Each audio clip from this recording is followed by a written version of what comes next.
remember the exact moment I felt it. I was on my couch, still half damp from the rain I'd run through earlier. The wind rattled the panes, and a hollow groan crept through the hallway behind me. Nothing unusual for an old house in stormy weather, I told myself. But as my eyes darted across the room, just a nervous habit these days, I caught sight of the leather armchair. It looked the same as always. That faded mustard brown upholstery, those creases and scratches on its surface. It was a piece I never used, never even touched. Something about it just felt stale, off. It had come with the house, part of an inheritance from a distant uncle I'd hardly known. I kept telling myself I'd get rid of it eventually, but I never did. Now I regretted that, because that night, I could swear the seat was sinking under someone's weight. Invisible, sure, but unmistakably there. My heart started pounding. I tried blinking away the impression. Maybe it was the storm playing tricks on the shadows, the dim lamp behind me flickering just a bit, or the reflection of lightning across the polished floor. But no, the leather cushion, always a bit stiff, was dipping inward as if bearing the load of a heavy body. I tried to dismiss it and turned back toward the TV, pretending to focus on some late-night rerun. Yet I felt eyes on me, if eyes could exist without a face. The hairs on the back of my neck stood straight as nails. I remember shifting on my couch cushion, feeling the cheap fabric brush against my arms, trying to calm my breathing. There was this faint smell in the air, something like old leather mixed with damp earth. I could hear the faint squeak of that armchair's springs. I knew this house was old, full of quirks, but this was different. I felt my palms sweating, my toes curling against the rug's rough fibers. I tried to ignore it, but soon the sound got clearer.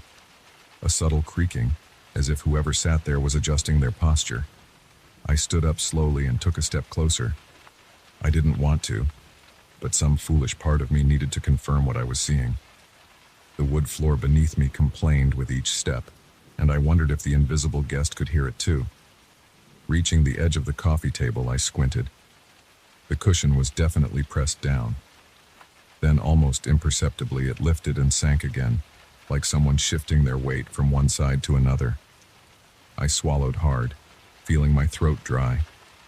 There was no outline, just the indent, proof enough. I retreated to the couch, breathing heavily. My chest felt tight. Outside, the rain intensified, hammering the windows. The storm's rumble seemed to circle the house. I tried to rationalize it. Maybe the foam inside the cushion was defective, maybe moisture had warped the chair's frame. But none of that explained the rhythmic movement, the slow rocking. My heart wouldn't settle. I didn't sleep that night. Instead, I sat on my couch staring, occasionally flicking my gaze to the hallway, to the locked front door, then back to the armchair. The lights inside flickered once or twice, probably the storm messing with the old wiring. I tried to distract myself. I pulled my phone from my pocket, scrolled through messages. No signal. Typical for these storms out here. The old family home was a bit isolated, a rustic retreat, my uncle had called it in his will. I came here to escape a messy divorce and a pile of debts, hoping to find peace. Instead, I'd found this thing. As the hours dragged, I tried closing my eyes, hoping when I opened them that the chair would be normal. But whenever I peeked, the invisible sitter was still there. By dawn, the rain had subsided. The air smelled of wet leaves. My eyes were gritty and sore. I stood, stretching my stiff back, and decided I'd get rid of the damn chair. I wasn't even going to donate it. I'd toss it outside in the mud, let it rot. I marched over to the front door, my socks sliding a bit on the floorboards. Grabbing the knob, I twisted. It didn't budge. That was odd. The lock wasn't even engaged. I tried pulling harder, putting my shoulder into it. Nothing. I walked to the kitchen door, also stuck. The windows were sealed shut, as always, but now even the hinges wouldn't give. This place was old, yes, but I'd never had trouble opening doors before. Frustration and fear mingled in my gut. I returned to the living room, determined to push that armchair out of the way, maybe knock it over. But as I approached, I heard it. A deep wooden groan from inside the structure, like old bones protesting. And then I saw the backrest, the old leather folds shifting as if someone were leaning back, making themselves comfortable. I felt a sudden chill on my left shoulder, like icy fingertips. I jerked away, spinning around, but found nothing, just the stale air and my own panicked breath. I didn't dare sit down again. Instead, I stood, pacing back and forth. My arms were crossed tight over my chest, my jaw clenched so hard it hurt. Morning light filtered weakly through the rain-streaked windows, giving the room a sickly yellow tint. I noticed for the first time a small discoloration on the floor near the chair's feet. I knelt down and touched it. The wood there felt colder, and as I rubbed my fingertips together, it left a slight oily residue. I wiped my hand on my jeans, feeling disgust and fear coil inside me. I needed more information. Maybe there was something in my uncle's old paperwork. He'd left a bunch of boxes in the storage closet. I rummaged through them, flipping through old receipts, letters, and photos. Nothing that explained the chair directly, but I found a photograph of the living room dated decades ago. The same armchair was there, placed in the exact same spot. A man sat in it, his features blurred by age and poor lighting, but I could make out a stern face, a stiff posture. On the back of the photo, in my uncle's scrawling handwriting, I read, "Don't move it. Ever." A shiver ran down my spine. I glanced at the chair from the hallway. I could see the top of its backrest, so still yet inhabited. The house creaked as if mocking me. "Don't move it." That line swirled in my head. Did my uncle know about this? Is that why he left me this place? I clenched my fists, heart thudding. The smell was stronger now, like old hide and something sour underneath. By midday, I was exhausted. I tried resting on the couch again, but every time I settled, I felt that cold presence behind me. At one point, I could have sworn something brushed my hair aside, gently, like a dead hand grazing my scalp. I leapt up, knocking my knee on the coffee table, cursing out loud. The chair remained silent. Its cushion formed around an invisible figure. My eyes watered from pain and fear. Desperate, I attempted to cover the chair with a sheet. I found an old white cloth in the linen drawer and approached slowly.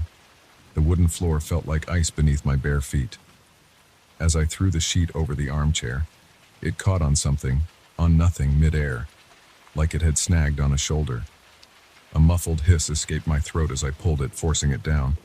The sheet draped unevenly, but for a moment I saw it, a faint outline of a form beneath the white fabric. A human shape, bulky and slumped. My heart pounded so violently I could hardly stand. Then, as I stared, the sheet dipped where the head should be, as if someone tilting their head up toward me. I stepped back, and the sheet slid off on its own, falling silently to the floor. I ran to the front door and pulled again, screamed at it, kicked it. I tried a window, wouldn't budge. The phone was useless. The power flickered. The house hummed with tension, as if holding its breath. Evening came, and the shadows grew longer. I found myself whispering to it, pleading, "What do you want?" My voice sounded shaky, foreign in my ears. I circled the room, the only light coming from a single lamp in the corner. The armchair's leather caught the faint glow, highlighting the dents, the scratches. Were they always that deep? At one point, I considered burning it. I ran to the kitchen, grabbed a box of matches. My hands trembled so badly I dropped half of them on the floor. I returned, stood in front of the chair and lit a match. The tiny flame flickered. The presence remained motionless. I brought the match closer, but a sudden gust of cold air snuffed it out. Another match. The same result. It was as if something gently blew from inside that invisible occupant, calmly asserting control. A wave of nausea hit me, and I staggered to the bathroom, retching into the sink. I splashed water on my face. My reflection stared back. Wide eyes, sweaty forehead, stubble looking darker than usual. As I glanced at the mirror, I swore I saw something behind me. A faint silhouette in the doorway. I spun around, nothing there. But the reflection, a second before I turned, had shown a vague outline of a head and shoulders hovering near the bathroom doorframe. Heart hammering, I stepped back into the hall, moving as quietly as I could. The house felt different now, as if the walls were leaning in. In the living room, I noticed something new. The armchair was turned slightly, no longer facing the TV. It was angled toward me. The floorboards creaked under my weight, and I smelled that sour musk again. An image flashed in my mind. The photograph of that stern-faced man. Was he still here? Stuck somehow? Night fell hard and heavy. Rain started again, tapping insistently at the window. I paced in circles, massaging my temples. My legs felt weak and there was a sharp ache between my shoulder blades. Every time I looked at the chair, I saw it shifting minutely, the leather rippling as if breathing. I tried to push aside the coffee table, but it got wedged against a floorboard. My frustration boiled over. I shouted, my voice cracking, "Leave me alone." The only response was a gentle squeak of the springs. My knees wobbled, and I collapsed onto the couch. I felt something grip my shoulder, firm and cold. I screamed and lurched forward, but nothing was there. The pressure left a lingering chill spreading through my muscles, making them twitch. Time dragged on. My eyelids drooped, but I couldn't fully rest. Every time I drifted off, I'd hear a soft whispering sound, like leather whispering secrets. Once I dared to look directly at the chair and spotted in the reflection of the glass cabinet door behind it a faint silhouette. In that glassy surface, there was a suggestion of a head, broad shoulders, and hands gripping the armrests. I froze, my pulse thundering in my ears. The reflection seemed more defined in that moment, still blurry, but there. When I looked back at the chair itself, there was nothing visible, only the indent. As the hours passed, my thoughts spiraled. I wanted out. I wanted freedom. I even tried breaking a window with a chair from the dining room, but the glass wouldn't shatter. It was like hitting solid stone. I turned back and found the armchair shifted again, now almost facing me squarely. I couldn't escape its gaze, if it had one. It dominated the room. I felt watched, judged, pinned down. Eventually, I realized I couldn't win. The house wouldn't let me leave, and the chair wouldn't release me from its presence. I dropped onto the floor, breathing heavily, tears prickling my eyes. The storm outside raged on, and inside I was trapped in a silent war with something that didn't need words. My mind raced. Maybe if I pretended to sleep? Maybe if I submitted somehow? In the final hours of that torturous night, I slumped against the wall, my body shaking with silent sobs. I lifted my head and looked at the cabinet's glass door one more time. The silhouette was clearer now, just for a second. A broad figure, leaning forward, as if examining me with dark curiosity. I blinked and it vanished, leaving only the empty room reflected. But that reflection disturbed me. The armchair was reflected as empty, yet the cushion in real life still bore weight. It was as though the reflection mocked me, revealing what should be while I endured what was. Dawn's gray light crept through the windows. My lips were chapped, my throat raw. I tried the front door once more. This time the knob turned. The door opened easily.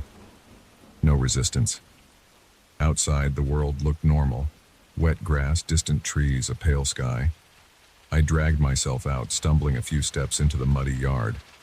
When I looked back, the armchair was still there inside, framed by the doorway. I swore I saw a hint of movement, but I turned away, heart pounding, and slammed the door shut. I never went back inside that house. I ended up leaving the property entirely, driving away as soon as I could start my car. Days later, I found myself flinching at small noises, checking over my shoulder for a presence that wasn't there. In store windows, I sometimes caught a glimpse of my reflection and thought I saw something else lurking just behind me. My skin never stopped feeling a little colder, as though touched by phantom fingers.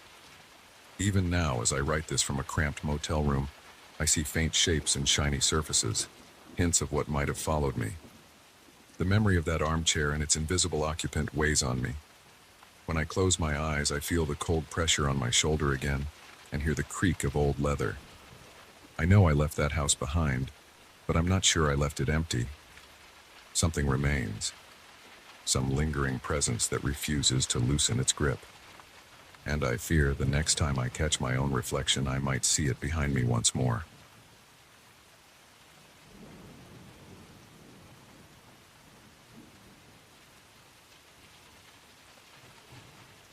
I remember the first night I spent in that old house, how my breath sounded too loud against the silence.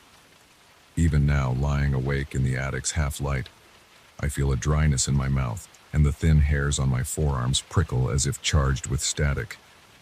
I hold a small flashlight clenched between my teeth, my arms elbow-deep in a dusty crate filled with newspapers and bent nails. The air tastes of old wood and mold.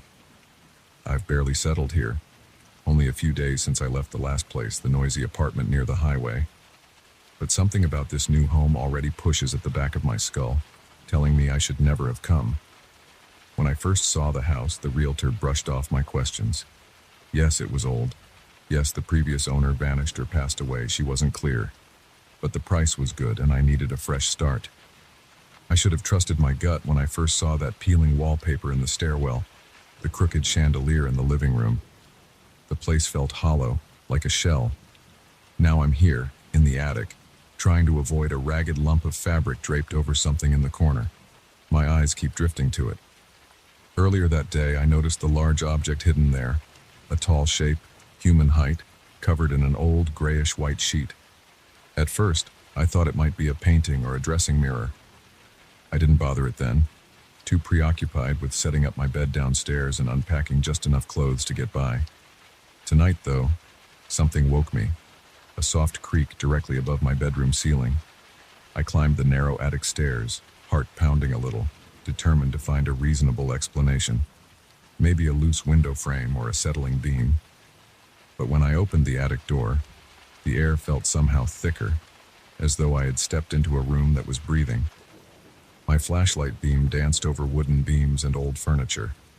And that's when I heard it again, a faint, drawn-out creaking sound, so gentle it could have been the floorboards expanding. Yet it felt more like a whisper calling me closer. I swallow hard. The sheet-covered shape stands in the far corner, half hidden behind stacked chairs. It's impossible to ignore now. My legs feel stiff, my palms damp. I approach and grab the top edge of the dusty cloth. It comes away, billowing a cloud of gray particles into my face. I cough, rub my eyes. Beneath the cloth, a large mirror leans against the wall. The wood frame is carved with strange swirls, some chipped away by time, and the glass is uneven, slightly warped, with a small crack running diagonally at one corner.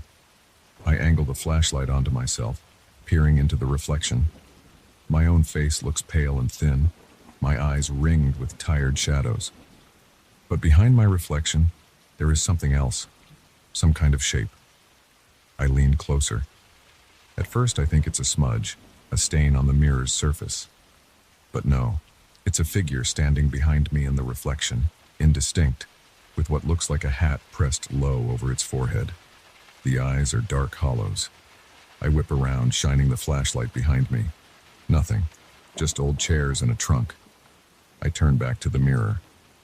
The figure is still there, as if it is standing right over my shoulder. My throat tightens and I feel a tremor in my left hand. I move the flashlight from side to side, trying to see if it's a trick of light. The figure in the mirror doesn't change, doesn't shift. I can't see its face clearly, but I sense that it's smiling, or at least that it wants to. I grab the sheet, toss it back over the mirror, and stumble toward the attic door. The wood planks groan under my hurried steps. In my room downstairs, I lie awake on the mattress, breathing shallowly, waiting for morning. Every time I close my eyes, I see that figure behind me. The silence in the house feels thicker now, pressing against my eardrums. By the next day's light, I try to rationalize it. The attic is dim, the mirror old and warped. Maybe I saw my own outline distorted and mistook it for someone else. I force myself up to the attic again around noon. The air is stuffy. I pull the sheet off once more, half expecting to see that shape immediately. But now the mirror only shows me, hunched slightly, blinking sweat from my eyes. I examine my face. I'm older than I'd like to admit, with a rough beard. As I stare, something feels off. My beard looks unruly, as if certain hairs are twisting in ways they shouldn't. I smooth my hand over my chin. The reflection hesitates before mirroring my action. A chill rips down my spine. It's subtle, but I could swear my reflection's hand moved a fraction slower than mine. I lean in close, pressing my nose near the glass. A faint crack at the corner splits my reflection's forehead. And then, as I stare into my eyes, I see the shape again. Faint behind my shoulder. A presence that should not be there. I stumble back. I throw the sheet over the mirror again. For a moment, I consider getting rid of it. But how? It's large, heavy, and who would take it? Maybe I could drag it to the curb, leave it for the garbage collectors. But something about it makes me hesitate. I convince myself I'm overreacting and head back down, trying to focus on normal tasks. Unpacking kitchen utensils, checking the mailbox. The outside world seems quiet, normal. But there's an itch in the back of my head all day. By evening, I'm exhausted. I try to sleep early. The mattress on the bedroom floor feels lumpy. I keep the bedside lamp on. Just as I'm about to doze off, I hear it. The same soft creaking from above, the same gentle call. My heart kicks into a faster rhythm. I toss and turn, sweat damping the collar of my t-shirt. Around midnight, I swear I hear a muffled laugh, like someone laughing behind a closed door without sound. I sit up, breathing hard, my mouth dry. The air tastes stale. I push myself to check the attic again. This time, I carry my hammer, feeling foolish. The attic door swings open silently. The sheet over the mirror stirs slightly as if touched by a breeze, but there's no open window here. I approach slowly and yank the sheet down. My reflection looks back at me, pale, drawn, and something is different about my face. My beard appears longer on one side, the hairs twisting at unnatural angles, my left eye drooping slightly, as if I've aged 10 years overnight. I run my hand over my cheek. It feels normal, but in the glass it appears warped. My reflection smiles, just barely, while my own lips remain pressed together. It's smiling without me. I stagger back. My breath comes fast. The figure behind me is there again, closer now, the outline sharper. That hat, those eyes, like hollow pits. My reflection's face twitches, a silent laughter. I swear I see the reflection's shoulder move, as if it's reaching toward the figure behind me to link arms. I spin around, hammer raised. Nothing, just empty air. I drop the sheet over the mirror and run downstairs, barely able to keep my footing. I collapse onto a kitchen chair, head in my hands, heart pounding. I need to leave this house, I tell myself. But I have no place else to go. The deal I got here was final, and I'm low on money. Besides, it's the middle of the night. Who would I call? Eventually, I decide I'll deal with it in the morning. Maybe I can break the mirror. Yes, that's it. Smash it to pieces. But even as I think this, a surge of nausea hits me. The idea of shattering the glass, of releasing whatever lurks behind it, makes my stomach twist. My forehead beads with sweat. I try to calm down, sipping water straight from the tap, feeling the cool liquid slide down my throat. By the time I return to bed, I can't sleep. Every creak of the old house sounds like a footstep. My scalp prickles. My reflection, changed and mocking, haunts me. I don't know how much time passes before I drift off into a shallow, uneasy doze. The next morning, light filters weakly through the dusty windows. I feel heavy, my limbs sore as if I've been wrestling in my dreams. I head to the bathroom. The mirror over the sink is small, normal. My face looks okay, tired, but normal. No twisted beard hairs. I lift a hand to my cheek and laugh nervously. Maybe it was all in my head. Determined, I return to the attic with a plan. I bring a thick blanket. I'll wrap the mirror and haul it downstairs, put it in the garage. Maybe I can throw it out. The attic is silent now, beams of sunlight cutting through the dust. I pull the sheet off carefully. My heart jolts. I see my reflection. There's no mysterious figure behind me at the moment, but my reflection's eyes look hollow, as if the skin around them sank overnight. My beard, normal to the touch, appears patchy and uneven in the glass. My reflection tilts its head slightly, lagging a half-second behind my real movement. My stomach flips. I feel the sweat on my palms, the back of my neck tingling. I reach out, pressing my fingertips against the mirror's surface. It's cold, so cold that it stings. For a split second, I feel something push back from inside. My reflection's mouth opens in a silent laugh. I yank my hand away. The attic floor creaks, louder this time, and I sense movement behind me. I don't dare turn around. I stare into the mirror's surface and see the hat, the deep-set eyes emerging at the edge of the frame. It's getting closer. My reflection is caught between me and that figure. Or maybe I'm caught between them. My heart pounds. If I try to smash it now, what if that thing steps through? If I try to run, I'll never be free of this. I have to do something. My hand shakes as I grab the heavy blanket, my breath's coming fast and shallow. The figure is inches away in the reflection, looming behind my distorted face. I can almost feel its breath on my neck. I lunge forward, throwing the blanket over the mirror. The moment the glass is covered, the attic falls silent. No creaking. I drag the mirror away from the wall, knocking over a pile of chairs. Dust fills my lungs, making me cough. The mirror is heavier than I expected, and as I tilt it forward, I hear a faint scraping, like nails on glass from the other side. I nearly drop it. I can't stop shaking. My vision blurs with sweat. Step by step, I wrestle it down the attic stairs. Each step groans beneath our weight. When I reach the first-floor hallway, I feel a surge of relief. I lean the covered mirror against a wall near the garage door. My heart is still hammering, but at least it's farther from my bedroom. Maybe I'll drive it to the dump. But I'm terrified to uncover it again. Terrified to see my own face twisted and that thing behind me. Night falls slowly. I eat a can of cold soup, barely tasting it. The silence is heavy. Before bed, I pass through the hallway. The covered mirror stands there, silent. I keep a wide berth. I wake in darkness to soft laughter. Still silent, but I feel it in my bones. My hands tremble uncontrollably. I open the bedroom door a crack. The hall is dim. A street lamp outside casts just enough light to see the outline of the mirror under the blanket. The shape seems taller now, leaning forward as if listening. My stomach turns. I approach it with cautious steps. I reach out, placing my hand on the cloth. Beneath it, the surface is cold. I can feel something pressing outward, a subtle bulge. The crack in the glass. I remember it clearly. Did it grow larger? I lift the cloth's edge by just an inch.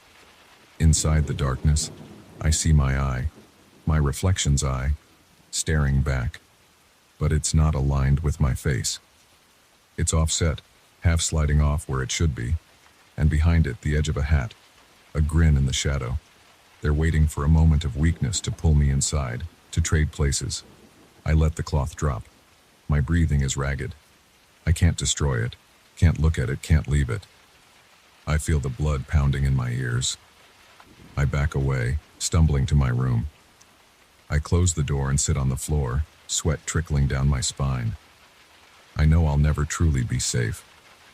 My reflection's face is inside that mirror, twisted and laughing without sound. Even now, I swear I can see the faint shine of glass at the edges of the dark doorframe, as if the mirror's presence seeps through the walls. My skin crawls. I rub my cheeks, feeling for any sign of distortion.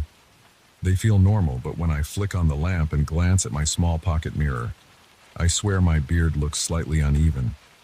My eye seems a bit sunken. I close the pocket mirror quickly, heart pounding. The night stretches on and I don't dare sleep. Every so often I hear that gentle creak, as if the attic floor still calls, or the sound of fingernails scraping behind a sheet. And somewhere in the darkness, just out of sight, the reflection waits, hungry, patient, ready to catch me off guard. I don't know if I can resist forever.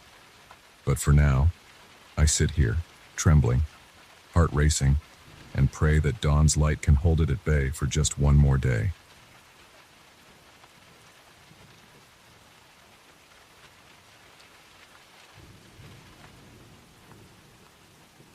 I'm not sure what first drew me closer. Maybe it was the faint scraping of something against the floorboards or the whisper of stale air slipping through the gaps in old, rotting wood. All I know is that, despite my every instinct screaming for me to stay upstairs, I stand here now, staring down that dim corridor in the basement of the antique store. I work here, sure, but I've never felt at home in this place. It's my boss's property, not mine, and it's crammed with heirlooms and oddities I've spent weeks cataloging. Yet this corridor, tucked behind a heavy stack of mahogany chairs, has always felt like it didn't belong at all. It's too quiet, too narrow, and something about it makes my skin feel tight, as if stretched over a frame not quite my own. I strain my ears and hear something like a sigh, but I can't be certain. My flashlight beam skims over worn Persian rugs, their patterns half erased by time and footsteps. The scent down here is thick with dust and a coppery tang I can't place. I run a hand over my scalp, feeling the sweat gather at my hairline. I haven't told anyone about my feelings toward this corridor. My boss would laugh, and the other employees, well, they're mostly seasonal help, kids who aren't here often enough to notice anything strange. The first time I wandered down here was by accident. I was reorganizing a batch of old clocks when I moved a dresser and discovered the narrow wooden door.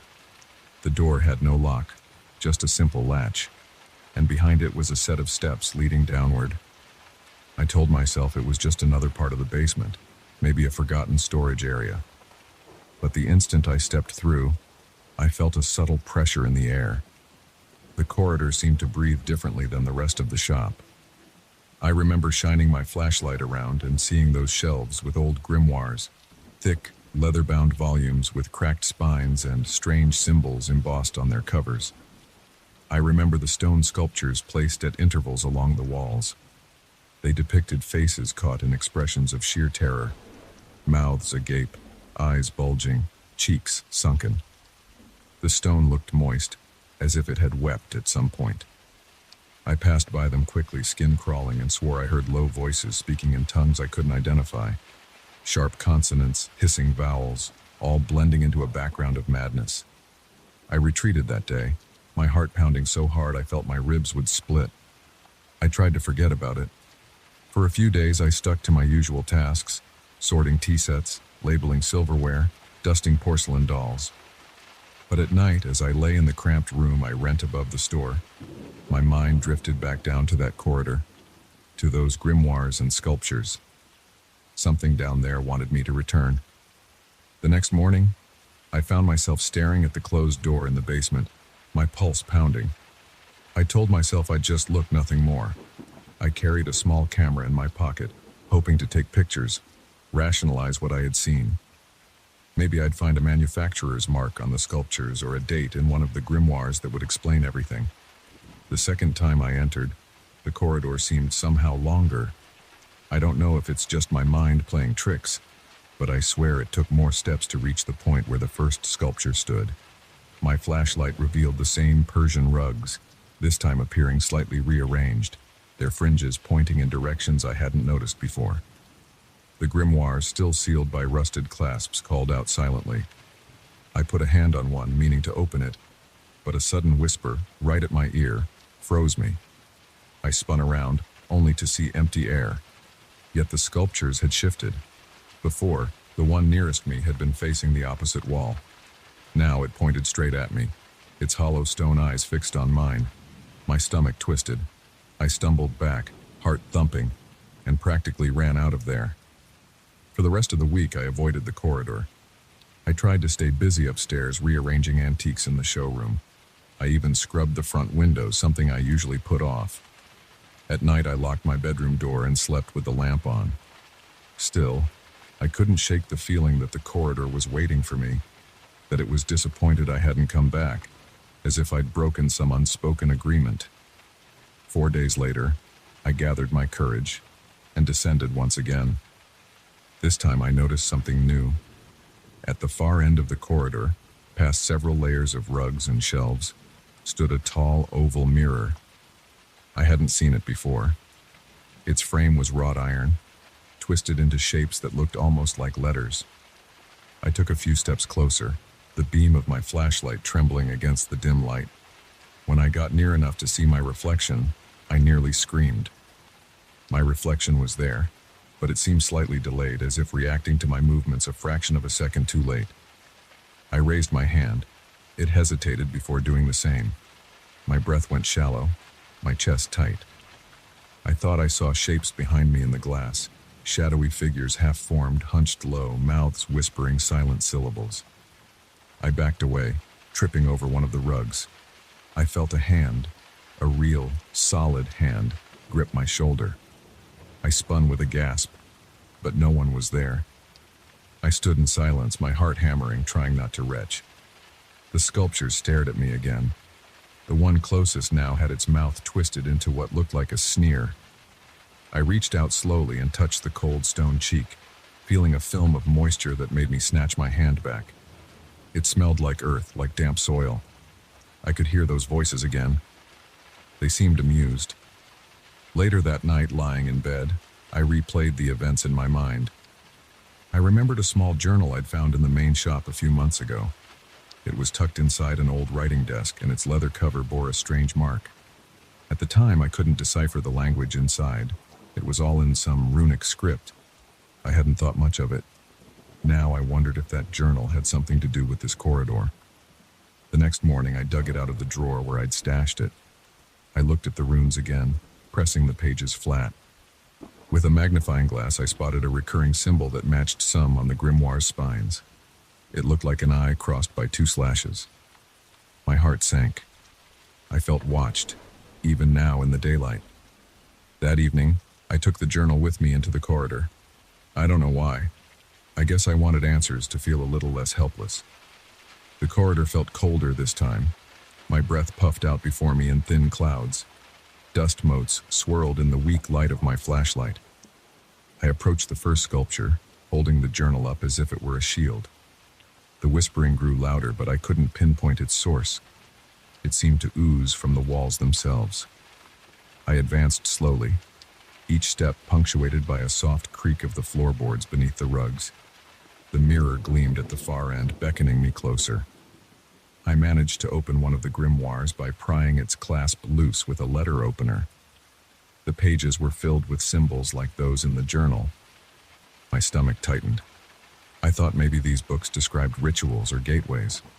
Was this corridor a passage to somewhere else?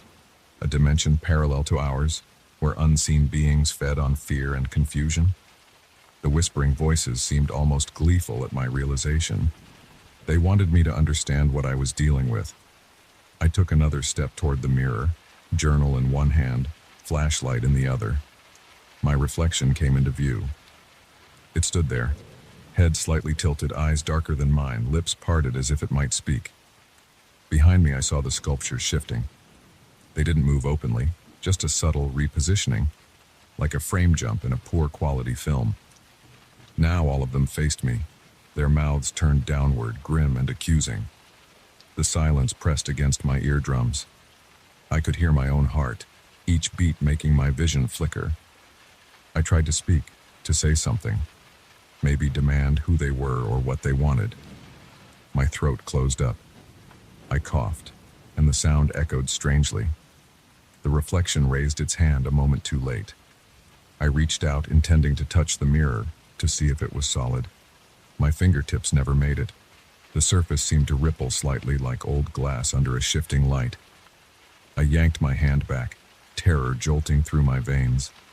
There was a presence in that mirror. No, behind it. I could feel it watching, feeding on the tension coiling in my muscles. The corridor felt narrower. I was afraid I might faint. My breathing grew shallow and erratic. If I passed out, what would happen? Would I wake up in that other dimension, surrounded by these intangible shapes? I backed away, stumbling over a rug, nearly dropping the flashlight. The whispering rose to a frantic pitch, and the sculptures' faces twisted again, their mouths stretching open in silent screams. I managed to turn and run, hunched low so my shoulders scraped the shelves, scattering a few grimoires to the ground.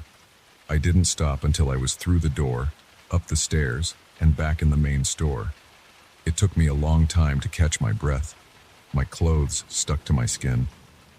I don't know how long I sat there, crouched behind a stack of dusty chairs, heart pounding, staring at the floorboards. Eventually, I locked the door to the basement and climbed up to my room. For days, I couldn't eat properly. Food turned to ash in my mouth. My reflection in my bedroom mirror looked off. My eyes seemed more sunken, and the skin around them darker. I was jumpy, sure someone or something had followed me back. The store upstairs felt emptier than usual, as if all the antiques were holding their breath. I tried calling a friend, but what would I say? There's something unholy in the basement? No one would believe me. Last night, in a half-sleep, I thought I saw something in the corner of my bedroom mirror, a vague outline of those sculptures, peering over my shoulder, shaking their heads in disapproval. When I flicked the light on, the shape vanished. But my heart was left hammering, the taste of old dust in my throat. Today I forced myself downstairs again just to check the basement door. It was still locked. But I heard the whispering through the wood, scratching at the edges of my mind. I know the corridor is still there, unchanged and yet ever shifting. I know that if I open that door again, I will see those sculptures glaring at me, their positions altered, their contempt palpable. The mirror will still be waiting at the far end, a thin veil between two worlds. And whatever lurks behind that surface, whatever watches through my reflection, will be hungry, eager to draw me back in. I don't know how much longer I can resist. Even now, as I stand upstairs, my reflection in the store's glass cabinet seems a half-second slow, the eyes darker than before. The corridor's pull is growing stronger, and my fear, ironically, only feeds it.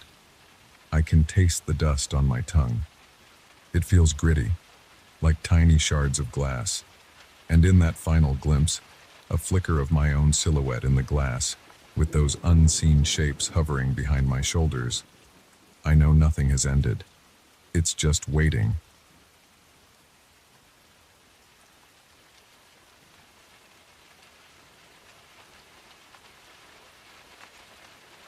I first heard the rustling around midnight. It was a soft, papery sound, like old documents being shuffled in a sealed library. Yet I was alone in that bedroom, lying awake, watching the faint outline of the wooden cabinet I'd inherited. I remember that night clearly because it was the first time I felt truly cornered in my own house. That cabinet, a tall and stern piece of furniture carved from some dark wood I couldn't name, stood near the foot of my bed. It had once belonged to my great-uncle, at least that's what the lawyer said. I'd never met the man. He died without any real heirs, and somehow, through a chain of dusty, forgotten relations, I ended up with his property. The cabinet came with the house, and I moved into it a week ago. The place still smelled of old varnish and stale carpets. I hadn't slept well since I arrived. The bedroom was small and cold, and there was a dampness to the air, something that stuck to my clothes and skin. Every night I'd wake up, heart thumping, aware of something off, something watching. The first couple of times, I blamed my nerves. The entire reason I chose to stay was financial. I had nowhere else to go after losing my apartment. It was either live in this inherited old house in the countryside or end up sleeping in my car. So I stayed, hoping to fix the place up and maybe sell it later. The cabinet's doors would creak sometimes even when I didn't touch them. I tried to ignore it. It had drawers filled with old photographs, portraits mostly. They were neatly stacked, each in a simple wooden frame. The people in them were from another era, men and women in dark old-fashioned suits, gazing straight ahead with no smiles, no children among them. Their eyes seemed cold and distant. The odd thing was I couldn't identify any of them. They weren't my relatives, or at least I didn't recognize their faces from the few family albums I knew. Maybe they were friends of my great-uncle or people he'd studied. He was a historian, I think, or something along those lines. But I never got a full explanation. The lawyer wasn't very talkative. On my second night, I woke again to that sound, the fluttering of pages or photos. Then came whispers. I couldn't make out words, just the soft, urgent hiss of many voices arguing in low tones. My heart pounded and my mouth went dry. I flicked on the lamp and stared at the cabinet. Its doors were shut. The drawer where I'd found those photographs was closed. Slowly I got up, feeling the floorboards chill through my socks.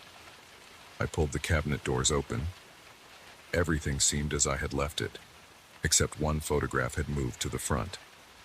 It showed a stern-faced woman in a high-collared dress. Her eyes looked sharper than before, as if she disapproved of my intrusion. A nervous chuckle escaped me. I closed it and returned to bed, my mind racing. Maybe I'd misremembered the order. I tried to sleep, but the tension in my shoulders wouldn't relax. By the third or fourth night, I was losing patience. Each evening, I double-checked the position of every photograph. I counted them. There were 11. 10 men and 1 woman, all dressed in clothes that suggested they were from late 19th or early 20th century. None of them smiled. None of them broke eye contact with the camera. Their expressions held a kind of rigid defiance, as if they refused to be known or understood. That night, I awoke again around midnight to whispers. I shot out of bed, yanked open the cabinet drawer, and saw that the top photograph had changed. The face, a man with a thick mustache, looked slightly different. It was subtle, like he had shifted his posture. His eyes seemed narrower, more focused on me. My chest felt tight. I felt watched, scrutinized. After that, I tried something else. I picked up the top photograph and took it to the kitchen. I turned on all the lights, breathing fast, and decided to throw it into the trash bin. When I closed the lid, a weird relief washed over me, as if I'd broken a spell. I returned upstairs and checked the cabinet. Now the top photograph showed a different face, another man. It was the same old black and white style, the same rigid suit.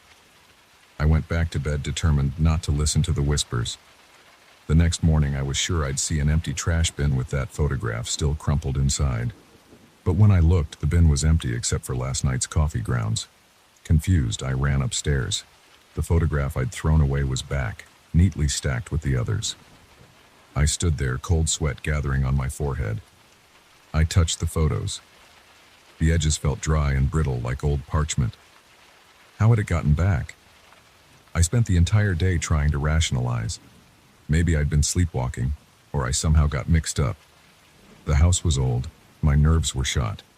Determined, I took all the photographs out of the cabinet and placed them in a cardboard box. I drove to the edge of the property near a patch of overgrown trees and tossed the box in a small fire I built. I watched until the edges of the cardboard blackened and the frames inside began to smoke. The smell was horrible. Burned wood and musty paper. I coughed, stepping away, tears gathering in my eyes from the smoke. When it was done, just ash and charred scraps remained. Satisfied, I stomped back to the house. As I entered the bedroom, I felt suddenly ill. My stomach lurched at the sight. The cabinet drawer was slightly open, and inside, stacked neatly, were those 11 photographs. This time I noticed something worse. The faces had changed again. They were no longer distant strangers. Now I recognized the bone structure beneath the mustaches and beards, the shape of the eyes in the woman's thin face. They looked like older versions of me, distorted, dressed in old-fashioned clothing, each pair of eyes glaring as if I'd betrayed them. I doubled over, feeling my pulse hammer in my ears. This was impossible. The nights that followed were a blur of half-sleep and fearful awakenings. I heard the flipping of pages more distinctly now. I heard soft murmurs, words half-formed. Not ready. Inside. Must come closer. I lay sweating in my sheets, struggling to breathe quietly, as if any sound might give me away. My hands trembled whenever I reached for the cabinet. I tried locking it, barricading it with a chair, but it made no difference.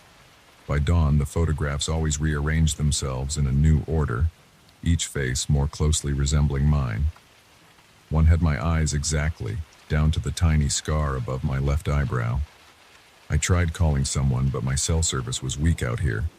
The phone line in the house was dead. I thought about leaving, but I had nowhere else to go. My savings were gone, and this was my last refuge. Besides, some sick curiosity held me here. I needed to understand what was happening. Maybe if I cracked open the back panel of the cabinet, I'd find a mechanism or old documents explaining these portraits. Maybe my great-uncle left notes. He'd been a recluse. Could he have been involved in some strange hobby? Late one afternoon, I mustered the courage to inspect the cabinet thoroughly. I found a small compartment hidden behind the main drawer. Inside it, there was a folded piece of parchment, the ink faded and the handwriting cramped. I could barely read it, but I caught words like inheritance, binding, and bloodline. It mentioned portraits that claim their own, and faces drawn closer as the cycle completes. My shoulders twitched at every sound while I read. A draft pressed against my neck. I stuffed the parchment back, heart racing. I had confirmation now that this was no accident. Something tied to my family, something that wanted me. But how? That night, I tried staying awake. Around midnight, I heard the first whisper. He's stubborn. Another voice, quieter. He must step inside willingly. My throat went dry. Did they think I'd climb into the cabinet? The idea was absurd. My heart hammered so loudly I worried they could hear it. The photographs were discussing me. There was no denying it now. My sweat turned cold at the realization. They had changed from strangers to versions of me. How much closer could these images get? Would they start moving while I watched? I crawled out of bed and crept toward the cabinet. The floorboards creaked. I pressed my ear against the wood. I felt a faint vibration inside, as if a dozen people were in a cramped room whispering urgently.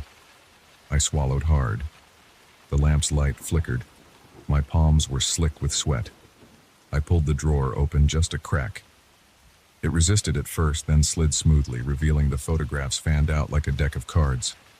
The top portrait now showed a perfect replica of my face, but older, hardened. The eyes in the photo glinted. I couldn't stand it. I slammed the drawer shut, nearly pinching my fingers. I tried again to get rid of them, this time by shredding the photographs with a knife. I worked furiously in the dim light, slicing and ripping at the brittle paper, ignoring the frantic murmurs that rose in pitch as I did so. For a second, I thought I saw the eyes in the photos dart in panic. When I finished, dozens of torn scraps littered the floor. I gathered them into a pillowcase and rushed downstairs, breathing heavily. I stuffed the scraps down the kitchen drain, poured boiling water over them, and then ran the tap until the sink overflowed. My hands shook. This had to work. But when I returned upstairs, a fresh set of photographs waited, arranged in a neat fan. They were no longer old strangers. They were me. Me in all of them. Different angles, different lighting, but always my face, stern and judgmental. I felt something snap inside me like a string pulled too tight. I backed away, stumbling onto the bed. I couldn't breathe. Outside, the wind picked up, rattling the window panes. The next few nights, I barely slept. I sat upright, watching the cabinet, ears straining to catch every whisper. They talked about me as if planning a trap. He must lean closer, said one. If we can catch his reflection in the glass of the frame, said another, and then they'd hush. Reflection. That word clanged in my mind. The frames were glass. If I looked into them too long, would I see something that pulled me in? One night, in a panicked rage, I tried yanking the entire cabinet out of the room. It was heavier than I expected, its wood dense and unyielding. I scraped it along the floor, panting, my muscles burning, and managed to get it halfway into the hallway. At that moment, the whispers turned frantic. The wood vibrated under my grip, and I stumbled back, scraping my knuckles. The cabinet shifted impossibly, returning to its original position when I blinked. My lungs constricted, as if the air itself hated me. Now, every midnight, I hear them. They know I'm afraid. They know I won't leave. And I know they're growing bolder. The last time I dared look directly into one photograph, my reflection in the glass covering seemed to smile back, even though I wasn't smiling. My stomach flipped, and I turned away, heart pounding. My appearance is changing. I see it in the bathroom mirror. My features look slightly sharper, older, as if I'm aging faster here. My fingertips tremble. My eyes have that same sternness I saw in the photographs. It's as if they're slowly drawing me into their world, no matter what I do. Tonight I'm lying in bed, eyes locked on that cabinet. I can't destroy it. I can't discard the photographs. They return, always. I'm stuck, trapped between these four walls, with no money to escape and no courage to face what lies within. The whispering is louder now, the pages turning faster, flipping through versions of me, deciding which shape to lure me into. My breathing is shallow and sweat coats my forehead. I know that as soon as I drift off, they will call to me again. I don't think they can kill me, not directly. But each night leaves me more hollow, more uncertain of what's real. When I wake at dawn, I touch my face and it feels unfamiliar. My skin tingles, as if the boundary between me and the photographs is thinning. Sometimes I catch a glimpse of movement in the glass when I pass by. I have started avoiding my own reflection. I have no proof to offer anyone else. No one would believe my story, but I know what's happening and I know I'm losing. Every midnight I sit in the darkness and listen to them plot. They're patient. They know I'm alone, and I'm sure as time passes they'll find a way. The cabinet stands there silent in daylight, but at night it's alive with their murmurs. I feel them waiting for the perfect moment to drag me inside. I can sense their eyes on me, feel their disapproval and hunger. I haven't escaped, and I don't know if I ever will. For now, all I can do is stare at that old wood, stiff and unyielding, and hear those voices rising in the quiet darkness. The photographs remain behind those doors, always watching, always waiting, and I'm certain they will never let me go.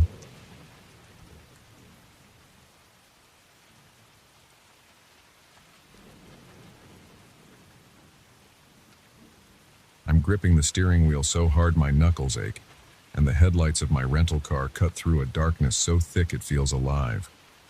I've been on this back road for hours, the asphalt giving way to cracked gravel before my eyes, the GPS on my phone useless for the past 40 minutes.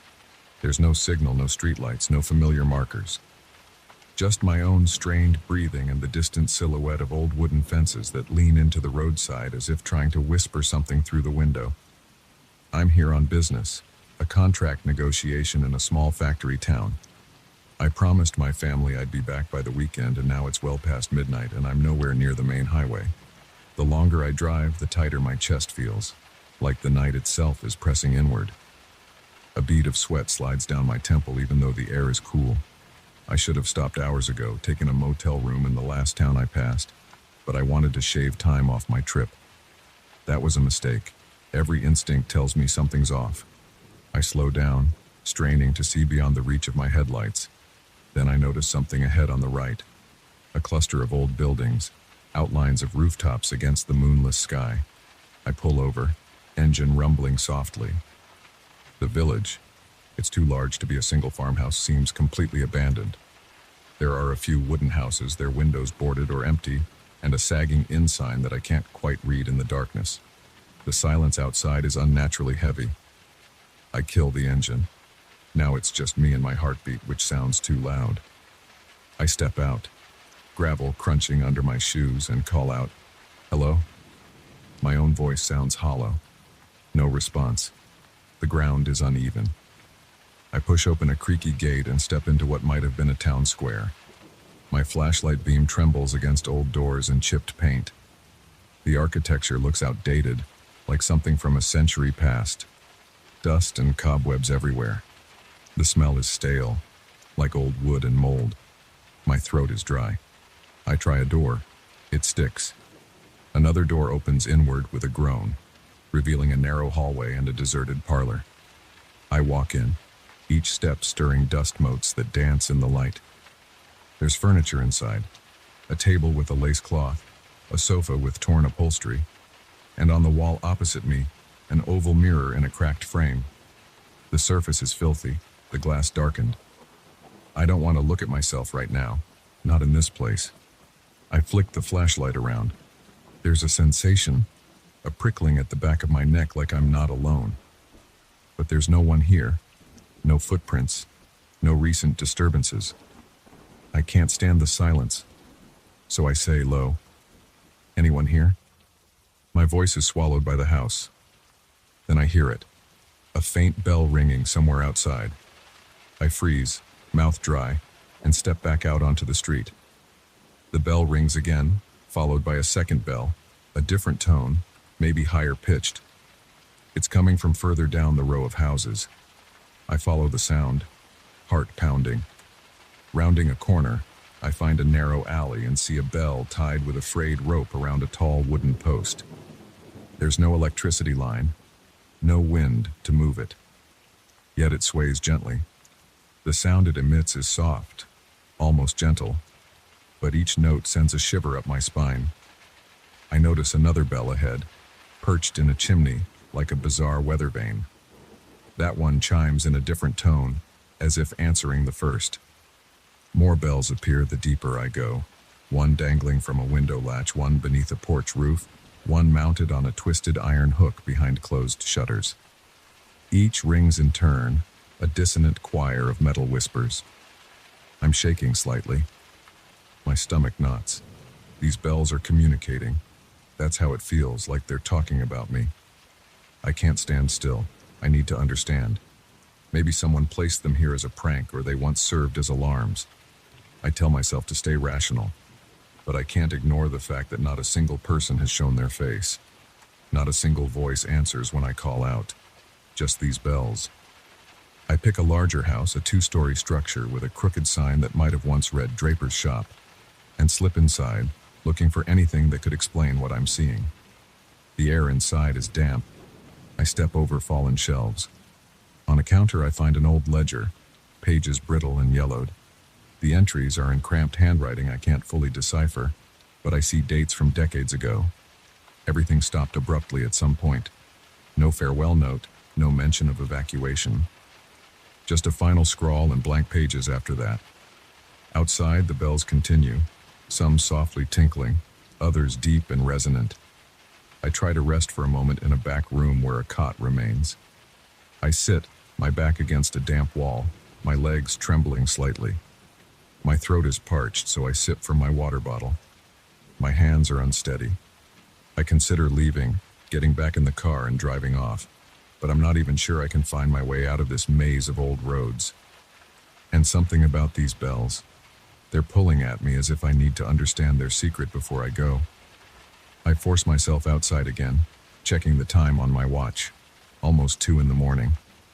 The moon has risen, a thin sliver that casts weak light on the rooftops. The bells are quieter now, but they've scattered their voices throughout the village.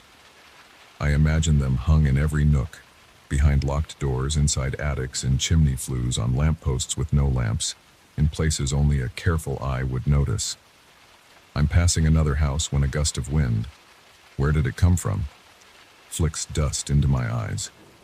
I rub them, coughing, and as I blink away tears, I notice a tall standing mirror propped against a hallway wall visible through a half-open door. This mirror is different from the one I saw earlier. It's larger, with a heavy wooden frame carved into the shape of twisting vines. Something about it draws me closer. I slip inside, shining my flashlight. The glass is covered in dust, but I can make out my silhouette. I step forward, raise a trembling hand, and wipe a small patch of dirt away with my sleeve. My own eyes stare back, wide and uncertain. At that moment, a single bell chimes, soft, warm, almost like a whisper. I spin around, the flashlight beam jerking over the empty room. No one there. But the bell calls again from somewhere above. I step into a side room, a kitchen maybe, and find a tiny bell hanging from a corner cabinet. It's so small I have no idea how I even noticed it, yet its voice is as clear as a gentle tap on a window pane. Suddenly, from outside, other bells answer, their tones overlapping, echoing down corridors and empty lanes, building into a strange conversation. My heart races. I step backward, back toward the mirror. I catch my reflection again. For a fraction of a second, I swear I see someone standing behind me, just a shape with hollow eyes. When I turn, of course, no one's there. My skin crawls. It's late, and I'm exhausted. The bells keep calling, and I imagine them shaping my name out of their tones. I must be delirious, but I hear it. Ja, sun, ja, sun, drawn out in half tones. My breath comes in short gasps. I feel sweat trickling down my back. I need to get out, find my car, drive until the gas runs dry, anything to escape these chimes. I rush through the house, back onto the street. In my haste, I trip over a broken step and fall hard, scraping my palms. The pain grounds me for a second. Above, the sky seems closer, the silence between bell notes thicker. I start walking fast, then running. Around me, the bells ring faster, not in a frantic way, but in a pattern I can't decode. I dart behind a stable and nearly slam into another bell that's been tied to an old pitchfork stuck in the ground. I dash into what looks like a general store, hoping to find something, a tool, a cloth, anything to block my ears. Inside, I find a stack of dusty aprons. I grab one, wrap it around my head to muffle the sound. I'm breathing like I've run a marathon. Through the window, I see my reflection in the glass. The apron around my head looks ridiculous, but what catches my eye is something else. The reflection of the door behind me seems off, like the wood is warped. Within that distortion, I glimpse a pair of eyes that aren't mine, gazing through the mirror like pain. I spin around and the door is just a door, no one there. A deep clang resounds from the village square. I uncover my ears and follow it, half in terror, half in desperate curiosity. At the center of this silent place, I find a tall pole with a large bell at the top. It's bigger than the others, heavy and old, maybe a church bell. I walk to it, legs shaky. Behind me, I sense movement, but when I turn, only darkness.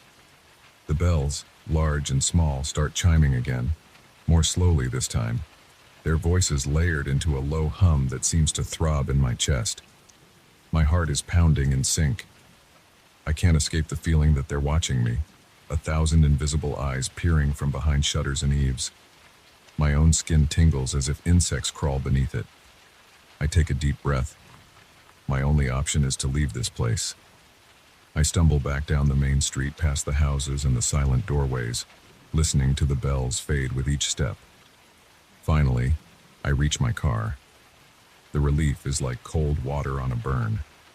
I slide behind the wheel, hands trembling, and start the engine. The headlights flare on, illuminating a sign at the village's entrance I hadn't noticed before. In the reflection of the windshield, because now the windshield itself feels like a mirror, I catch a glimpse of something pale moving behind the houses. The bells give one last chime. My name, I'm sure of it now, and then go silent. I press the gas and pull away. The engine's roar breaks the hush. I do not look back. Once I'm on the open road again, I realize my hands are shaking uncontrollably. There's a tightness in my chest and a buzzing in my ears that no amount of fresh air can soothe. I keep checking the rearview mirror, convinced I'll see something following me. A figure, a floating bell, a twisted face in the darkness. But there's nothing. Only the memory of that eerie village, the chorus of bells, and the endless sensation of invisible eyes tracking my every move. By dawn, I find a main road and follow it to a diner. Inside, the neon lights and the smell of coffee feel almost alien after the night I've had. In the bathroom, I splash cold water on my face. Then I look up, meeting my own eyes in the mirror above the sink. For a second, I swear I hear a faint chime. My reflection flickers, or maybe I'm just tired.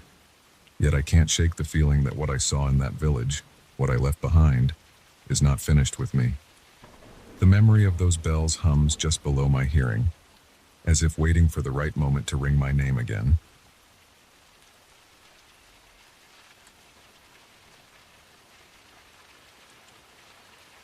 I remember the chill even now. It was late afternoon, and I had spent the entire day alone in that cramped basement, trying to turn the old storage space into a proper workshop.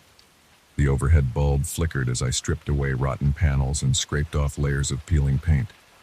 Sweat trickled down my temples. My hands were coated in dust, my clothes heavy with the smell of damp earth and mold. It was in the corner beneath a protruding beam, that I noticed a narrow crack running through the old concrete wall. At first, it looked harmless, just a slender fault line slicing through the rough surface. But when I ran my fingertips over it, I felt a sudden sharp breeze, impossibly cold, like air escaping from a freezer. The hairs on my arms prickled. I leaned closer, pressing my ear against the concrete, and that's when I heard it. A voice, low and muffled, murmuring my name. I jerked back, heart pounding. My name, whispered in a slow, deliberate tone as if tasting each syllable. I turned off the sander, listened hard. Behind me, only the soft hum of the furnace and distant traffic through the narrow basement window. But from the crack, the voice came again, softer now as if retreating deeper into the wall. It said things only I would know. Details of my past, the year I moved here, the reason I never answered my brother's calls. My tongue felt thick. A bead of sweat rolled down my neck and vanished into my collar.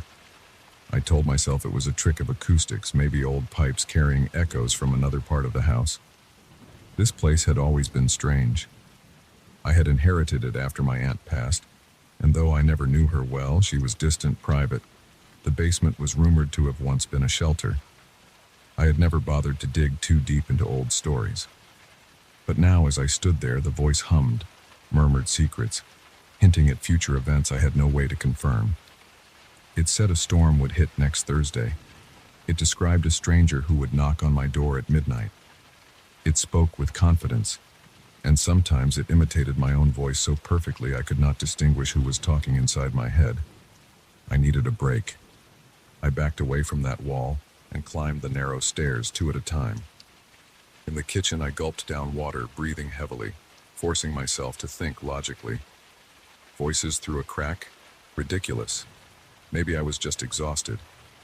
I decided I'd seal the crack. I'd patch it up with cement filler and forget about it. Simple solution.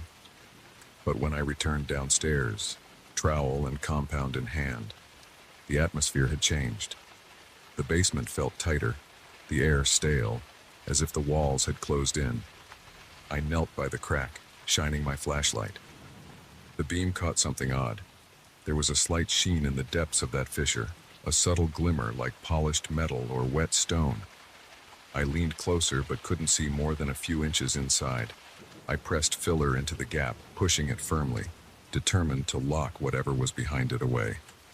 The instant I did, the voice rose, louder, as if straining against the barrier. It mocked me now, using my voice, my inflections, repeating lines I used to mutter under my breath during hard times, hurling my own doubts back at me. My hand shook. A sudden gust of icy air blew from the crack and cut through my shirt, making me gasp. I stumbled back, leaving the job half done.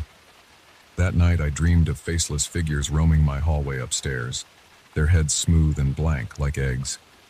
They hovered over my bed, reaching out with long, jointless fingers. I woke up sweating, my lungs tight. It was 3 a.m. I swore I could still feel their fingertips grazing my skin. I didn't go back to sleep. Instead, I paced the living room until dawn, thinking about the voice and the crack. The silence of the house pressed on me. I realized I hadn't truly relaxed since I started working in that basement. The next afternoon, I tried a different tactic. I dragged an old shelf and wedged it against the wall covering the crack. Out of sight, out of mind. But as soon as I did, I felt a pressure at the base of my skull. The voice began again, muffled but insistent. It told me things I couldn't verify, but that made me shudder. Details about people I once knew, small humiliations from my past, choices I regretted. Then it spoke of events to come, my tools rusting, a burst pipe in the upstairs bathroom, a letter arriving with bad news. It rattled these predictions off in a steady, confident tone. I tried to ignore it, focusing on other tasks. I replaced a few loose steps on the staircase, tested the fuse box, cleaned old cobwebs. But the voice kept slipping into my consciousness, sometimes so subtle that I believed I was just thinking to myself. Other times it was louder, demanding, chanting my name in a mocking sing-song. I found an old leather-bound ledger tucked behind an abandoned crate. Inside, my aunt had scribbled notes about the house's previous owner. a relative I'd never heard of.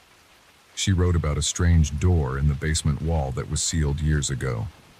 The handwriting was shaky, the ink faded. There was a line that unsettled me. "It's not trying to kill, it's trying to become." I slammed the book shut, my heart racing. I didn't understand what it meant, but it couldn't be a coincidence. That evening, I tried calling a friend just to talk, but my phone kept dropping the call.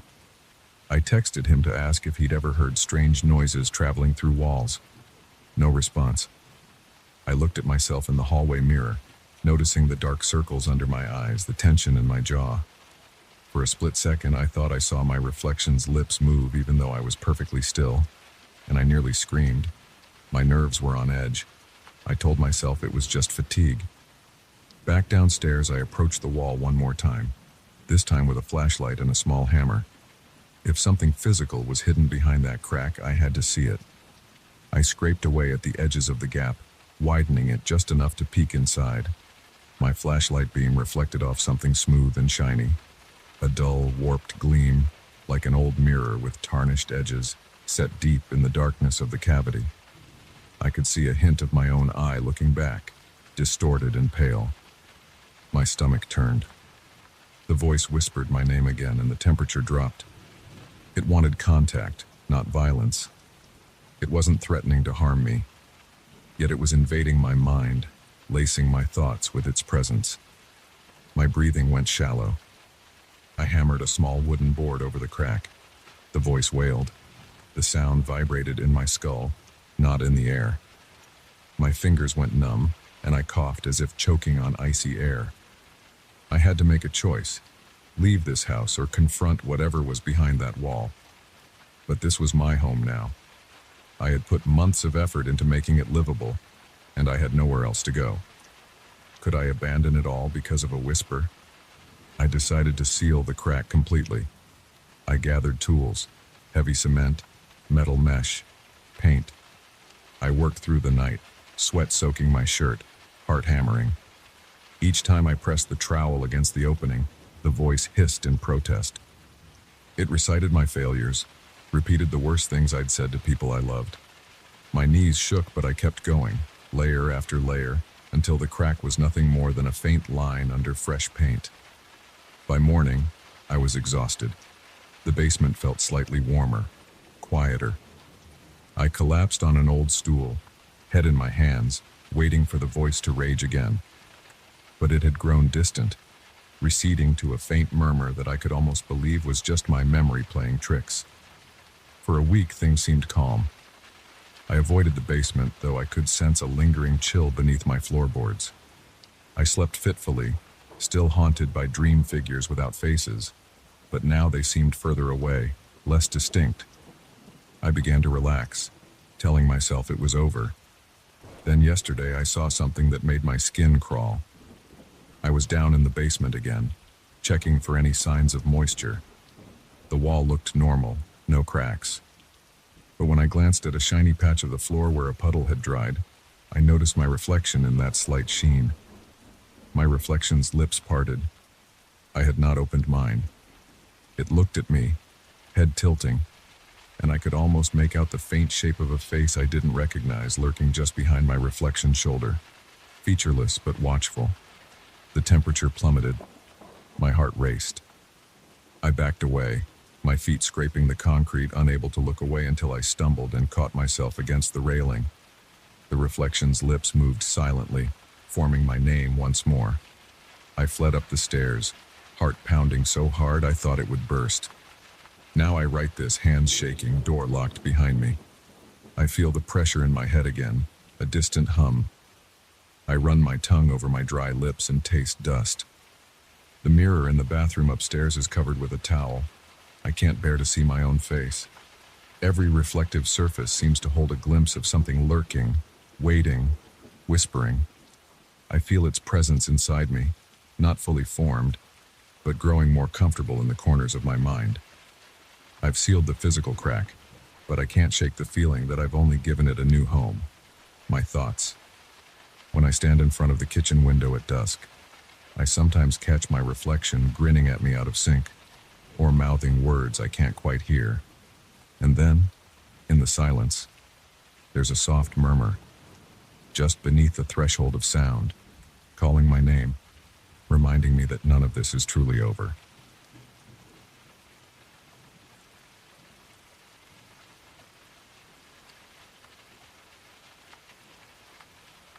I can't say how long I've been stumbling around in this damned mist, but I know it's longer than it should be. My throat is raw from breathing the cold, damp air, and my skin feels clammy inside my jacket. When I first stepped off the trail, just a few hours ago, I think, the forest seemed quiet enough. I'd come out here for a weekend hike to clear my head after months stuck in my apartment. The plan was simple: reach the summit, enjoy the view, and head back before sunset. But now nothing looks familiar anymore.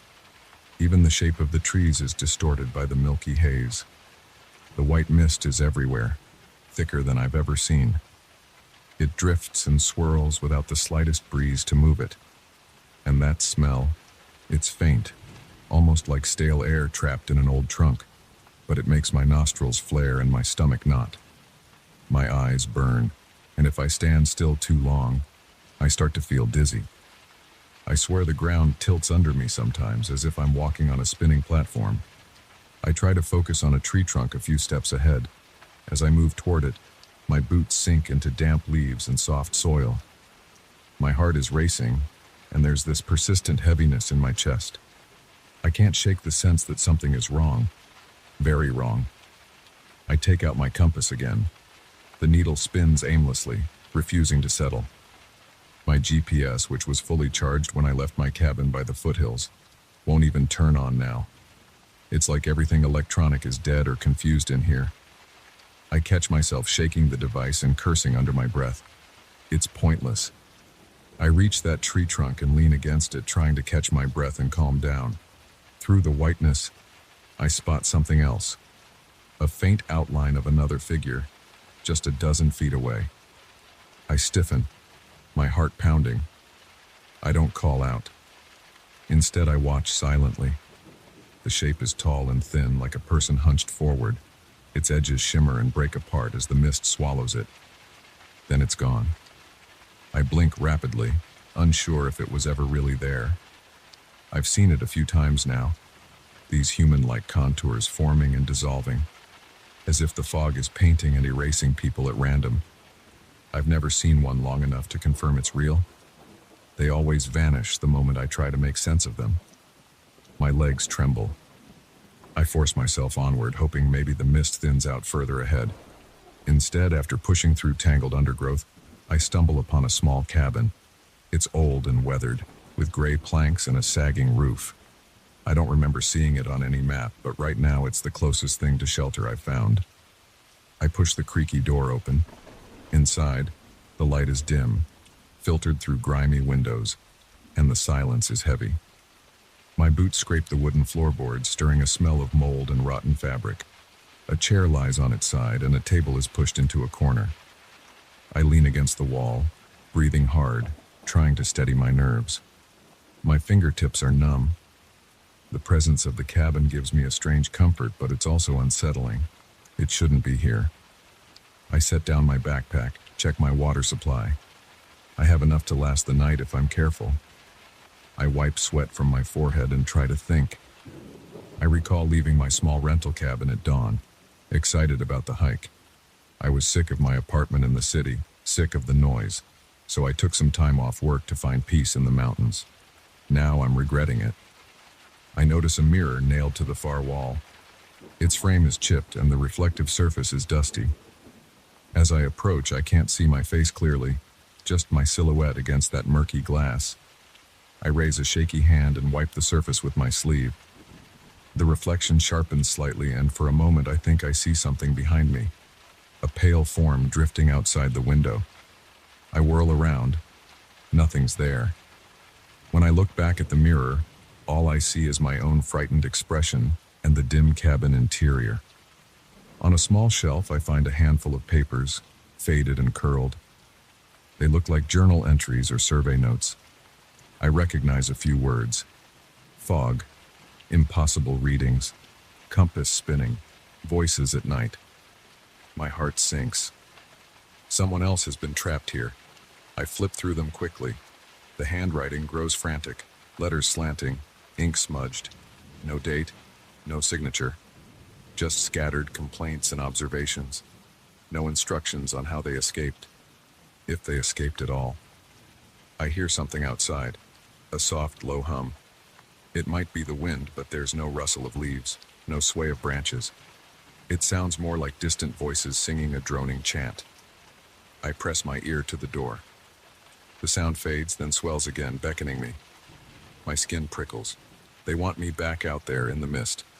I swallow hard, remember the strange shapes I saw. They haven't attacked me. They haven't tried to kill me. They just linger, out of reach, always shifting. It's as if they want me to wander until I lose myself completely. I sit down on the floor, knees drawn up, trying to control my breathing. I need a plan. If I can't rely on my compass or GPS, maybe I can follow the slope of the land downhill. That should eventually lead me back to the foothills, where my rental cabin sits and my car waits. I still have energy bars, a flashlight, a whistle. The flashlight works, at least for now. I click it on, shining it around the cabin. The beam falls on the mirror again. I swear, for a split second, I see movement inside it, like the reflection of someone passing behind me. I leap to my feet and swing the flashlight around. Nothing but old wood and broken furniture. I can't stay here. The cabin walls feel too close. My breath is shallow. I grab my things and step outside again. The mist greets me with a clammy embrace. The humming voices are quieter now, distant but insistent. I pick a direction, aiming downhill, and start moving carefully. With each step, the undergrowth clutches my ankles. I slide on wet leaves, catch myself on a branch. My heart is thudding in my ears. A shape emerges to my right, tall, featureless, and impossibly still. I shine my flashlight on it. It evaporates. I stagger back, nearly dropping the light. The chanting grows louder, impossible to pinpoint. I press on. Minutes stretch. The white vapor clings to my eyelashes. I feel nauseous, dizzy. My vision blurs. I'm sweating, then shivering, then sweating again. My ears pop, and I shake my head to clear it. Still, I move forward, step by step. I stumble on a fallen log and decide to rest. I can't keep going blindly. My muscles ache. I tilt my head up, but there's no sky, just endless whiteness. Did I take a wrong turn again? The chanting fades, replaced by silence. I feel like I'm sinking into a vast emptiness. I bite my lip, taste coppery blood. The pain helps me focus. I rummage in my backpack, find my whistle. I blow it twice, sharp and loud. The sound is swallowed by the fog, returning as a weak echo. No answer. I close my eyes, try to recall the map. The cabin where I started this morning was 2 hours from the main road. The trail was marked clearly. If I head southeast, I should eventually find the river. But which way is southeast now? My compass is useless. I check it again, still spinning. I try the GPS once more. Dead. My phone, signal gone. I'm trapped in a bubble of confusion. Suddenly I hear steps behind me. I jump up, my heart hammering. I swing the flashlight, illuminating nothing but swirling mist. Still, I feel it. Something old, ancient maybe, passing nearby. The hair on my neck stands up. I think of the journal pages in the cabin. They mentioned voices and impossible readings. Maybe this fog is not natural. Maybe it's something that's been here for centuries, luring travelers off the path and keeping them lost. It doesn't kill. It just keeps you wandering in panic, forever. I won't let that happen. I grit my teeth, force myself forward. The ground slopes downward slightly, so I follow that incline. I whisper to myself, keep moving, keep moving. My voice cracks. I focus on each footstep. Every now and then I see those outlines, human-like figures that appear and vanish in my peripheral vision. I refuse to look at them directly anymore.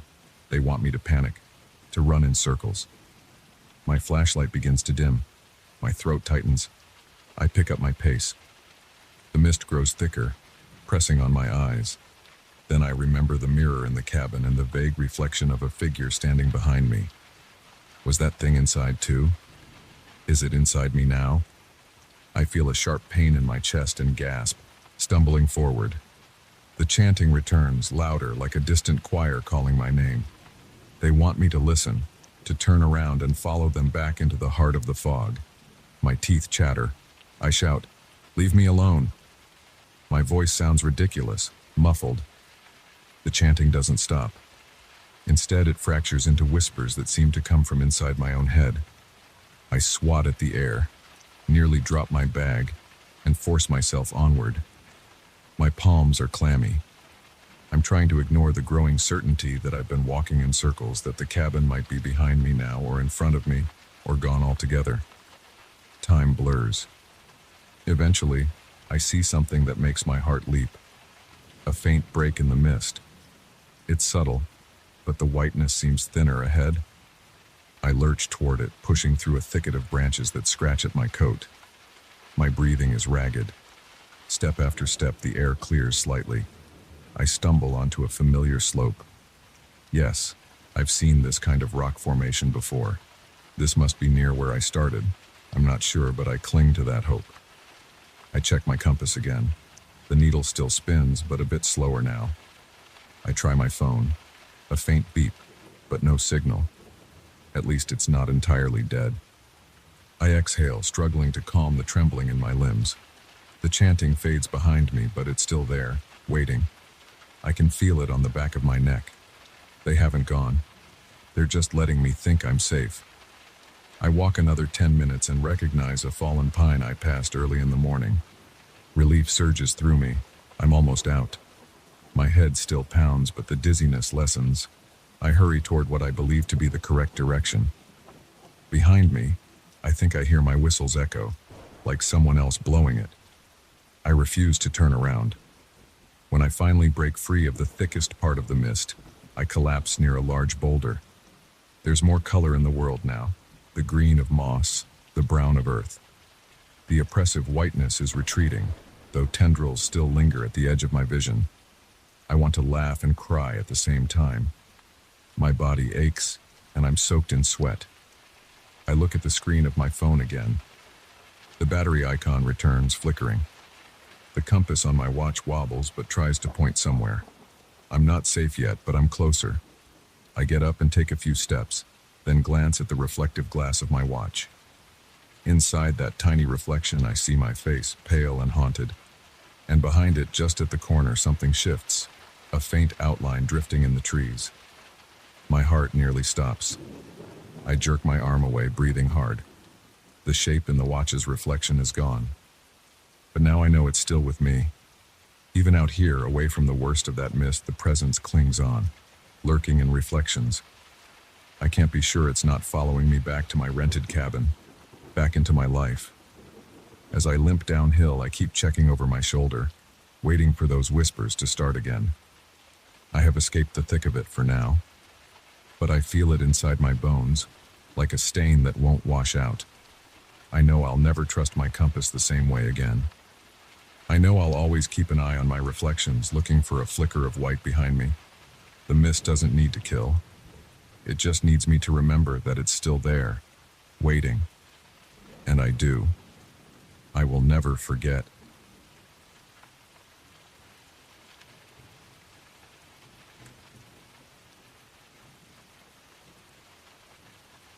I remember the first time I heard it. A faint but distinct set of footsteps pacing outside my door. It must have been well after midnight, and I'd just sunk into the old armchair near the window, trying to settle my restless legs. The hotel's top floor was supposed to be quiet, reserved for guests seeking privacy, yet I could feel every creak of the floorboards in the corridor beyond my room. I pressed my ear to the heavy wooden door and listened. The steps came evenly, heel to toe, pausing briefly, then turning around. No voices, no whispers, just the repetitive shuffle. I peered through the door's peephole. The hallway's light, dim and yellowish, revealed nothing but the patterned carpet and a long row of closed doors. No figure. Yet I kept hearing the steps, always at the same measured pace, as if someone were retracing old routes. My heart tightened. My throat felt dry. I'd come to this historic hotel to get some peace, an odd choice, I admit, since I'd read rumors about strange occurrences here. But I wanted isolation, not comfort. I needed a place to clear my mind after a series of bad decisions. Now instead, I got footsteps and silence. By the time morning light seeped in through the heavy brocade curtains, I was still awake, jittery and irritated. I decided I would ignore it all. Maybe it was just old pipes or floorboards expanding with changes in temperature. Yes, that must be it. The staff downstairs had given me a knowing smile when I checked in, a slight tilt of the head as if to say, "You're staying up there? Good luck." But I had waved it off. I didn't believe in ghosts. I didn't believe in curses. I just needed a few days away from my life back home, from my failures and regrets. Late afternoon, I wandered the corridors, hoping to find some rational explanation. The top floor was lined with antique mirrors in ornate frames and dusty paintings of unknown people who had probably been guests or owners decades ago. I stopped in front of a large rectangular mirror next to the staircase. The glass was uneven, slightly warped, giving my reflection a slender, elongated look. The hall's lamps flickered, and for a moment I could have sworn I saw another shape beside me, a dark smudge in the reflection. I blinked, and it disappeared. Just my nerves. I was tired. I found a small lounge area down the hall, half forgotten, with faded armchairs and a low table scattered with old brochures of the hotel's past events. There was an old photograph, black and white, slightly curled at the edges, showing the very corridor I stood in. Some previous era's guests posed stiffly against the walls. I examined the photo. The wallpaper pattern was the same. The mirrors were the same. In the photo's background, a tall figure lingered by a door, head tilted forward as if listening. No name, no caption. Just a ghostly presence recorded on film. I replaced the photo and rubbed my arms, suddenly cold. Night fell again, and I tried to rest. I propped a chair under the doorknob to feel safer. The footsteps began around the same time, a slow, rhythmic pattern. I lay in bed, covers pulled to my chest, focusing on my breath. I told myself, I'm imagining things. But the door handle rattled as if someone tried to enter. My heart thumped. I leaned forward, sweat beading on my forehead. The knob twisted, but the chair held. Then silence. No knock. No explanation. I dared to approach the door. The second I looked through the peephole, the corridor was still. No one. That was when I felt a movement behind me. I spun around. The curtain by the window swayed, though the air was dead still. The old radiator hissed softly, but there was no breeze. I could smell something faint, like old cologne maybe, or dust unsettled from a hidden nook. I backed away, nearly stumbling over my own suitcase. My gut twisted. Something was here. I tried to sleep again. Hours passed. Then, just before dawn, I heard it inside the room. Footsteps. On the carpet. Quiet but undeniable. I sat up too fast and got dizzy. My palms were clammy, my chest tight. I reached for the lamp and switched it on. Nothing visible. Yet I felt something brush past me, a presence that made the fine hairs on my arms stand on end. I strained my ears and caught a soft scuff near the dresser. When I dared to look at the wall, I saw a long, thin shadow stretching upward, swaying slightly. No source, no figure to cast it. My eyes watered. I couldn't scream, it felt pointless. I had come here alone. Who would help me? In the morning, the footsteps ceased. I hurried downstairs and confronted the receptionist. Is there anyone else on my floor? He gave me a tight smile as if embarrassed. No, sir. You have the entire floor to yourself. I demanded he tell me if someone had keys. He shrugged, muttering something about the age of the building, how some guests had mentioned odd noises, but no harm had ever come to anyone. I could see it in his eyes. He didn't want trouble. He suggested I move to a lower floor, yet I refused. For some reason, I felt compelled to stay. It was as if something in that corridor wanted me trapped, and a stubborn part of me wanted to understand why. That afternoon, I examined the door closely. I even took the chair away and opened it abruptly at the time I expected the footsteps, hoping to catch someone off guard. Nothing. I tried to record the sound with my phone, but all I picked up was a distant creaking. I paced the corridor, stopping at the mirrors, running my fingers along their frames. Dust settled under my nails. At one point, I pressed my face close to the large mirror. I looked exhausted, pale, eyes bloodshot, hair damp with sweat. As I stared, something flickered at the edge of my vision. I tried to keep calm. Then, out of the corner of my eye, I saw a shape drift behind me. I spun around. The corridor was empty, but the mirror's surface trembled slightly, or so it seemed. By the third night, my nerves were shot. The pacing outside resumed. The handle turned on its own, gently at first, then more insistently. I piled up my luggage against the door. I could hear soft scraping against the wood. Then a whisper, barely audible. I pressed my ear to the door and heard something like breathing, raspy and slow. I retreated to the bed, heart pounding so hard I tasted metal in my mouth.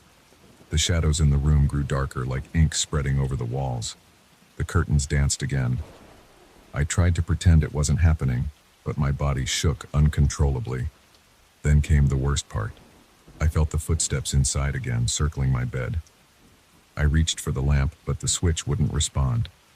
I tried to stand, but something heavy pressed on my shoulders as if warning me. The air smelled stale, like an abandoned attic.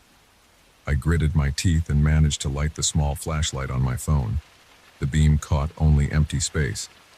Yet on the far wall, that impossible shadow stretched tall, tilting its head just as in the old photograph.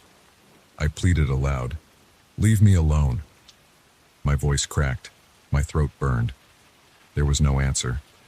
Still, I sensed a kind of patience in the silence, as if it were waiting for me to submit. My mind raced. Could I run out of here? Could I just abandon the room, the hotel entirely? But as I approached the doorknob rattled violently, and I heard that same rhythmic pacing in the corridor. It was as if the presence wanted to keep me from leaving, locking me in a loop of fear. Determined, I grabbed a sheet and flung it over the largest mirror in the corridor, hoping that would help. But as I stepped back inside, the footsteps followed, almost amused. I dragged a chair under the knob again, breathing hard. I kept wiping sweat from my face, my stomach knotted. The more I resisted, the stronger its hold seemed to grow. When I leaned against the door, I realized I was trembling so badly I could barely stand. At some point near dawn, delirious from lack of sleep, I tore open the dresser drawers. Inside, I found old stationery, a letterhead from the hotel's early days. There, written in neat cursive, was a guest's note. "I cannot leave this room. He walks the halls every night, and when I look through the mirror, I see him behind me." My skin crawled, so I wasn't the first. This had happened before, decades ago. I realized this presence thrived on being noticed. It didn't want to kill me. It wanted to keep me trapped in terror, each night the same, each dawn a retreat. I tried to steady my breath. My heart hammered against my ribs. I stood before the covered mirror in the corridor, yanked off the sheet and stared directly at the glass. For a long, nauseating moment, I saw a tall silhouette standing behind me, leaning forward, fingers hovering near my shoulder, its shape distorted by old glass. I blinked and the corridor was empty again. But I knew it was there, waiting, always waiting. I stumbled back into my room, slammed the door, and braced myself against it. Morning light seeped in, and for a moment I could breathe. My body felt drained, as if I'd been running marathons all night. I decided to leave this place, no matter what. I packed my things quickly, ignoring the tingle at the back of my neck. But as I reached the threshold, the doorknob seemed to jam. I pulled harder, the wood groaning. Finally, it opened. The corridor was still. I nearly ran to the elevator, dragging my suitcase. In the old mirror beside the elevator doors, I caught my own reflection. I looked haggard, a man changed by one sleepless terror after another. But as I leaned forward, trying to adjust my collar and steady my nerves, I noticed something. My reflection's eyes seemed darker, its posture slightly different. And behind that reflected version of myself was a faint, familiar outline. The tall figure. It hovered there, just at the edge of sight, as if it had climbed inside me, or lingered so close that I'd never truly be alone again. With a ding, the elevator arrived. Before I stepped in, I glanced back at that mirror. My breath caught. My reflection smiled faintly, an expression I swear I did not make. My stomach twisted and I stepped back, nearly toppling my suitcase. The corridor fell silent, but in my ears I still heard the pacing footsteps, the steady tread of something that refused to let me go.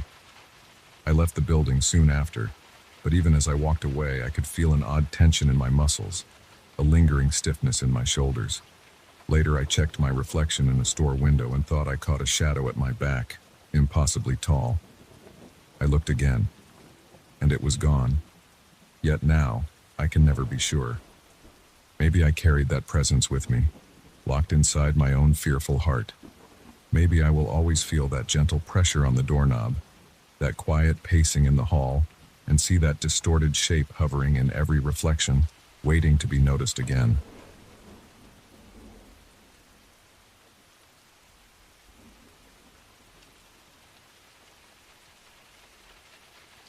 I remember the first time I saw it move. Just a slight shift, a subtle bend at the waist.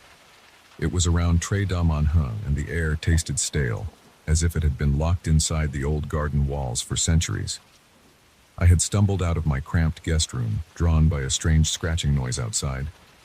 I'd been living here for 2 months, tending the neglected rose bushes and trimming back the ivy that clawed at the brickwork of the house. It was a temporary job. A friend, or maybe just an acquaintance who owed me, offered me the caretaker's position while I tried to sort my life out. I still don't know why I accepted. On that particular night, I crept barefoot across the cold patio stones, my heart pounding in my ears. Everything looked distorted under the moonlight, and I swore the shadows moved along the edges of my vision. The statue had always stood at the end of the garden, facing the vine-choked trellis. I never gave it too much attention except to note that it was featureless, just a smooth oval where a face should have been, like someone had started carving it and then given up halfway. But now, as I stood there shivering, I saw something different. The stone surface no longer looked flat. It seemed to bear faint contours, like half-formed expressions surfacing beneath the worn surface. I took a hesitant step closer, rubbing my arms, trying to chase away a creeping chill that had nothing to do with the temperature. I leaned in, straining to see, and that's when I realized it had a face. Or rather, it was struggling to have one. In the weak moonlight, I glimpsed indistinct features: an old man's furrowed brow, a pair of hollow cheeks, then the suggestion of a curled lip as if sneering at me. I blinked and the features shifted, turning into the strained, tearful visage of a woman. My stomach clenched and I stumbled back, nearly tripping over a gardening shovel left leaning against the shed. The statue didn't move while I watched it directly, yet I had this overpowering sensation that when I looked away it might lean forward again. I tried to steady my breathing, pressing a hand to my chest. The night was dead silent except for my own ragged inhalations and the faint rustle of leaves. The next morning I convinced myself I'd been half dreaming. I told myself I just needed rest. Tending the garden, cleaning dead leaves, and clearing the overgrown paths had drained me. I was exhausted.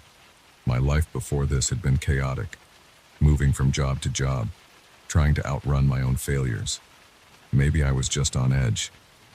As the day wore on, I moved gingerly past the statue, focusing on my chores. I pruned roses, scooped up fallen petals, and tried not to look at it, but I couldn't help myself. Every time I glanced over my shoulder, I noticed something new on its face: a cluster of thin wrinkles on its forehead, a faint scar running along what could have been a cheek. It was as if an invisible sculptor worked at it overnight, refining details while I slept. By midday, I noticed the statue's posture seemed different. It no longer faced the trellis perfectly. It seemed angled, just a bit, to watch the door I used to re-enter the house. I shook my head, sweat trickling down my temples. I told myself I was imagining it. But later, as the sun dipped and the light turned gold, I found myself lingering by the window in the living room, staring out. I'd found a small hand mirror in a drawer earlier that week, just an old tarnished thing someone left behind. Using it, I angled my line of sight from inside the house, checking if the statue would move when I wasn't looking directly. I held my breath, waited. Nothing happened, but something about its stance felt heavier, as if it leaned forward just a fraction more, ready to whisper secrets into my ear. That night I slept poorly, twisting in sweat-damp sheets. The room smelled musty, a blend of old wood and dusty fabric. I woke several times, sure I'd heard footsteps on the patio stones. Once I thought I heard a low scraping sound, like a hand brushing against brick. When I finally got up, heart thudding, I took the flashlight and peeked outside. Everything was still. But I noticed new details the next morning. The statue's face had changed again, now a gaunt expression, lips parted as if silently calling me. A series of tiny marks ran along its jawline, strange runes or scars. I couldn't decipher their meaning, but they made me uneasy. The feeling of being watched was now constant. I tried to rationalize what was happening. Could the statue be weathering in odd patterns, maybe cracks forming that resembled facial features? I considered covering it with a tarp, but I hesitated. Something about it felt dangerous. Like if I provoked it, it might do more than just watch. A few nights later, I decided to push back. I waited until dusk when the sky turned bruise purple and went outside with a large linen sheet. My legs shook a bit as I approached, and my palms felt clammy around the folded fabric. The statue's face, or faces because it never seemed settled, was caught halfway between a scowl and a sneer. I stepped closer, my breath coming in shallow bursts. Its body language seemed off. It was definitely leaning forward now, tilted toward me as if eager to communicate something dreadful. My heart hammered. I glanced around. No one else was here. I was alone with it, the house behind me dark and silent. Slowly, I lifted the sheet and tried to drape it over the statue's head and shoulders. My fingers brushed the stone's surface and it felt oddly warm, like it had been sitting in the sun, even though the air was cool. For a second, I thought I felt it shift beneath my hand. I gasped, pulling away, and the sheet slipped off. I stumbled back, nearly tripping over a rake. My skin prickled all over. I tried again, but I couldn't make myself touch it. Something in me screamed that making direct contact was a mistake. That night was a storm of half-formed nightmares. I woke up more than once, heart pounding, convinced I heard whispering through the window. But the wind had picked up outside, and branches scraped the walls like fingernails. I clutched the small mirror I'd found, using its surface to check the hallway behind me whenever I went for a glass of water or stood at the bathroom door. I kept expecting to see the statue just outside the window, pressing its cracked face against the glass. In the morning, a subtle change had occurred. The statue now bore distinct grooves that looked like veins bulging along its neck. Its eyes, previously mere hollows, had shallow indentations suggesting pupils. I felt sick. My stomach twisted, and the back of my neck felt hot. I couldn't eat. Just looking at it made me break out in a cold sweat. It knew something about me. I could feel that. As if it had been studying my every move, cataloging my fears, waiting for some perfect moment to show me something I wasn't ready to see. I spent hours locked inside the house that day, flipping through dusty papers I found in a storage chest by the stairs. I don't know what I was looking for. Some clue, some explanation. Most documents were old receipts, letters with faded ink, and an inventory of garden supplies from decades past. One letter mentioned the statue in passing. The gardener insists the old figure predates the house itself, it read. He believes it changes, but I have not witnessed this myself. I slammed the drawer shut. My pulse quickened, so I wasn't the first. That alone made my throat tighten. If others had noticed, why did they leave no solution? As night fell again, I felt cornered. My heart kept thudding in my chest like a trapped animal, and every sound, floorboards creaking, distant branches snapping, made me flinch. I tried to think rationally. I needed to do something. Leaving was an option, but I had nowhere else to go, not yet. I decided to confront the statue directly. Maybe break it? But that thought brought a surge of panic. What if that unleashed something worse? Armed with my flashlight and the handheld mirror tucked into my pocket, I stepped outside. It was quiet, but a charged kind of quiet, like the air before lightning strikes. I approached slowly. The statue now looked unmistakably human, yet its face was still shifting. Old man, weary woman, a grim mask of pain and rage. It leaned so far forward that I half expected it to topple. My legs trembled and I felt sweat trickle down my spine. I raised the flashlight beam to its face. For a heartbeat, it stayed motionless. Then I noticed a subtle twitch, a tiny movement as though it were about to speak. My throat tightened. I lifted the mirror, angling it so I could see the statue's face without meeting its gaze directly. The reflection was distorted, but I saw it in the silvered glass. The stone lips parted. I heard no words, just a dry rasp, like stone on stone. My heartbeat thundered in my ears. I wanted to run, but my legs felt like lead. Instead, I took a step back. The statue seemed to follow the movement, bending a fraction more. I couldn't stand it. I grabbed the linen sheet I'd left crumpled near the trellis and flung it at the statue. I managed to cover its head this time. The rough outline of a face pressed against the fabric from beneath, features bulging outward as if trying to escape. I staggered back, dizzy. The night air felt too thick to breathe. I tasted bile on my tongue.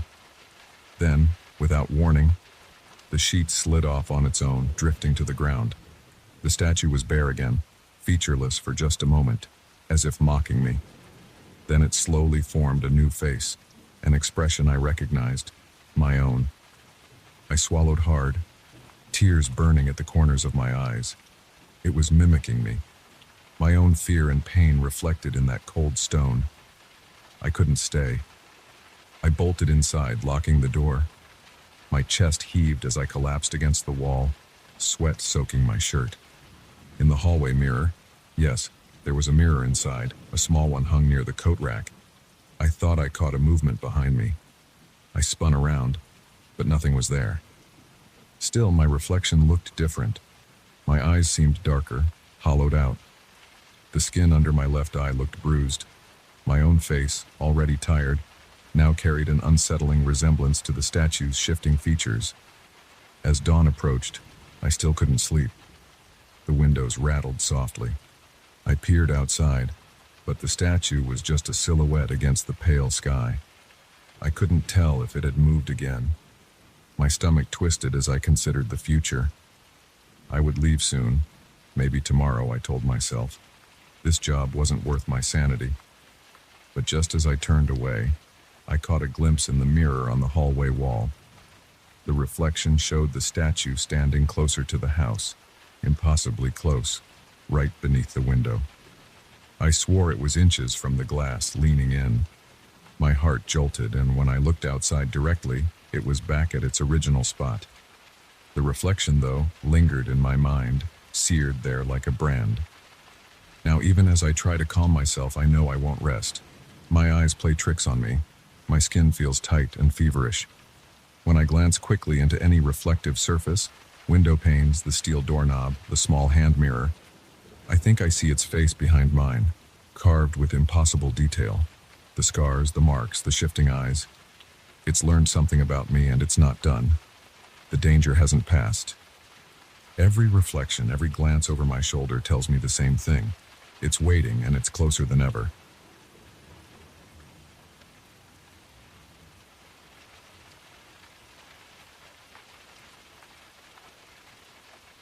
I'm not sure when I realized how quiet the house had become. Maybe it was during one of those flickers of light when the overhead lamp buzzed and dimmed, leaving me blinking in semi-darkness. I stood in my grandfather's old study, one foot half wrapped in the edge of the worn rug, holding the pocket watch he'd left me. The watch felt heavy in my hand, colder than it should have been, its chain dangling lifelessly. I'd tried 3 times now to adjust it, but it wouldn't budge from exactly 3 o'clock. The hands stood rigid, mocking me with their stubborn stillness. I swallowed hard. The air tasted stale, as though the windows hadn't been opened in decades. The dark wooden walls seemed to press inward, the silence heavy and claustrophobic. I remember the day I moved into this creaking old place, my grandfather's house. I inherited it after he passed, and though I'd always found it eerie, I never expected something like this. But now, with the watch clasped in my palm, each breath I drew felt more difficult than the last. I tried to ignore the goosebumps that crept over my arms and neck. I turned the watch over. Its ornate casing bore strange geometric patterns etched into the metal, circles interlocked with triangles and lines I couldn't decipher. I pressed the small button at the top, expecting the cover to pop open smoothly. It stuck for a moment, then gave way with a click. Inside, the watch's face shone back at me. It was oddly reflective, like a tiny silver mirror set behind the motionless hands. Just seeing my distorted reflection made my stomach twist. Then the temperature dropped further. My breath misted in front of my face. I heard a whisper, faint, almost impossible to catch. It slid beneath my hearing like a blade beneath skin. My heart fluttered. I glanced around the study, the old oak desk, stacks of yellowed papers, the musty chair. Nothing and no one else. Just that voice, a half syllable of something dark and distant, lingering in the corners. I stepped back into the hallway, fumbling for the light switch. The corridor lamp flickered pathetically, casting jittery shadows along the peeling wallpaper. My pulse hammered in my ears. I touched my forehead with my free hand, felt the cool sweat forming there. Something was deeply wrong, and I knew it. But what could I do? This was my home now. I had nowhere else to stay, not tonight at least. And if I left, where would I go at this hour? I closed the watch with a snap, hoping it would help. The temperature rose a degree, maybe just in my mind. I turned toward the living room, intending to sit down, collect my thoughts, maybe make some tea. As I stepped through the doorway, I stumbled. My vision blurred, and suddenly I was standing in front of the cold, dark TV set. But how had I crossed the room so quickly? I blinked, disoriented. Had I blacked out for a second? I glanced at the wall clock. It read 9:12 p.m. I checked my phone. 9:14 p.m. Close enough. I sighed, pressed the watch between my palms. It remained at 3 o'clock. I tried not to think about it too much, tried to be rational. It was just a broken watch, right? A family heirloom that hadn't worked in decades, but why did I feel the hairs on my neck standing on end? I sat on the sofa and forced myself to inhale slowly. In, out. My lungs still felt squeezed. The silence thickened until I heard the faint creak of floorboards overhead. I knew no one was upstairs. The attic was empty, just old junk and boxes. Yet I heard footsteps, soft, deliberate steps. My chest tightened and I shot to my feet. The watch's chain clanked against the coffee table as I set it down, determined to investigate, to prove to myself that nothing was there. I climbed the stairs, my throat dry, each step slower than the last. The attic door was at the end of the hall. I reached it, hand trembling on the knob. The metal felt like ice. I pushed it open, squinting into the darkness. Dust motes swirled in the faint light from the hallway. I pulled the chain of the old bulb hanging from the rafters. The bare light flickered, but at least it stayed on. Boxes, trunks, old lamps, and my grandfather's ancient tools sat in silent disarray. No one here. Of course. I listened carefully. Nothing but my heartbeat. The attic smelled of mold and old varnish. I turned to go back downstairs when something caught my eye. A small leather-bound notebook, half tucked behind a wooden crate. I picked it up. Its cover bore the same strange symbols I'd seen on the watch's casing. I flipped through pages scrawled in my grandfather's neat handwriting. Words jumped out. Stolen time, cycles, trapped in 3, watch demands. My chest constricted. I snapped the notebook shut. The light sputtered. Suddenly I felt dizzy again. The world tilted. The bulb dimmed to darkness, then flared painfully bright. I stumbled forward, leaning against a trunk. When I regained my balance and opened the attic door, the hallway was darker than before. My phone screen said 10:25 p.m., but it felt like I'd only spent a minute or two upstairs. Did I lose nearly an hour? Back downstairs, I found the watch right where I'd left it. But something was different. My arms felt numb, as if they'd fallen asleep. Rolling up my sleeves, I saw faint marks etched into my skin, shallow geometric lines like the patterns on the watch. They didn't hurt, they didn't bleed, they were just there. Panic gnawed at my stomach. I tried rubbing them away, they didn't fade. I rushed to the bathroom, flicked on the light. The bulb buzzed, then stabilized. My reflection in the mirror looked pale. I splashed cold water on my face, trying to shake this feeling. That's when I noticed my right arm's pattern had grown more intricate, a tiny wheel shape near my elbow that hadn't been there seconds before. I pressed my fingertips to it. No pain, no sensation, just that haunting pattern. A whisper drifted in from the hallway, a single rasped syllable. I rushed out, wet footprints marking the floor. The watch seemed heavier now, as if it had absorbed my fear. I tried to call someone. My phone's battery was inexplicably low. The call wouldn't connect. Outside, the wind howled. The windows rattled, but no light came through the curtains, just a dull, moonless darkness. I spent the next hour, or what I thought was an hour, trying to reason this out. I heated water for tea, only to find the kettle cold again when I reached for it. Time kept slipping. One moment I was lighting a candle in the kitchen. The next, I was standing in the hallway with the candle burned halfway down and dripping wax onto my hand, though I felt no pain. Every time I checked the watch, it remained at 3 o'clock. Every time I tried to open it, I hesitated. The last thing I wanted was to confront that mirrored face. Still, I needed answers. Maybe if I looked closer, I could figure out what was happening. Eventually, I sat at the desk in the study, the notebook beside me, and forced myself to open the watch again. The tiny door creaked.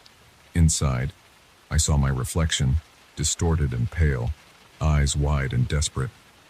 But behind my reflection, I could have sworn there was another face, thin, angular, its eyes like hollow clock hands.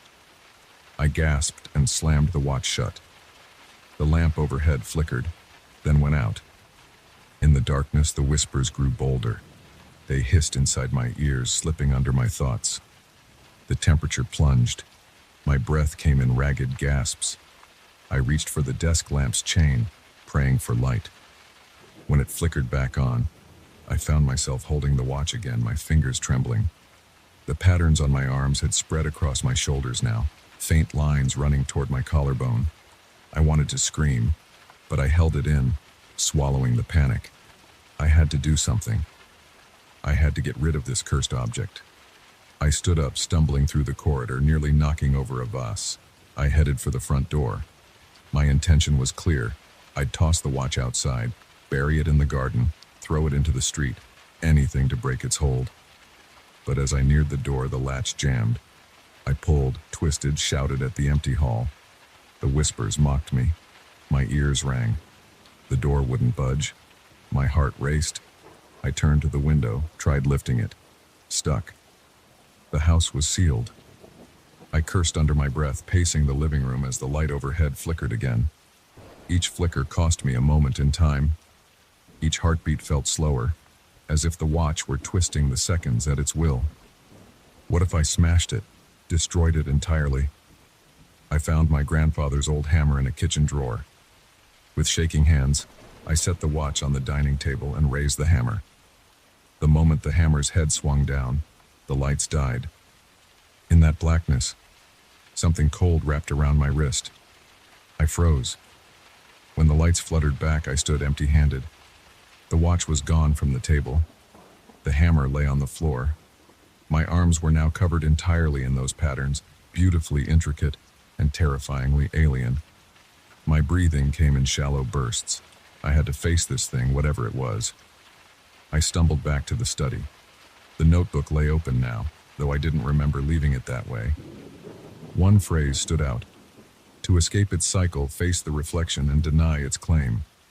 So I opened the watch again, gripping it tightly. I forced my eyes onto that tiny reflective surface. I saw my face twisted with fear, and behind it, faint but visible, the other presence, like a silhouette trapped behind glass. I clenched my jaw, tears in my eyes. "You can't have my time," I whispered. My voice cracked, but I repeated the words, louder. "You can't have my time." A sudden jolt struck me as if static electricity had surged up my arms. The lights flickered madly. I felt a nausea so intense I nearly collapsed. Then abruptly, everything grew quiet. The lamp glowed steadily. The air warmed. I stood there, panting, sweat trickling down my back. The watch still read 3 o'clock, but I sensed a subtle shift. Those patterns on my arms started to fade, just slightly. I closed the watch and set it down on the desk, breathing hard. My legs wobbled as I staggered into the hallway. I flicked the front door latch again, and this time it gave way. A gust of cold night air rushed in. I stepped out onto the porch, sucking in the fresh air. But something still felt off. Before leaving, I took one last look at the watch's face through the study window, its surface faintly reflecting me at the door. For a heartbeat, I swore I saw that hollow-eyed shape hovering behind my reflection again, smiling thinly, as if waiting. My skin felt tight and my heart still pounded. The patterns weren't completely gone. Faint lines remained, forever etched into my flesh. I couldn't bring myself to return inside. The watch was still in there, and I knew it would remain stuck at 3 o'clock. It had let me go for now. But that last reflection suggested it was only biding its time. And as I closed the door behind me, I felt a lingering chill crawling under my skin, reminding me that whatever lived inside that ancient pocket watch had no intention of letting me escape forever.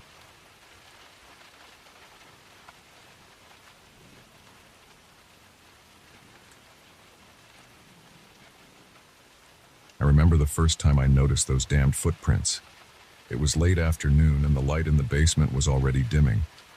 I had taken a break after hours of packing old boxes and sweeping dusty floors.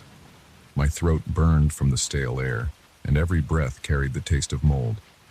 I was leaning against the wall, rubbing my tired eyes when I saw them. Wet prints, clinging somehow to the ceiling beams, as if someone had walked upside down through the dust and dirt. My heart gave a jolt. I straightened and blinked several times, trying to convince myself that it was just a trick of the low light. But no matter how hard I stared, those prints remained, glistening faintly, their edges uneven, as if formed by something cold and alive. My neck ached as I looked up, the angle awkward. For a moment I stood there, silent, not daring to move.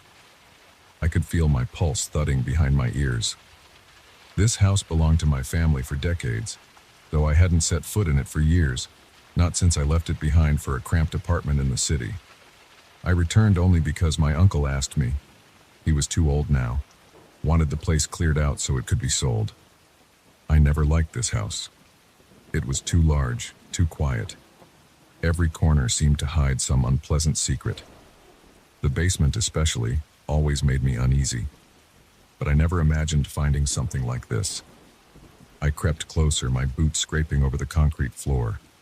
There was a faint smell I couldn't identify, something sharp and mineral like damp stones. I could just barely see the footprints clearly, a series of ovals, almost shoe-shaped, but not quite. The toes were pointed in a strange direction, and I swear I felt a chill radiating from them. I reached up, trembling, and touched the wood beam where one mark was darkest. My fingertips came away moist, as if dipped in icy dew. A shiver ran down my spine. I stepped backward, careful not to disturb anything else. There was no one here but me, and the door to the basement was locked from the inside. If someone had been here, I would have heard them. How could these footprints appear on the ceiling? The logic of it made no sense. My eyes darted around, searching the corners. The only objects were a few boxes, an old dresser, some tools. and that tall, ornate mirror leaning against the far wall. That mirror, old with a tarnished frame of swirling patterns, came with the house. I remember it from my childhood, always covered with a sheet, always shoved somewhere dark. Now it stood uncovered, reflecting the weak light of a single bulb. For a moment, I saw my own reflection distorted by specks and cracks. Then, behind me, something like a ripple. I turned, but there was nothing. The footprints remained still and silent. I didn't sleep well that night. My new mattress shoved into the old upstairs bedroom felt lumpy. I kept imagining wet sounds just below the floorboards, and at times I sat up, holding my breath, listening. The next morning, when I forced myself down the basement steps, I found the footprints again, only this time they had changed positions. Now they ran along the side wall, as if someone had walked vertically toward the mirror. I cursed under my breath, my stomach twisted. I ran my palm over my stubbly chin, trying to think logically. Maybe water was seeping through cracks, forming patterns as it dried. But why these shapes, and why always changing places? I knelt and examined them closely. Still moist, still chilling to the touch. They seemed to be leading me closer to the mirror. Over the next few days, I tried to work as normally as possible. I moved boxes upstairs, sorted old family documents, stacked furniture to be taken away. But I kept checking the basement. Every morning, the footprints would be somewhere new, on a beam, on the opposite wall, sometimes even looping in a bizarre spiral. Each time, they looked fresh, as if just formed. Each time, that strange mineral smell hung in the air, and each time the mirror caught my eye. I noticed that whenever I approached it, my reflection seemed slightly off, my movements delayed by a fraction, or the angle skewed, as if the world behind the glass didn't match mine. On the fourth day, I tried an experiment. I brought a thick plastic tarp and covered the mirror completely. I hammered a small nail into the beam and hung a dusty old quilt over it, just to be sure. Then I swept the basement floor, letting the dust settle, trying to ignore the clammy feeling that crawled up my arms. After that, I locked the basement and went to town to run some errands, convinced that I'd stop this nonsense once and for all. When I returned that evening, I found the tarp and quilt tossed aside, crumpled in a corner. The footprints were on the ceiling again, but now they formed a trail that zigzagged, as if frustrated. My breath caught in my throat. My heart drummed so loudly I could barely hear my own thoughts. I snapped the overhead light off and on, but nothing changed. The mirror stood there, uncovered, reflecting me standing rigid at the bottom of the stairs, a faint sheen of sweat on my forehead. I wanted to run. Every muscle in my body screamed for me to leave this place, to just walk out and never come back. But I needed money from selling the house, and I had promised my uncle I'd finish the job. Besides, there was a gnawing curiosity in me now, some desperate need to understand what was happening. Maybe something wanted to communicate with me. Maybe these impossible footprints were some code, a pattern I was meant to decipher. So I watched them more closely. Each day they rearranged, forming shapes I couldn't quite identify. Sometimes they looked like arrows pointing toward the mirror. Sometimes they formed looping curves that made my head spin if I stared too long. I tried writing down their positions, drawing sketches, but nothing made sense. My hands would tremble as I attempted to capture the patterns on paper. My breath would grow shallow, and I'd feel a crawling sensation at the back of my neck, as if invisible eyes followed my every move. I tried talking to the empty room. "What do you want?" I whispered one night, my voice cracking. The footprints were quiet, unmoving, just dark spots glistening along a ceiling beam. I approached the mirror, my heart hammering. "Is there someone there?" I asked, my reflection staring back, pale and tense. Nothing replied. But as I turned to leave, I caught a flicker in the corner of my eye, a subtle distortion, as if the reflection had shifted a split second after I did. By the end of the week, I felt like I hadn't slept in years. My head throbbed. My mouth tasted like copper. I jumped at every creak of the old wooden floors. I found myself avoiding the basement, but at the same time I felt drawn to it, unable to stop checking. On a particularly tense afternoon, I decided to inspect the back of the mirror, Removing it from its leaning position, I discovered something taped to the wooden backing. A photograph, old and faded, showing a figure standing in this very basement, holding a lantern. The figure's face was blurred, and behind him I swear I could see faint footprints on the walls. It must have been taken decades ago. My stomach lurched. I wiped sweat from my brow, feeling nauseous. The patterns, the footprints, they weren't new. Someone else had witnessed this before. The old mirror must be connected to this phenomenon. Was it a gateway? A window into some inverted place where gravity worked differently and strange beings crept along surfaces? That night I stood in front of the mirror with a flashlight. The footprints were arranged in a circle above me. My pulse pounded so hard I thought I'd faint. I stared at my reflection, lifting my hand slowly. My reflection did the same. I leaned forward until my breath fogged the glass. The smell of minerals grew stronger, colder. My throat tightened. I reached out and touched the mirror's surface. It felt frigid, more so than normal glass. I pressed harder. For a split second I felt a resistance that didn't seem physical, like trying to push through a layer of thick, invisible jelly. The footprints above me suddenly glistened brighter, droplets forming at their edges, dripping cold water onto my shoulder. I jerked back, wiping my neck with a trembling hand. Had I angered it? Whatever it was? My lamp flickered. My legs were shaking now, sweat trickling down my spine. I muttered, "Stop this, please." My voice sounded weak and hollow. The footprints remained. I dared to look into the mirror once more. This time something felt off.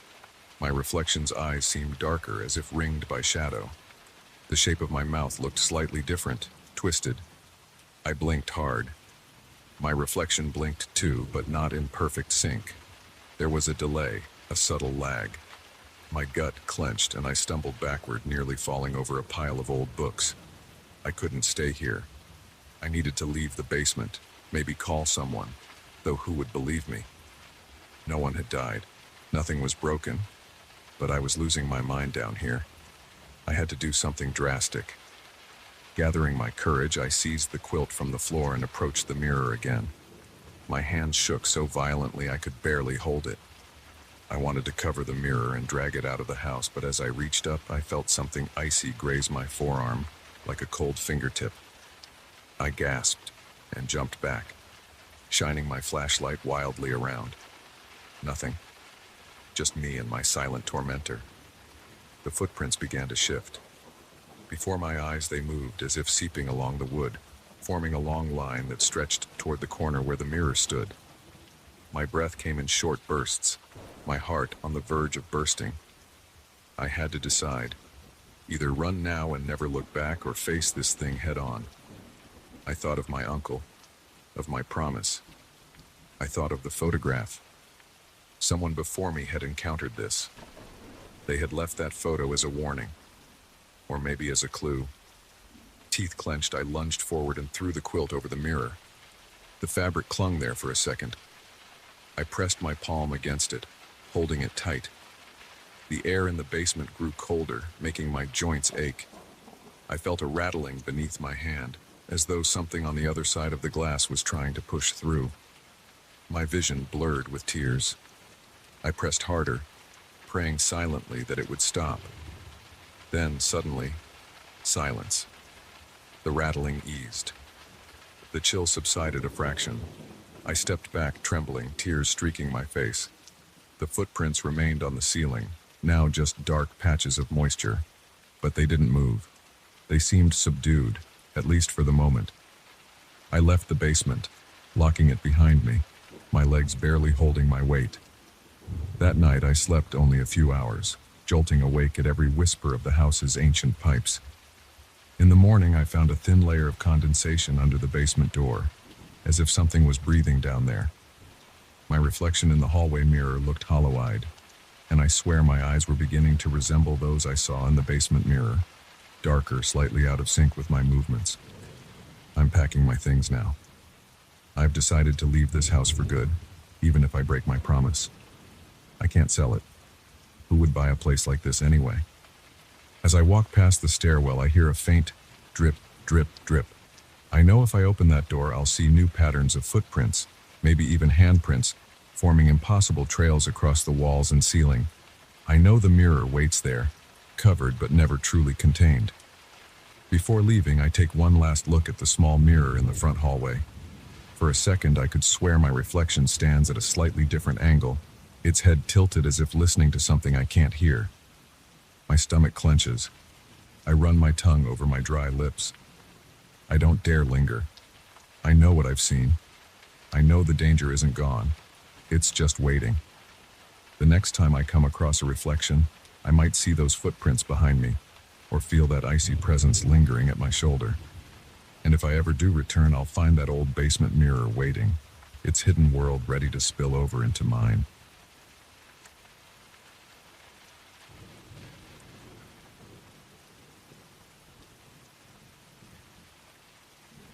I swear I can still feel the chill crawling up my neck as I sit here, struggling to steady my breath. Even now, the walls of this old house seem to press in on me as if they know something I don't. I've been living here alone for a few weeks, ever since my aunt passed away and left the place in my name. At first, it felt like a half-hearted blessing. The house was old and heavy with silence, but I figured I could fix it up, sell it, move on. No one else seemed interested in it anyway. But tonight, the air inside these rooms feels charged, as though something is alive and watching. I'm in the upstairs hallway by the attic door, holding my breath. I can't help but think back to earlier this evening when I found that mask. The one made of pale ceramic with its blank white face and faintly visible brushstrokes around the eyes. I remember the exact moment I touched it. The surface was unexpectedly warm, and as my fingertips grazed its cheek, a prickling sensation swept along my spine, leaving my stomach tight and queasy. I found the mask in a battered cardboard box tucked behind an old wardrobe in the attic. There was a damp smell up there, wood rot and stale air. I had gone up just to poke around, maybe find something valuable, or at least learn a bit about my aunt's past. When I pushed aside a layer of yellowed newspapers and dusty doilies, I saw it. This pale face staring blindly upward, half buried in clutter. I can't say why I picked it up. Curiosity, I guess. It's the kind of object you'd see in an antique shop window. Cracked glaze, discolored edges. There was something unsettling in the simplicity of its features, just empty eye holes and a subtle raise where lips might be. After feeling that strange shock at my first touch, I tried to shrug it off. I carried it downstairs and hung it on the living room wall, thinking it might add some character. The house is full of old junk anyway, but as the evening wore on, something felt off. Each time I walked past the living room, I could swear the mask's expression shifted. Not dramatically, no wide grin or glaring scowl, but slight changes in the shape of the cracks. Around midnight, I found myself pausing in front of it with the lights out, and the faint moonlight showed tiny fractures branching across the ceramic surface. Those lines formed something like a twisted smile, a grin too subtle to be sure if I was imagining it. Yet my heart pounded all the same. I decided I'd had enough of that feeling. I tugged at the mask, trying to lift it off the wall, but it held fast, as if the hook were bent. I didn't want to break it or make noise that would rattle my nerves more, so I left it there and went upstairs to try to sleep. Still, my head buzzed with an uneasy energy. When I flicked off the bedroom lamp, I heard something downstairs. A muffled laugh, low and scratchy, as if heard through layers of thick fabric. I froze, holding my breath, listening to the silence afterward. Maybe it was the old pipes, or the wind scraping a branch along the siding. I tried to convince myself of that, but my chest tightened with the sensation of being watched. Eventually, I drifted into a restless sleep. I can't tell you what I dreamt, but I know it was unpleasant. I woke up at some point in the early hours, 3, maybe 4 in the morning, my throat dry, my heart hammering. My neck ached. I fumbled for the bedside lamp and blinked as the light stung my eyes. And that's when I saw it. The mask lying right next to the bed as if it had been gently placed there. My stomach flipped. I know I left it downstairs. There was no one else in the house. My fingers trembled as I reached out, feeling the cool ceramic once more. My hand recoiled as soon as I touched its surface. I swallowed hard and backed away, pressing myself against the headboard. Did I sleepwalk? Did I go downstairs and bring it up in some half-conscious stupor? The idea made me sweat. I examined the bedroom door. It was still locked from the inside.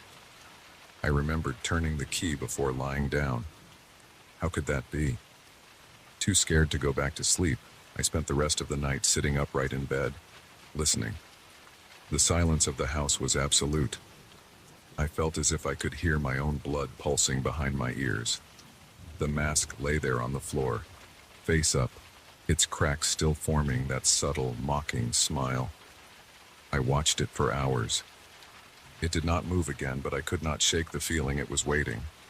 By morning, with sunlight cutting through the thin curtains, I gathered the courage to pick it up again. My hand shook as I carried it back downstairs. The living room looked the same. Old furniture, a stuffy rug, the smell of damp wood that never seems to leave. I placed the mask on the coffee table and sat across from it, studying it under the pale morning light. The cracks were more pronounced now, and they traced delicate patterns around the eye holes. If I looked long enough, I began to see something like character behind that vacant stare. It felt as if the mask was sizing me up. I needed answers. I rummaged through the old papers in the study, my aunt's faded letters, receipts from decades past, handwritten notes that mentioned nothing of a mask. I found a few Polaroids tucked in a drawer. My aunt in her younger years smiling next to people I didn't recognize, everyone dressed in old-fashioned clothes. In the background of one picture, I spotted something hanging on a wall, a shape that could have been the mask or something very similar. In another photo, a group stood around a large, ornate wooden box. Their faces were grim. The mask was not visible in this one, but I sensed a connection I couldn't prove. I tried to push the worry aside. I made lunch, chewing slowly, barely tasting the food. The mask remained on the coffee table. I could see it from where I sat in the kitchen. It was like having company, an unwelcome guest who never speaks, but always stares. I cleared my throat, half expecting an echo. Nothing. Only that tense silence. When dusk came, the tension in my chest returned. I decided I'd had enough. I took a spare sheet from a closet and draped it over the mask. The fabric settled over it, swallowing that eerie grin. Out of sight, out of mind, I told myself. Perhaps I could leave this place tomorrow, find a buyer who wouldn't ask too many questions. I went upstairs and prepared myself for another long night. My limbs felt heavy. I tried to read, but my eyes kept drifting to the doorway, expecting a soft scratch or a stifled giggle. Eventually, I turned off the lights. I lay there in the darkness, my heart thumping. For a few minutes, nothing happened. No noises, no shifting shadows. Just as I began to hope I might fall asleep, I heard it again, that muffled laughter. I shot upright, my breath catching. It sounded closer this time, on the other side of the door. I grabbed a flashlight and crept into the hallway, the floorboards creaking under my bare feet. Downstairs, the living room was dim. The sheet I had draped was gone, folded neatly on the armchair. The mask hung once again on the wall, though I don't remember putting it back there. Its cracks had deepened, forming a network of lines that curved into a manic grin. I aimed the flashlight at it, my hand shaking so badly the beam wobbled. Then I saw the mask's surface ripple just slightly, as though its ceramic skin were alive. I stumbled backward, knocking into a side table and sending a vase to the floor with a dull thud. Panicking, I tried to breathe slowly, to think clearly. Maybe if I took it outside and buried it or smashed it to pieces. No, the idea made my stomach knot. Some instinct warned me that destroying it wouldn't solve anything. It wanted something. I could feel that desire emanating from it. The mask wanted me to wear it. The thought was absurd, but it clung to me. If I put it on, what would happen? Would I lose myself behind that porcelain grin? My hands grew clammy. I reached for the mask, determined to end this. As my fingertips touched its edge, I felt a pulse, like a heartbeat, thrum through my palm. I gagged, pulling away. My knees threatened to give out. I could smell something like burnt dust and old paper. I rushed to the kitchen, desperate for a solution. I thought about calling someone, but who would believe me? The phone line crackled with static. I slammed it down, frustrated and scared. My breath came in ragged gasps. The house felt different now, the temperature dropping. I glanced at my reflection in the microwave's glass door. My face was pale, eyes wide with terror. Behind me, in that distorted reflection, I saw the mask peering from the hallway. Its grin stretched, cracking further. The ceramic flakes drifting to the floor sounded like tiny bones snapping. My throat tightened. I spun around. Nothing in the hallway. But when I turned back to the reflection, it was there again, closer. It was playing games with me. My stomach churned. This had to end. I crept back into the living room. The mask hung innocently on the wall, blank and lifeless under the dim lamp. I stood beneath it, sweat trickling down my temples. I reached up, pressing my fingertips against it. The cracking lines felt like scars. Slowly, I lifted the mask off the hook. My body trembled so hard I almost dropped it. For a moment, I considered putting it on, just to see if it would release me afterward, if it would stop tormenting me.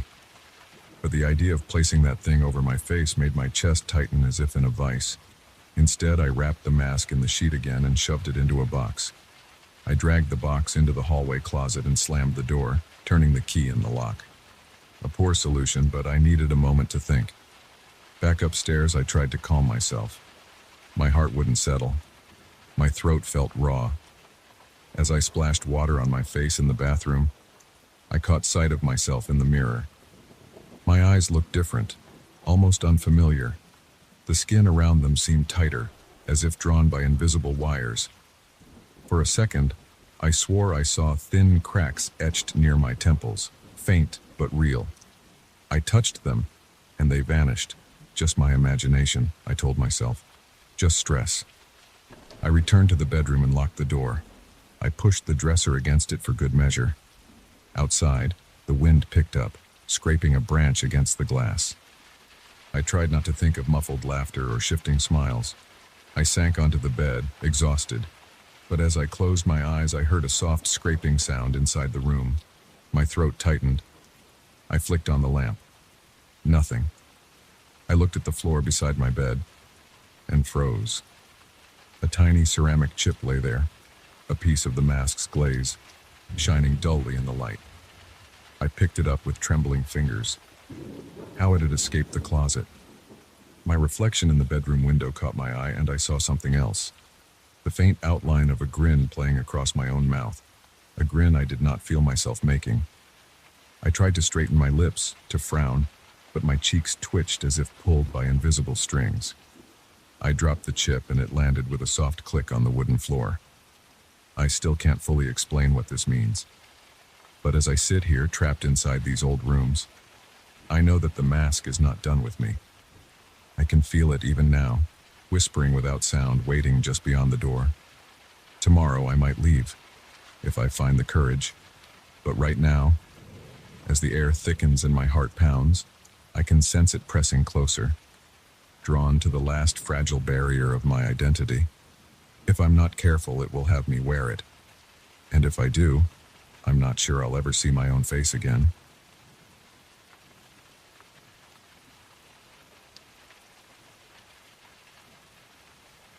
I first noticed it late in the evening, a little past midnight, when the only light in the living room came from the street lamp outside.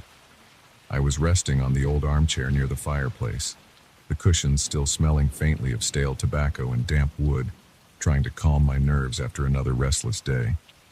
The silence had settled around me like a thick blanket, and I remember the uneasy warmth of my own breath inside my nostrils. That was when I caught a movement at the corner of my vision, something dark shifting across the far wall.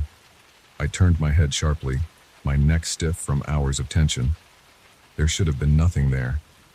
The lamp in the corner was off, and the curtains were drawn, leaving only that weak golden light from outside.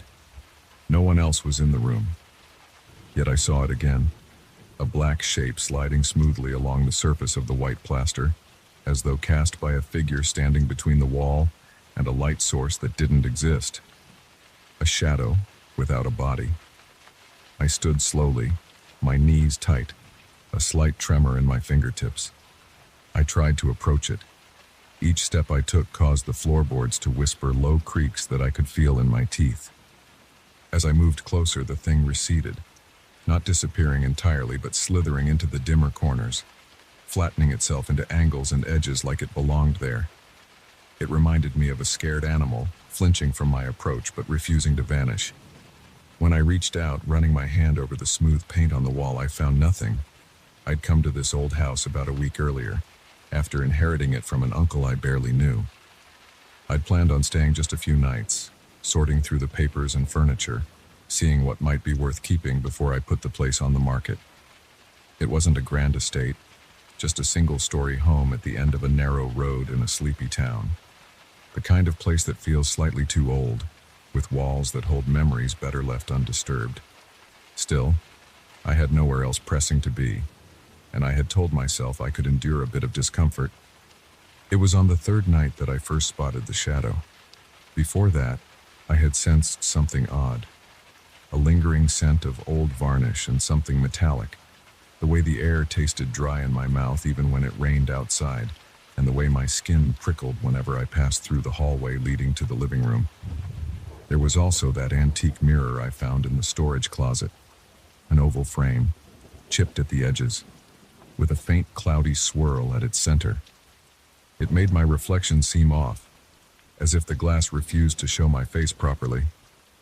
I'd leaned it against a corner wall for now, unsure what to do with it.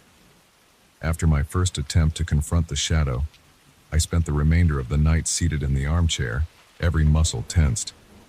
Occasionally, I would catch a quick slither at the edge of my vision, a dark fluid line drifting across the far wall. Each time I turned my head, it darted away, hiding behind shelves or slipping beneath the outline of furniture.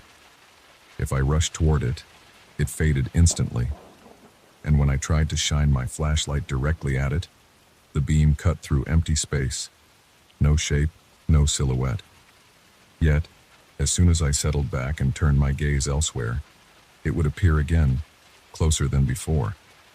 Exhausted, I tried to sleep, but it was hopeless. Each time my eyes drooped, the feeling of a presence, something watching, jerked me awake. My body felt damp with sweat. My heart refused to slow down. Eventually, as dawn approached, I forced myself to do something practical.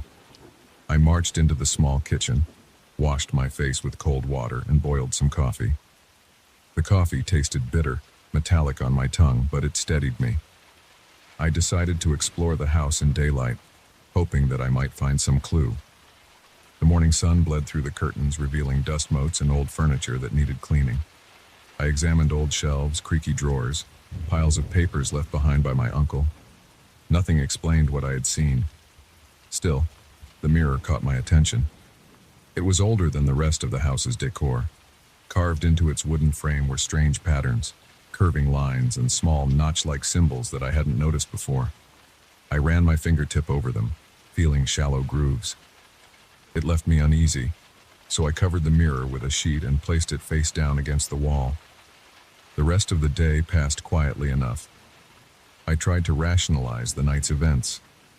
Perhaps the flickering of a passing car's headlight, or a trick of tired eyes. I even considered leaving the house, but I wanted to finish sorting through everything.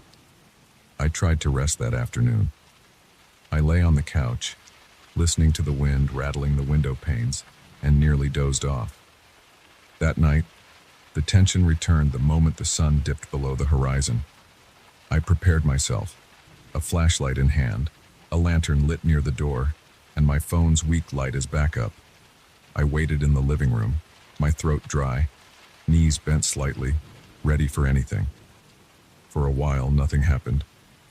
Just silence, and my own pulse drumming in my ears. Then I caught a glimpse, the shadow sliding out from behind the covered mirror. I swear it emerged from beneath the sheet, like ink seeping through fabric. This time it moved more boldly, tracing a path along the wall above the fireplace. Slowly, it formed shapes, geometric patterns, something like twisted runes. It didn't remain still.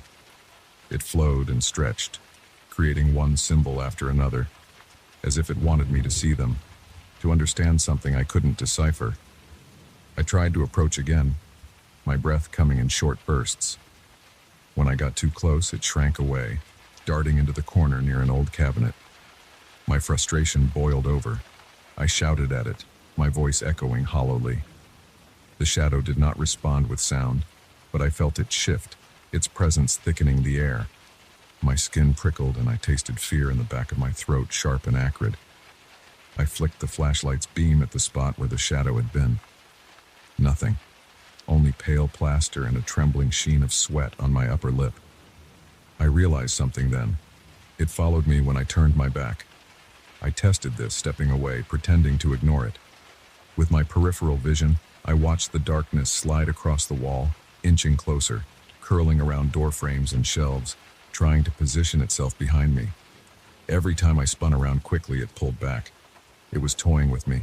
I needed a new tactic. I thought about the mirror. If this thing was connected to that old piece, if it had somehow awakened when I uncovered it, maybe I could force it back or at least understand it. Heart pounding, I approached the spot where I'd placed the mirror face down.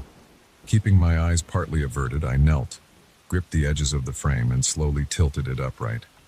My arms shook as I removed the sheet. The mirror's surface was dull, almost foggy, as if it trapped a thin layer of dust between the glass and the world. I tilted it to catch any available light. Behind me, I heard a faint scraping sound, like a fingernail on wood.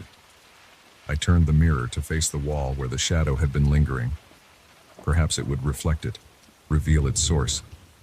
But as I watched the glass, I saw only my own silhouette.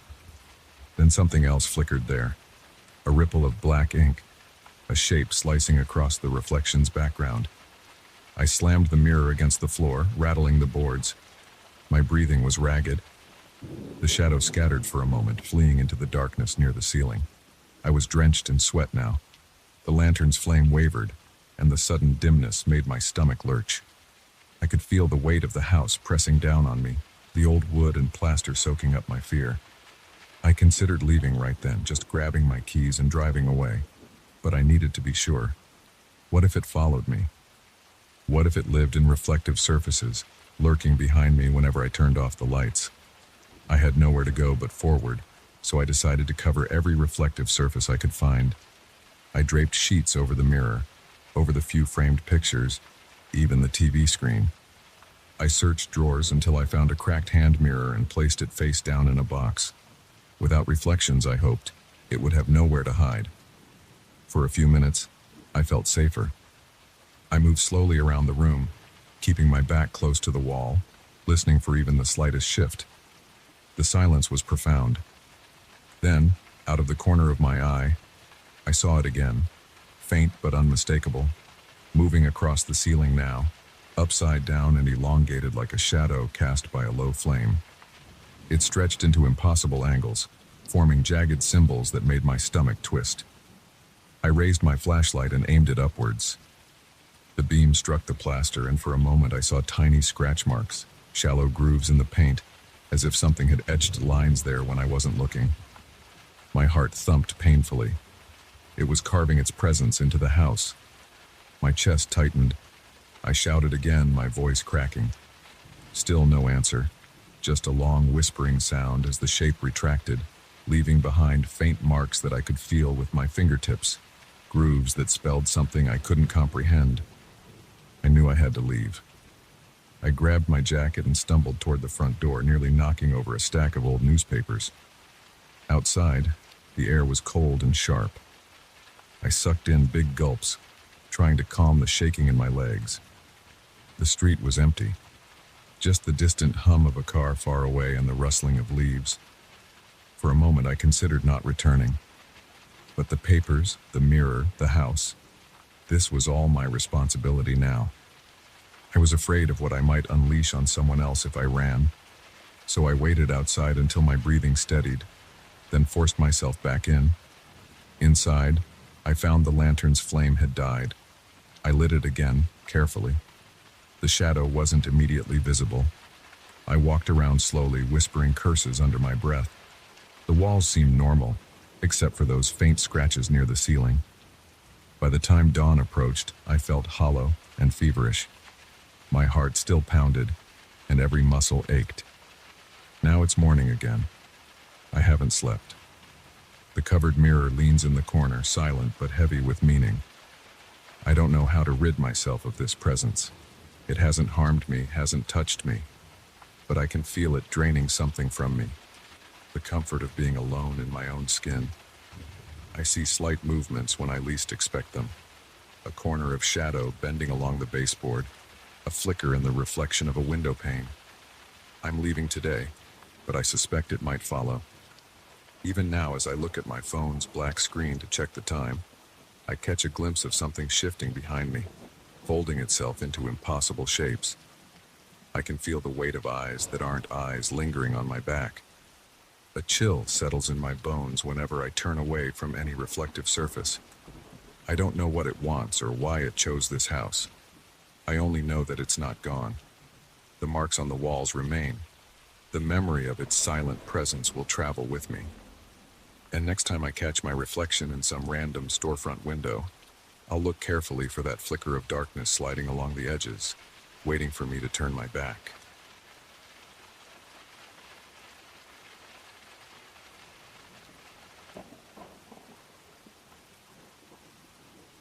I noticed the cat again tonight right outside my bedroom window. I was lying in bed, breathing hard, unable to sleep, when I saw its shape glide across the patch of dry grass near the back fence. The motion caught my eye because it was too smooth, too silent. Usually cats make some noise, a scratch on bark, a faint rustle of leaves, or at least the soft tapping of paws on soil. Not this one. This one drifted, barely touching the ground, as if guided by an invisible hand. And then those eyes, faded, almost colorless like washed-out marbles, turned toward me, drilling through the glass.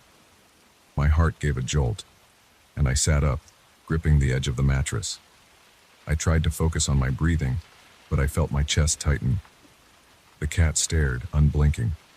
There was something off about it. The whites of its eyes were fine, but the irises were pale, drained, as if the animal had bled all color into the night. I swallowed, tasting bitter saliva. I didn't move for a long moment, hoping it would lose interest, but it didn't. It was there yesterday too, and the day before. Always at twilight. Always watching. I'm not from here, I should say that. I inherited this old place after my uncle passed. No children, no close family besides me. I moved in a few months ago, figuring I'd fix the creaky floors and the cracked wallpaper, then sell it. The house is older than I realized. Every step I take inside brings a moan of protest from the wood, and every door handle has a dull brass finish that seems to stick to my fingers. Still, I thought I could handle it. But since that cat showed up, the house feels stranger, like it's not entirely mine. I got up and walked to the window, pressing my forehead gently against the cold glass. The back porch light barely reached the edge of the yard, but I could still see the cat's silhouette. "Go!" I hissed, rapping my knuckles on the window. It didn't budge. Instead, it tilted its head as if trying to understand me. My spine prickled. I was done with this weird game. I rushed down the hallway, flipping on the lights, heading for the kitchen door that leads out back. I didn't bother with shoes. Outside, the air smelled of damp leaves and old wood. My bare feet touched the rough concrete step, and my stomach churned. I expected the cat to run when it saw me. I wanted that. But when I stepped into the yard, it remained still, perched near the fence with its tail curled around its paws. I closed in, arms raised, trying to shoo it off. "Get out!" I shouted, my voice trembling. The cat blinked slowly. Then right in front of me, it vanished. I don't mean it ran away. I mean it blinked out of sight, like a light switch flicked off. One heartbeat, it was there, solid and real. And the next, nothing. My legs felt weak, and I gripped the railing of the porch steps to keep from collapsing. Then I heard a faint scraping sound behind me. I turned, and there it was again, perched on the opposite corner of the yard, observing. I felt my mouth go dry. I backed away slowly, one hand groping for the door handle. Inside, I locked everything. Doors, windows, even the old pantry latch. I was breathing fast, my mind spinning. I tried to think logically. Maybe I was hallucinating. Maybe the dim light played tricks on my eyes. But deep inside, I knew something was very wrong. The cat had moved in ways no normal animal could. It felt like it was not just watching. I had the unsettling sensation it was studying me. That night I barely slept. I tossed and turned in bed, feeling clammy sweat coating the back of my neck. I imagined the cat's face pushing against the window pane, those pale eyes tracking every shift of my blankets. Eventually I got up, rummaged through the old closets for something to distract me. I found a stack of documents and a bundle of old photographs tucked into a dusty shoebox. Most were faded snapshots of the house as it once was. A family gathered in front of the porch, an older man holding a lantern near the barn that used to stand out back. My uncle had mentioned that the property had a longer history than I knew, but we never got into details. One photo caught my eye, a young woman at the back fence, holding something small in her arms. Behind her, I could just make out a slim shape with pointed ears. The photo was blurred, but the cat-like figure seemed to have no defined face, just two pale spots where eyes should be. A chill ran down my spine. I placed the photo aside, heart thumping. I needed to calm down to ground myself. I made tea, the bitter smell of the leaves filling the kitchen. For a moment I tried to forget, but as I poured the tea, my reflection in the dark window above the sink caught my attention. I could see myself, tired eyes, messy hair, and behind me, something else. I spun around, nearly knocking over the cup. The kitchen was empty. Yet I couldn't shake the feeling that something had been there, right at the threshold of the hall. The next afternoon I forced myself to go outside again. It was quiet. The light was gentler then, and for a brief period I allowed myself to breathe normally. I hammered a loose board on the porch rail, took out trash, tried to maintain some semblance of normal life. By early evening, I closed all the curtains and double-checked the locks. I paced the living room, glancing at the old grandfather clock near the stairs. The silence felt too heavy. My chest tightened again, and I felt a bead of sweat roll down my temple. Suddenly I heard a scratching sound, soft, like nails on wood. It came from the hallway leading to my bedroom. I swallowed, stepping lightly on the creaking floorboards. Each step sounded like a harsh whisper warning me to turn back. I reached the bedroom door and pressed my ear to it. Silence. Holding my breath, I turned the knob and entered. The cat was inside on top of my dresser, its tail swishing slowly. For a moment, my heart stopped. The windows were closed, the door had been locked. How did it get in? It made no sound, just stared at me. I tried to scare it off again, yelling, clapping my hands. It vanished once more. No puff of smoke, no blur, just gone. This time it reappeared near my closet. I lunged forward, but before I could reach it, it disappeared again and reappeared behind me, closer than before. My head was pounding. My vision blurred at the edges, and I could smell my own sweat. The cat's presence pressed in on me, as if the room were shrinking. I stumbled out, slamming the door. After a few shaky breaths, I realized I had to know what this thing was. If I didn't understand it, I'd lose my mind. I spent hours searching the house, looking behind dusty curtains and inside old trunks.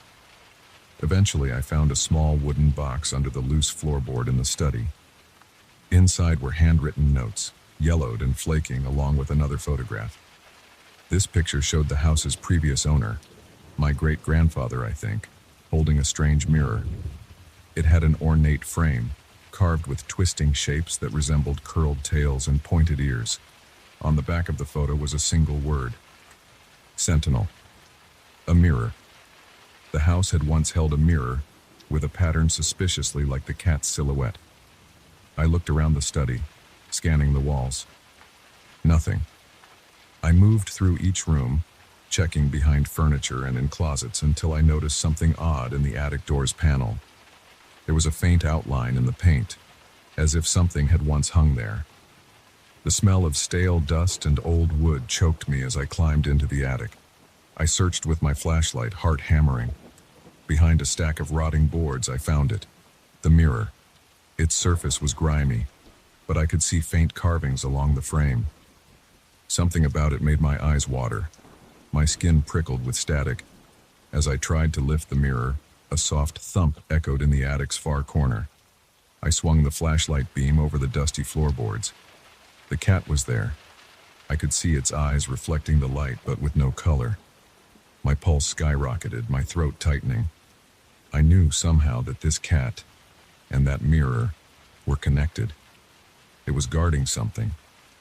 It was here to watch me, to record my behavior, maybe even to prepare the space for whatever force lurked beyond my understanding. I could almost taste metal in my mouth, a tang of fear and rust. I backed away, holding the flashlight in front of me like a weapon. The cat didn't move. Instead, it blinked slowly, and each time its eyes closed, I felt a pulse in my chest. My vision swam. I stumbled, the attic floor seeming to shift under my feet. I fell to one knee, gasping, and the flashlight beam trembled across the dusty rafters. I had to do something. I couldn't just let it corner me here. Summoning whatever courage I had left, I lunged forward, snatching the mirror off the floor. The frame's metal edges bit into my palms, and I almost dropped it. The cat hissed then, the first sound I'd heard from it. A dry, rasping hiss that made my stomach twist. A wave of nausea washed over me. I held the mirror between us, aiming it at the cat as if it could somehow repel the creature. For a brief instant, I thought I saw the cat's reflection twist and smear across the glass, as though the mirror refused to hold its image properly. My heart throbbed in my throat. The cat's form shimmered and then vanished again. Only this time it didn't immediately reappear. I scrambled out of the attic, hugging the mirror to my chest. Downstairs, I leaned it face down against the hallway wall, hoping that without facing me it couldn't project whatever presence that cat represented. I waited, sweat trickling down my back, expecting to see those pale eyes at every turn. But it didn't show. That night, I could hardly sleep. Every creak of the house set me on edge, and my skin felt charged, as if invisible fingers brushed over my arms and neck. I tried to calm down by telling myself I had gained an advantage. I had the mirror now hidden away. But I couldn't shake the feeling that the cat still lingered in the corners, that it knew I had dared to interfere with something I shouldn't.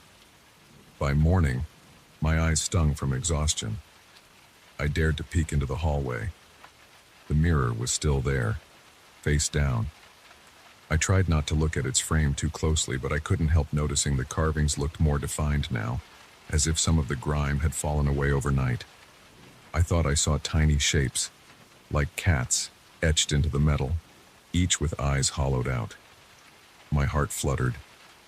I realized I didn't end this. I only interrupted it. The cat might return. Maybe there were more like it. My fingers trembled as I touched my face, and I realized I felt different. Warmer, unsteady. When I rubbed my eyes, I thought I caught a glimpse of something pale in my own reflection in the window.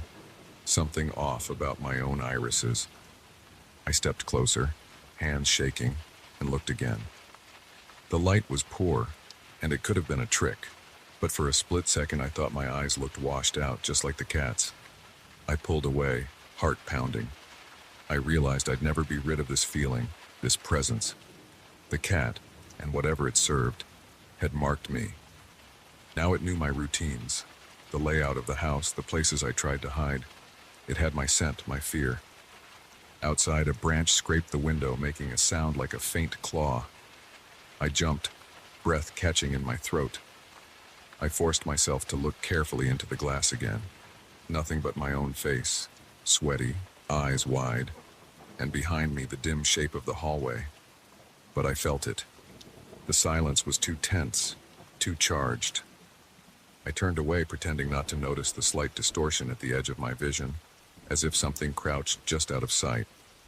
Something that would return, and next time, I wouldn't be sure where it was, or even what it wanted. I knew only that it had set me on edge for good, and now I carried a piece of its emptiness inside me. The house remained silent, but the weight in the air told me the sentinel was still around, waiting. And I was no longer certain if I'd recognize my own reflection when it decided to show its face again.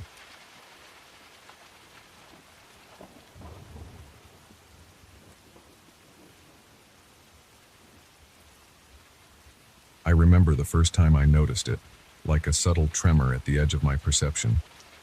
It was around 2:03 de manhã, I think. No, probably closer to 2. I had just settled into my armchair after a late shift, too awake to sleep, too tired to do anything productive. There was a low hum in my apartment, the kind you only hear when everything else is dead silent. I was about to drift into a kind of half-sleep when I heard the faintest vibration against my front door. The sound was soft at first, like fingertips skimming the wood, but then it turned into a series of dull thuds, spaced out and careful. I sat up, heart pounding, and strained to listen. No voices, no footsteps, just that quiet, insistent tapping. My apartment's tiny hallway felt suddenly narrower. The overhead light hummed, casting a weak, yellowish glow over the peeling wallpaper and the scuffed floorboards. The building was old and I'd gotten used to creaks and rattles, but this was different. It felt aimed at me. After a few minutes, I got to my feet and approached the door. My shirt stuck to my back, and I realized I was sweating. I pressed my ear against the wood. Nothing. I grabbed the doorknob, took a breath, and opened it fast, hoping to catch whoever was out there. Empty. Just the corridor that connected the row of apartments, stretching to the left and right, dimly lit by a single overhead bulb.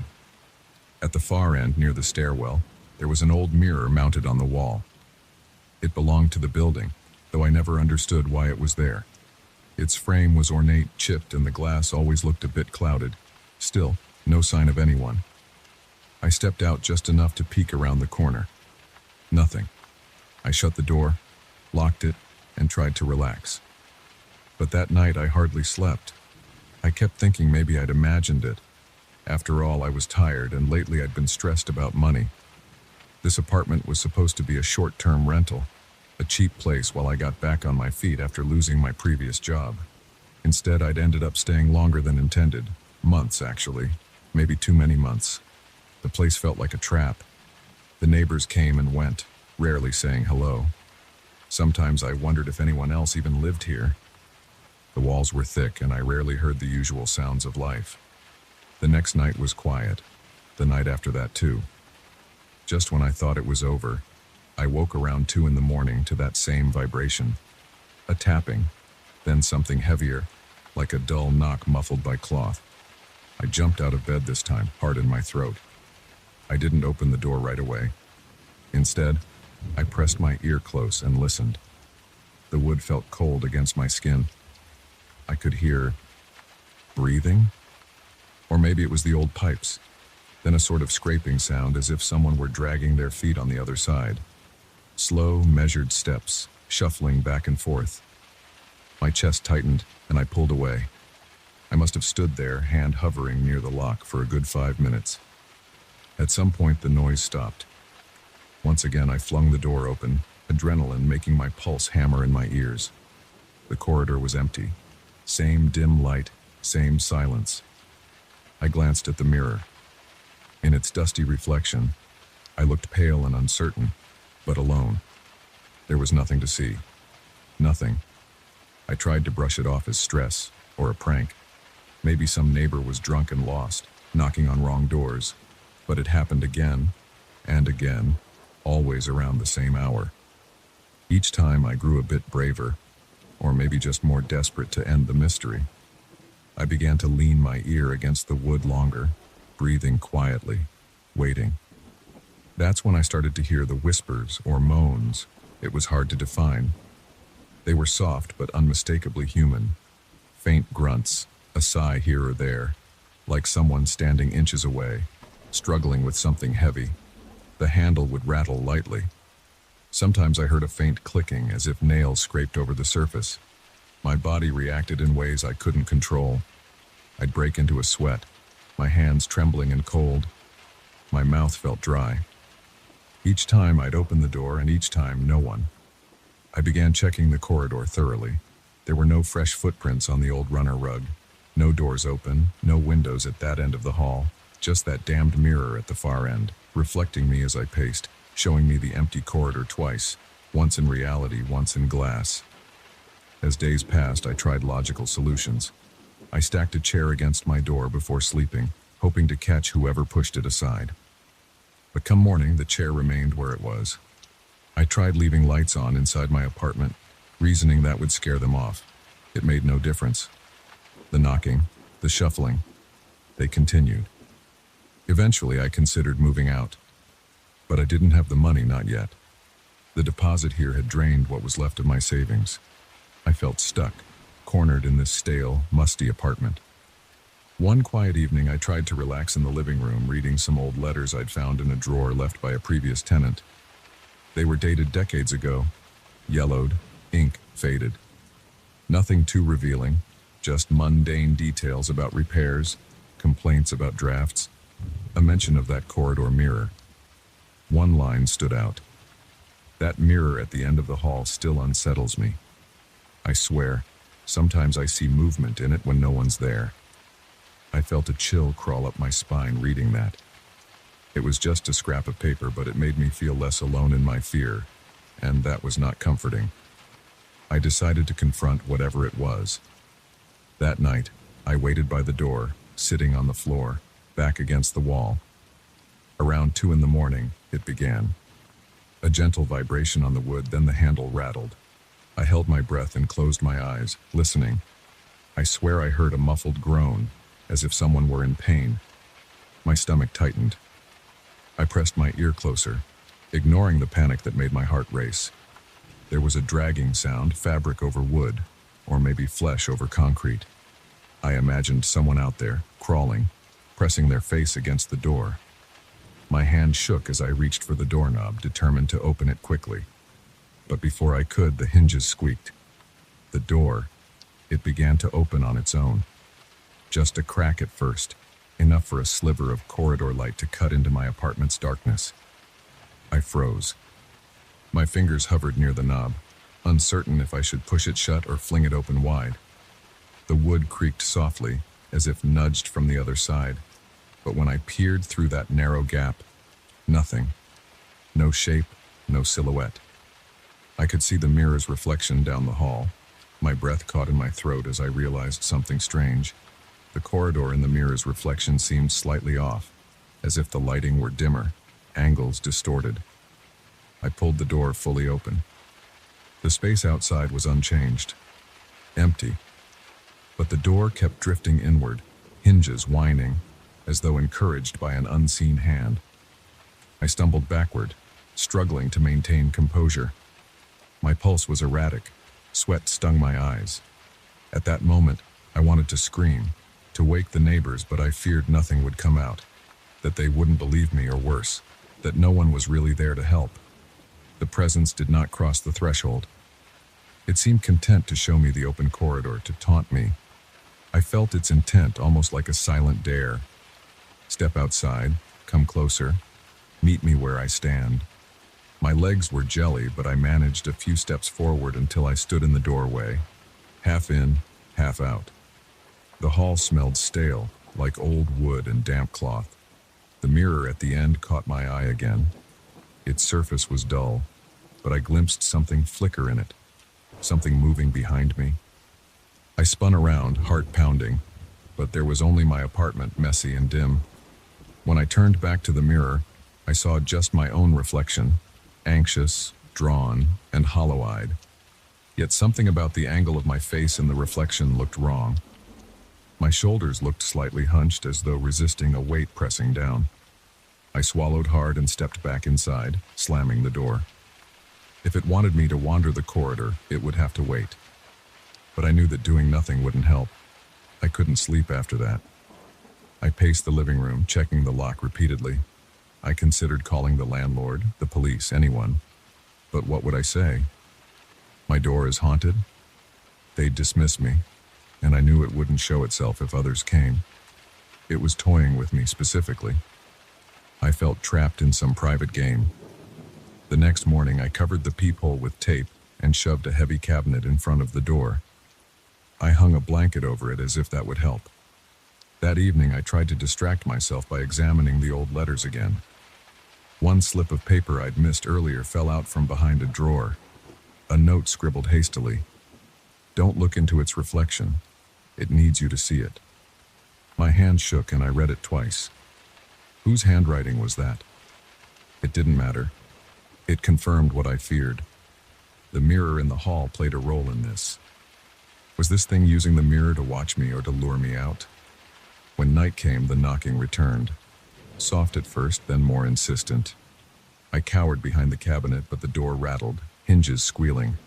I pressed my palm to the wood, feeling the vibrations run through my arm. I knew it could open again on its own. My temples throbbed and sweat trickled down my spine. Each breath was shallow and uneven. The fear was worse now that I understood there might be an intention behind it, something malignant waiting to be acknowledged. Then abruptly, the vibration stopped. I held my breath, listening. Silence. I dared to move the cabinet aside, just enough to peek. The door stood firm and closed. Curious, I leaned my ear against it once more. My heart hammered. For a long moment I heard nothing. Then a scratch, soft but deliberate. My entire body tensed. The handle rattled, and before I could react, the door creaked open a few inches, all on its own. My throat went dry. I had to face it. I had to see what was out there, or else I'd go insane. Pushing the door open, I stepped into the corridor, my legs unsteady. The hallway was empty but felt alive with tension. At the far end, the mirror waited. My steps echoed faintly. I approached, step by step, until I stood just a few feet from the glass. My mouth was salty with fear. I looked into the mirror. There was nothing beside me, no figure lurking in the corridor. Yet as I stared, I saw my reflection's eyes shift, just a fraction of a second, like it wasn't mirroring me perfectly. My reflected self stood too still, the mouth slightly parted as if to speak. A shiver coursed through me and I backed away, refusing to look further. I rushed back to my apartment, slammed the door, locked it, and pushed the cabinet back in place. Now, I can't sleep. I sit here with every light on, heart still racing. My skin feels different, more sensitive, like I'm being watched from every angle. I swear I see something move in my peripheral vision, especially near reflective surfaces. The window, a spoon, even the polished doorknob. I blink and it's gone, but the feeling remains. I don't know what it wants, or why it chose me. I do know that the door will knock again, and next time it might open wider. I felt its breath through the crack, smelled its damp, musty presence. I've seen my own reflection betray me. There's no neat explanation, and there's no escape, not yet. I am stuck here, listening in silence, waiting for that subtle tremor on the wood, that faint whisper behind the door. And I know when it comes I'll be here, helpless, heart pounding, trapped in this uneasy dance with something I cannot name.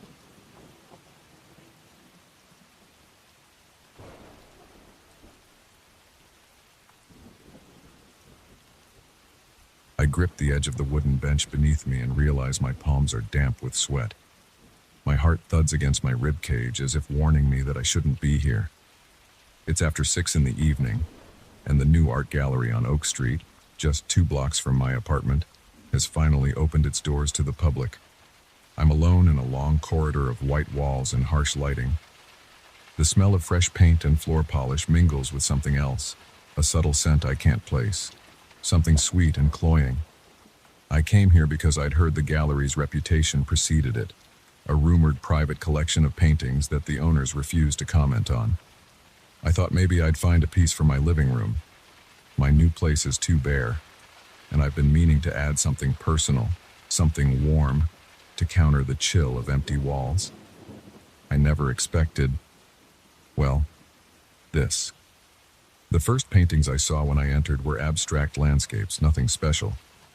But as I moved deeper, the corridors narrowed, and I started encountering more unusual pieces. I'm standing before one right now. A tall canvas, nearly my height, unframed, propped against the wall. It shows a group of human figures, all dressed in dark clothing, their outlines distinct but their faces blurred, as if wiped clean. Instead of facial features, each head is a beige oval, vacant and unsettling. They stand in a dimly lit street under a lamppost that glows pale yellow. It's not violent or bloody, just off. And I swear they're positioned so that their blank faces are turned in my direction. I swallow hard, forcing myself to step back. My throat is dry. The corridor is empty. No other visitors, no staff that I can see. Just the hush of the gallery's air conditioning. I pass along to the next painting.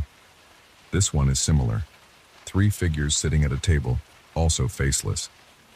The brushstrokes are rougher here, the background smudged. I feel their attention as if even without eyes they're staring through me. My stomach tightens.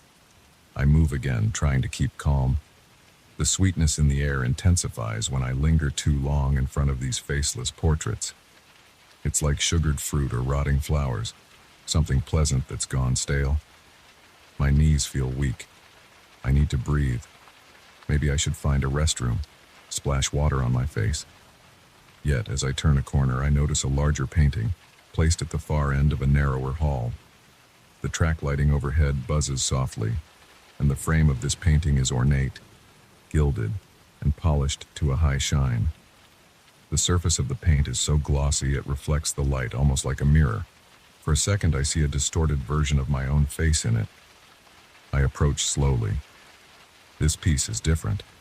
There's only one figure here, standing in a dim interior space. Again, no face.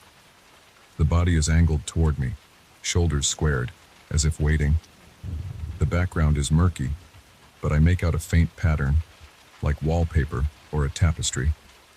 As I lean closer, my reflection in the glossy surface overlaps with the figure's head. My heart flutters, and I jerk back. Did I see that right? For a fraction of a second, it looked like my own features were hovering where the figure's face should be. The back of my neck prickles. I scan the room. Still no one else around. I try to swallow the rising panic. It's just a trick of the varnish, I tell myself. I've been on edge all day. Moving into a new apartment can do that. I haven't slept much, and my nerves are frayed. This gallery is poorly lit and strangely curated, that's all. I just need to calm down. I turn away, intending to find someone who works here. But before I can leave, I hear a soft rustling, like fabric shifting. When I look back at the painting, I notice something. The figure's shoulders seem slightly tilted now, as if it has moved a fraction of an inch to the side. My pulse jumps. That's impossible, right? I must be imagining things. I force a laugh that sounds hollow in the silence. Maybe I should head to the front desk, except I'm not entirely sure where the entrance is now. These corridors keep bending. The building looked modest from outside, but inside it feels larger, more complex. The scent of that sweet perfume follows me as I backtrack, trying to remember the path I took. I pass the series of smaller paintings again. My pace quickens. Something is different about them now. Previously, they all had blank ovals for faces. Now, in the corner of one canvas, I swear I see an eye. Just one eye painted in careful detail, a brown iris flecked with amber. It stares out from what used to be a featureless head. I rub my eyes, thinking I must be hallucinating. When I look again, the eye is still there. I move on, terrified to linger. Another painting. Previously, 3 faceless figures around a table. Now, all 3 have eyes. 6 gleaming orbs track me as I hurry past. My breathing becomes ragged. The smell grows thicker, a sugary fog clinging to my nostrils. My legs feel heavy. I catch a glimpse of one painting's frame trembling, as though shaken by an invisible hand. I blink, and it stops. But now I swear I can hear a faint hum coming from the walls. I need out. I turn a corner expecting to see the lobby or some kind of exit sign. Nothing. Just another row of paintings, each more unsettling than the last. Eyes appear everywhere now, disembodied, hovering in the blank spaces of painted faces. They track me, glistening with wet highlights, their pupils dilating as I pass. My throat constricts, and I feel dizzy. I press a hand against the wall to steady myself. The paint on the wall feels slightly warm, almost pulsing under my fingertips. "Hello?" I manage to call out, my voice cracking. "Is anyone here?" No answer. My heart pounds louder. It must be a trick. Some bizarre art installation, maybe hidden projectors casting illusions. But why can't I find anyone? Where are the other visitors? Where's the front desk? I remember the main corridor had a door near the front. I try to retrace my steps, passing the reflective painting again. This time I avoid looking directly at it, but even in my peripheral vision I see something that makes my skin crawl. The figure inside that painting is no longer alone. Another shape stands beside it, also faceless, but with two painted eyes turned toward me. I break into a half run, my footsteps echoing on the polished floor. My chest tightens with panic. I stop in front of a painting that I'm sure I haven't seen before, a small canvas with an ornate frame. The frame's gilded carvings look like twisted vines. Inside, two eyes hover in a dark void, no body attached. I feel the urge to cover the painting with something, to hide those eyes. I look around, hoping to find a cloth or even a brochure rack. Instead, I find a low table with a single pamphlet. I grab it. The gallery's logo is on the cover, but no names, no artist statements. Inside, just a few dates and cryptic notes. No clue about who painted these nightmares. I toss the pamphlet aside and keep moving. At last, I notice an emergency exit sign glowing faintly at the end of a hall. I rush toward it, no longer caring about subtlety. As I do, I sense the paintings behind me shifting. I refuse to look back. The sweet smell intensifies. My eyes water. I cough, almost gagging on the sickly aroma. I slam my hand against the exit bar. The door gives way and I stumble onto the street. It's dark out now. Must be close to closing time. The cool air hits my face and I breathe in relief. My shirt is soaked with sweat. I look over my shoulder, half expecting something to follow, but the door swings shut quietly. Through the gallery's front window, I can't see much, just a vague reflection of myself, illuminated by the street lamp. I hurry home, my footsteps brisk on the pavement. Inside my apartment, bare walls, a couch, a single floor lamp, I lock the door. My heart still pounds, and I can't shake the feeling that unseen eyes are watching me. I sit on the edge of my sofa, head in my hands, trying to slow my breathing. It's safe here, right? Yet, as I lean back and stare at the blank white wall in front of me, I can almost imagine those painted eyes superimposed there, following me still. I rub my face, still catching that lingering sweetness in my nose, as if the scent clung to my clothes and skin. The silence of my apartment offers no comfort. The overhead light buzzes faintly, and I realize I'm flinching at the smallest sounds now. I stand and approach my living room window. It's dark outside, the city lights scattered across distant buildings. In the glass reflection, I see my own face, tired eyes, a tense jaw. But behind me, in that ghostly reflection, I imagine a faceless figure standing in the corner just out of reach. My heart seizes. I spin around. Nothing's there. Just my empty apartment. I try to laugh, but nothing comes out. I realize I've brought something with me. Not an object, but a sensation. Those eyes, those painted eyes that had no right to exist, have etched themselves into my memory. I'm still being watched. I know it's impossible, but I feel it. I check my bathroom mirror.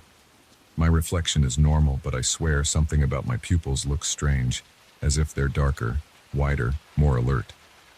I splash water on my face, but that doesn't help. The uneasy knot in my stomach tightens. I return to the living room and turn off the lamp. In the darkness, I sense movement, though I see nothing. The gallery's images are burned into my mind, the trembling frames, the sweet perfume, and those silent, faceless figures that seem to grow eyes just for me. I can't explain what I witnessed, and I'm sure no one would believe me. But I know what I felt, a presence that lingers, that followed me home. As I stand in the quiet darkness, I dare not look at any reflective surface. I know if I do, I might catch a glimpse of them again. The eyes are out there, waiting, hovering in the recesses of my mind, or perhaps closer somewhere in the silence of my own apartment, watching me breathe.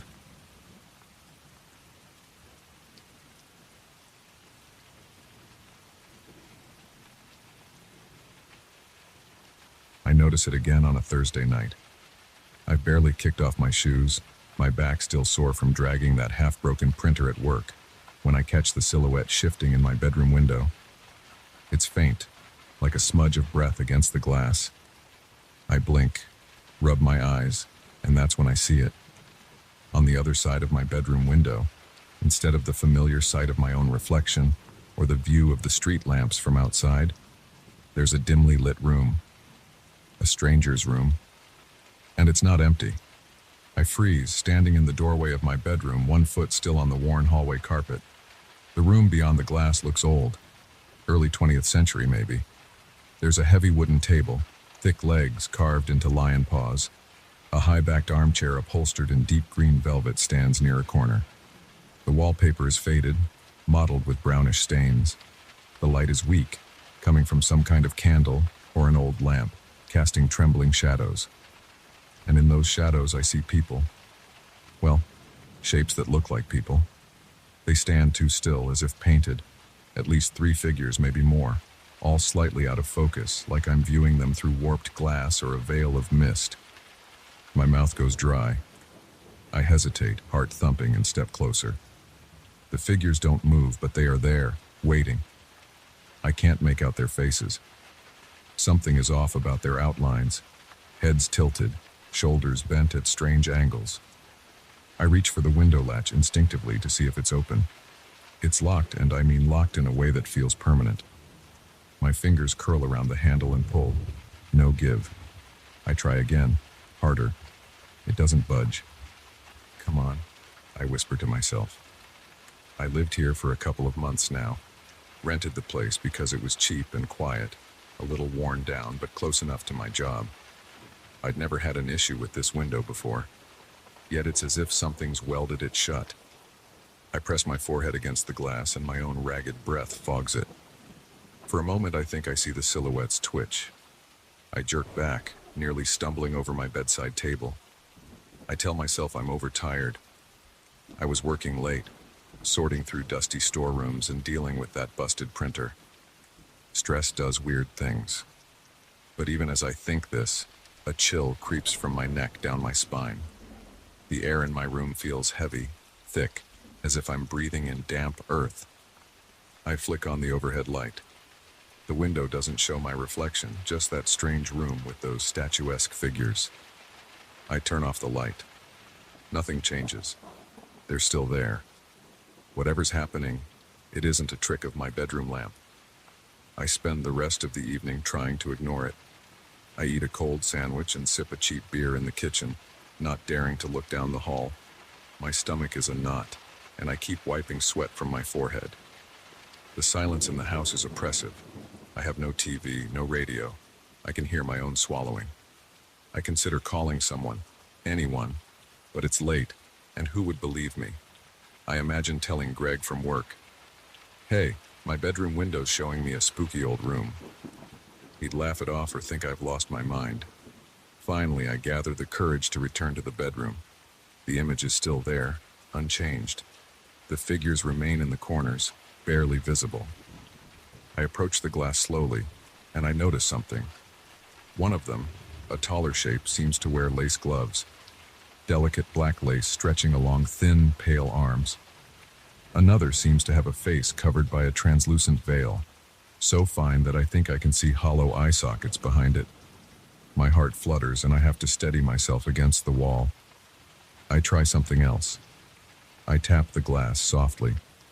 There's no response. I lean in, focusing on my own heartbeat drumming in my ears.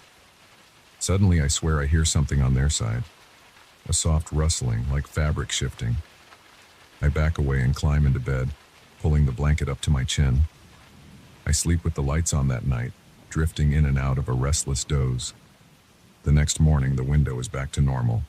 Just my reflection, the curtains hanging limp and the pale morning sun coming through. I laugh at myself. Maybe I dreamed it. Maybe I was half asleep. I get ready for work, not thinking too much about it, until I notice something on the floor by the window. A thin scrap of old paper, yellowed and brittle. I pick it up carefully. It's blank, except for a faint watermark of a floral design. I have no idea where it came from. I don't keep old paper lying around. I toss it in a drawer and head out.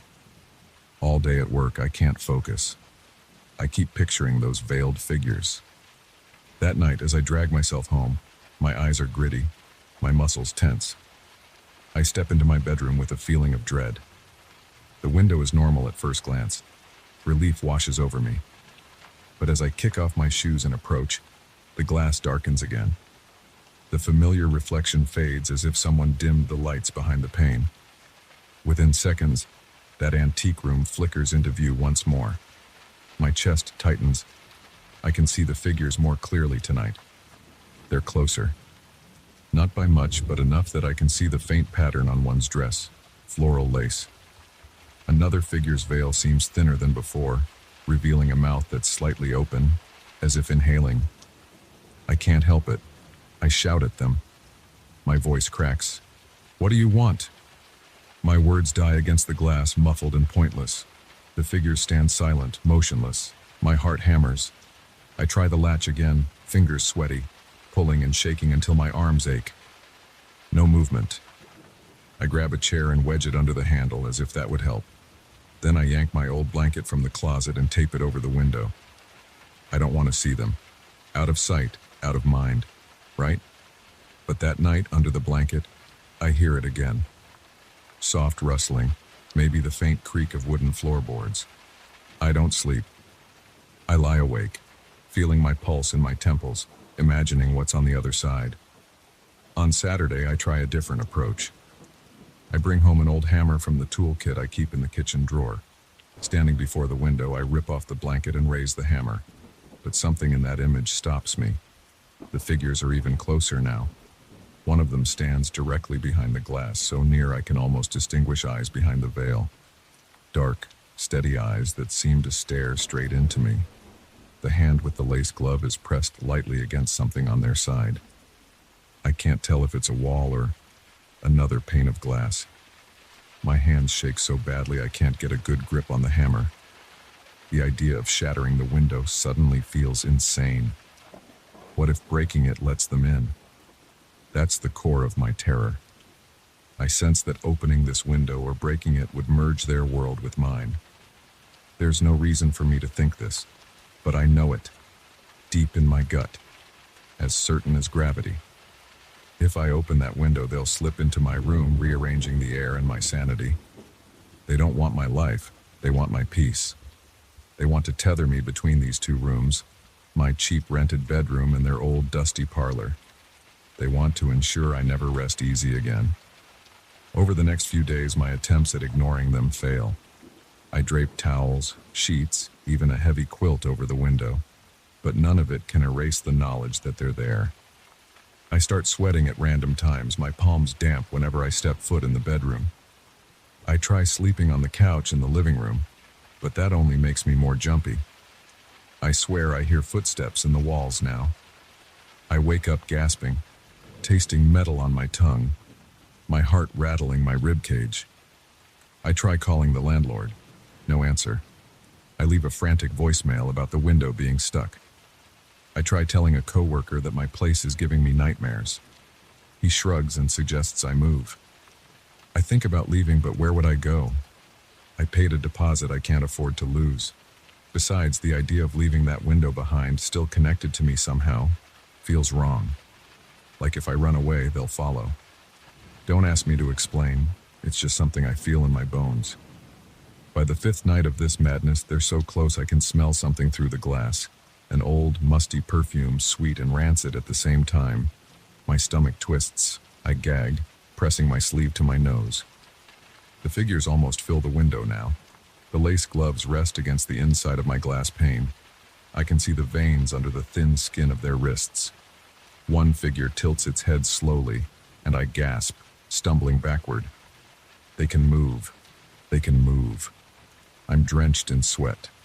My legs shake and a wave of dizziness washes over me. I have to do something. I have to stop them from getting any closer. I grab the quilt, the tape, and I seal the window as best I can, layer upon layer until I can't see a single inch of glass. My heart pounds like I've just run a marathon. I know it's not a solution, but it's all I have.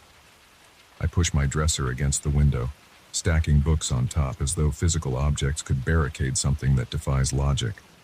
I slump down by the door, breathing fast. My throat is dry. The silence is absolute. Then I hear the faint scratch of lace against glass like fingernails trailing over a mirror. My entire body tenses, and I press my hands against my ears. It doesn't help. The sound vibrates inside my skull. They're not going to leave. This I know. But they don't break in. They don't force the window open. They just linger, waiting. And I wait too, caught in a standoff with something I can't fully see. By morning, the sound stops. I push aside the dresser, heart pounding, remove the quilt. The window is normal again. Just my reflection and the overcast sky outside. My stomach clenches. I can't tell if it's relief or dread. I notice my reflection is pale, thinner somehow. My eyes look sunken as if I haven't slept in weeks. I lean close, and for a split second I catch a flicker behind my own image, something pale and veiled, standing right behind me. I spin around. Nothing's there. I try to shake it off, but the feeling clings to me. When I touch the glass, it's as if my fingertips sink in just a fraction of an inch too far, like the surface isn't solid. I yank my hand back. There's no visible change, but I can't deny what I felt. I haven't left this house yet. I should. I might. But I'm here tonight, my heart racing at every creak of the floorboards, every whisper of the wind. The window is normal right now, but I know that can change. When I close my eyes, I see their silhouettes etched into my eyelids. When I swallow, I taste dust and old perfume. I keep checking my reflection, searching for signs that I'm still myself. And each time I look, I think I see something else behind my shoulder, a faint shape, a waiting presence. They didn't need to kill me. They just needed to show me the other side of the glass. I sense that the boundary is weakening. And one day, maybe soon, I'll open my eyes and the window will show me that strange room again. Maybe then, without warning, they'll be inside, without breaking a latch, without a single spoken word, just quietly stealing the calm from my life, leaving me trapped between two worlds I barely understand. I stand here trembling, wondering if I'm already halfway there.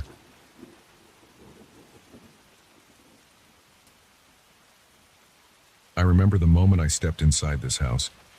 The front door creaked and I paused with my hand on the knob. I felt my heart pushing against my ribs. I saw dust floating in the light that came from outside. I smelled wood and something stale. My eyes tried to adjust to the dim hallway. I tasted the stale air when I opened my mouth. I stood there with my shoes on a worn rug that smelled like old carpet and damp corners. The house was mine now. I had the deed. I had the key. I was alone. I walked in and closed the door. My shoulders felt tense and I kept turning my head. I heard nothing but my own breathing. I rubbed my face with my hand. My skin felt damp, even though the air was dry. I noticed deep scratches on the walls. They went along the hallway, starting near the floor and rising toward the ceiling. I touched one with my fingertips. The wood was rough, uneven. The scratches looked old. I guessed they had been there for decades. I tried not to think about what made them. I continued through the hallway and reached a large living room. The furniture was covered with white sheets. The floor creaked under my weight. I smelled dust and something bitter. I lifted one sheet and found an old sofa with heavy fabric that felt rough against my palm. There were old portraits on the walls. Each had a simple frame covered in a thin layer of grime. The people in the portraits wore old-fashioned clothes. Their eyes looked straight out. When I moved, I felt their eyes follow me. I knew it was just my mind playing tricks. Still, I got a cold feeling in my arms. I forced myself to keep looking. Their faces were serious, stiff, and the paint looked cracked in places.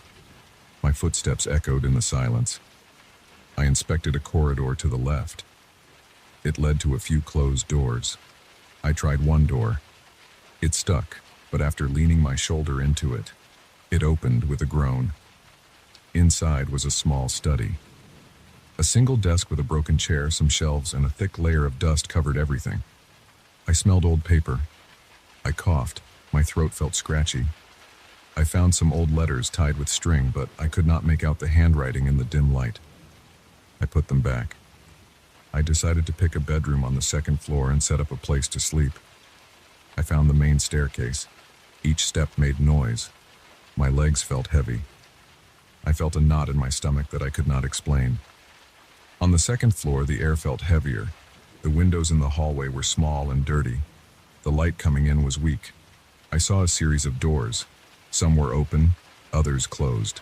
The smell of old plaster and damp wood made my nose itch.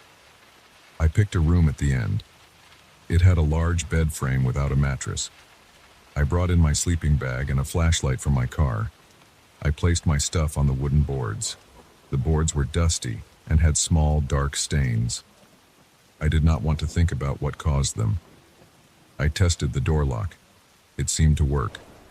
I planned to lock myself in at night. My chest felt tight, but I tried to ignore it. As evening came, I went back downstairs.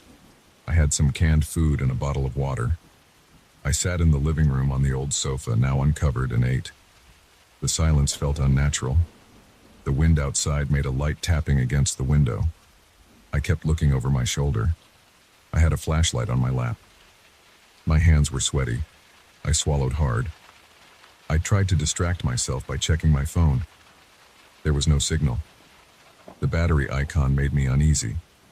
I knew I had to save it. Night fell, and I decided to stay quiet, to listen. I turned off the flashlight and sat there in the dark. I could make out shapes, the edge of a table, a lamp, the outline of a tall cabinet. My ears picked up every small sound. I heard a creak upstairs. It could be settling wood. I heard a soft shuffle, like a foot dragging across the floor. I froze. My breathing grew shallow. I waited. The sound stopped. I waited a while longer, then turned the flashlight on and aimed it up the staircase. Empty space. No movement. I returned to my makeshift bedroom. I locked the door. I spread my sleeping bag on the floor and lay down. My heart pounded in my ears. I kept the flashlight near my hand. I tried to rest. Hours passed. I might have dozed off. At some point, I woke up to a sound. Footsteps. They were slow and steady. They moved through the hallway outside my door. The boards creaked under each step. I held my breath. The steps came closer, paused at my door, then continued on. I touched the floor with my fingertips, feeling the vibration. There was no voice, no breathing other than my own. My stomach tightened. My neck felt stiff. I did not move until the sound faded. In the morning, I felt weak and tired. I stood, stretched my arms, and opened the door. The hallway was empty. The air smelled the same. No footprints on the dusty floor. I checked carefully. Just my own from the day before. I felt a surge of frustration, but I said nothing. I went downstairs and decided to explore the left wing of the house. There was a door at the end of a corridor that I had not opened. It was stuck. I pressed my shoulder against it, tried kicking the lower part. It moved a bit, then I managed to open it. Inside was a dining room with a long wooden table and several chairs. On the walls, more portraits. I felt their eyes on me again. Their paint was chipped. Their frames were uneven. I moved closer to one and looked at the eyes. I saw brushstrokes, cracked paint, and a layer of dirt. I stepped sideways. The eyes seemed to follow my movement. I stepped to the other side. The same effect. I could feel my chest tighten again. I left the dining room and found a narrow door near the kitchen area. It led to a small staircase going down. I smelled damp earth. It must have been a root cellar. I shone the flashlight. The steps were stone. The air was cold. I heard a drip of water somewhere below. I decided not to go down yet. I felt uneasy. I closed the door and walked away. I spent the afternoon checking closets, drawers, and cabinets. Most were empty or filled with useless junk, broken plates, old linens, rusted tools. Everything felt abandoned, untouched for years. I ran my hand along surfaces, felt the dust coat my skin, smelled the old fibers. My nose started to run. My eyes felt dry. As evening came again, I felt tense. I tried to eat a bit. My throat was dry. I forced down a can of beans and some water. I paced around the living room. The floor creaked with each step. I decided to confront the sounds. I decided I would stand in the dark and wait. When darkness fell, I turned off the flashlight and stood in the hallway. The darkness was complete, except for a weak moonlight through a dirty window. My palms were sweaty. My chest felt tight. My mind raced, but I tried to stay calm. I waited for a long time. Eventually, I heard it again. Footsteps on the second floor. They were slow, deliberate. I listened carefully. They moved from one room to another. They stopped. I moved silently up the stairs. I kept my body close to the wall. I tried to breathe through my nose, slow and steady. I reached the top of the stairs and looked down the hallway. It was empty. The footsteps came from the far end. I approached quietly. Suddenly, a door slammed shut. I jumped. My heart pounded. I shone the flashlight. All doors were closed. I tried one door. It opened without resistance. I tried another. It stuck. I tried a third. They all seemed normal. No sign of what caused the slam. I backed away, returning to my room. I locked the door, lay down, and gripped the flashlight. I kept my eyes open for a long time. My legs felt tense. My shoulders ached. I could not rest. But after hours, I finally drifted off. I woke up to silence. I felt a pain in my back from lying on the hard floor. I got up, unlocked the door, and stepped into the hallway. In the morning light, everything looked the same. Dust, old wood, and peeling wallpaper. I decided to check the attic. I found a hatch in the hallway ceiling, pulled it down, and climbed the ladder. The attic smelled like old insulation and musty fabric. I coughed. I shone the flashlight around. I saw stacks of crates, some trunks, a few broken chairs. The air was stale. I felt sweat on my forehead. My muscles felt tight. My breathing was shallow. I opened a trunk. It contained old clothing that fell apart in my hands. Another box had newspapers so old they crumbled at my touch. I found nothing useful. I listened. Nothing. No steps here. I climbed down and closed the hatch. Back in the upstairs hallway, I stopped in front of a large portrait. It showed an older man in a black suit. His eyes seemed to follow me just like the others. His face was stern. I stared back. I heard a soft click behind me. I spun around. The door to a small bedroom was now slightly open. I remembered closing it earlier. I walked over and pushed it open. The room was empty. No furniture, just dust and a cracked window. I stepped inside and felt a slight breeze from the window's gap. The air was cooler here. I turned around and saw that the hallway behind me was empty. I felt a chill on my neck as if someone watched me from behind. I jerked my head to look, but there was no one. I spent the rest of the afternoon exploring more rooms. I found an old bathroom with stained tiles and a rusted sink. The faucets did not work. The pipes made a dull clank when I turned the handle. Water did not come out. I found a small closet full of old coats and hats. They smelled like mold. I found a locked door at the end of a corridor. I tried kicking it, but it did not open. I tried using a metal tool from the kitchen to pry the lock. It took a while, but I finally forced the lock. Inside was a tiny storage room with nothing inside but a broken chair leg and dust. I sneezed. As evening came, I felt dread. My stomach was in a knot. I tried to light a candle. I had found some old candles in a drawer. The candlelight flickered, making the shadows move. I sat in the living room again, facing the entrance hall. I waited. The house was silent for a long time. Then I heard a distinct creak near the front door. I stood up and walked slowly to the entrance. I shone the flashlight around. Everything was still. I put my ear to the door. Nothing. I walked back, and as I did, I heard steps upstairs again. This time they were faster. I hurried to the staircase and looked up. I saw nothing. The steps moved overhead, as if walking along the length of the hallway. They stopped, then started again. They passed over my head, then stopped again. My breathing was loud in my ears. I tightened my grip on the flashlight. I decided to run upstairs and confront it. I ran up the steps, taking them two at a time. At the top, the hallway was empty. All doors were closed. I opened them one by one, checking inside each room. Empty, dusty, silent. I felt sweat running down my back. My heart was racing. I stood in the center of the hallway, listening. Nothing.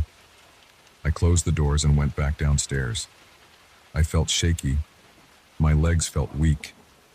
I sat on the floor. I tried to steady my breathing.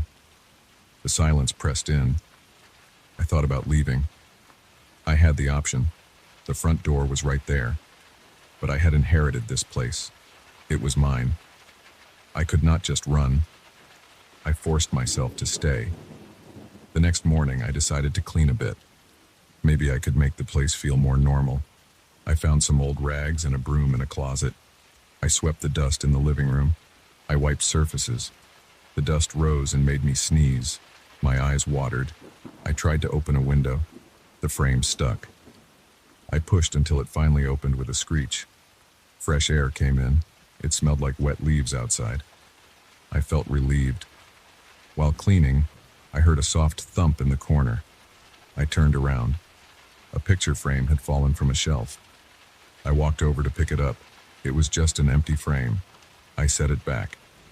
As I did, I heard another soft sound behind me. I turned quickly, shining the flashlight. Nothing moved.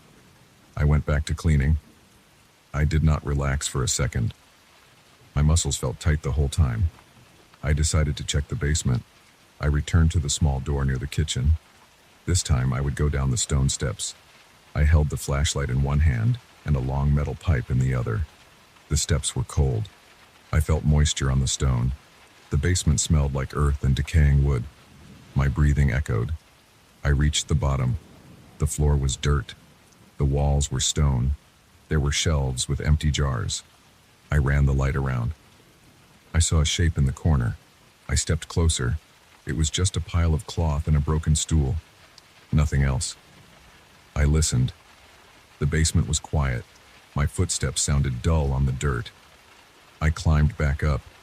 That night, I tried to sleep in my makeshift bedroom again. I locked the door. I lay on my sleeping bag and stared at the ceiling. I counted my breaths. After a while, I heard steps again. Not heavy, but firm. They crossed the hallway, paused, moved away, and then came back. I felt sweat on my forehead. I tightened my jaw. I waited. The steps approached my door. They stopped right outside. I listened, holding my breath. Then they moved on down the hallway. I heard a door creak. I heard a soft thud. Then silence. I could not sleep for a long time. In the morning, I woke up feeling sore. I opened the door. The hallway looked the same. Dust, old paint, no footprints. I tried to rationalize it. Maybe the wood was expanding, maybe animals. But the steps had rhythm. They sounded like shoes on wood. I walked around checking each room. I found nothing new. I decided to move my things downstairs. I dragged my sleeping bag to the living room. I would sleep there. I felt less trapped on the first floor. I checked the front door. It opened fine. I locked it from inside again. I tested the windows. They were all shut, except the one I forced open for fresh air. I closed it now. The house was silent. I waited for night again. It came slowly. The shadows grew longer. I sat on the sofa, flashlight on my lap, pipe in my hand. I listened. After hours, the footsteps started upstairs. I stood up and walked to the staircase. I did not climb this time. I just stood at the bottom, shining the light up.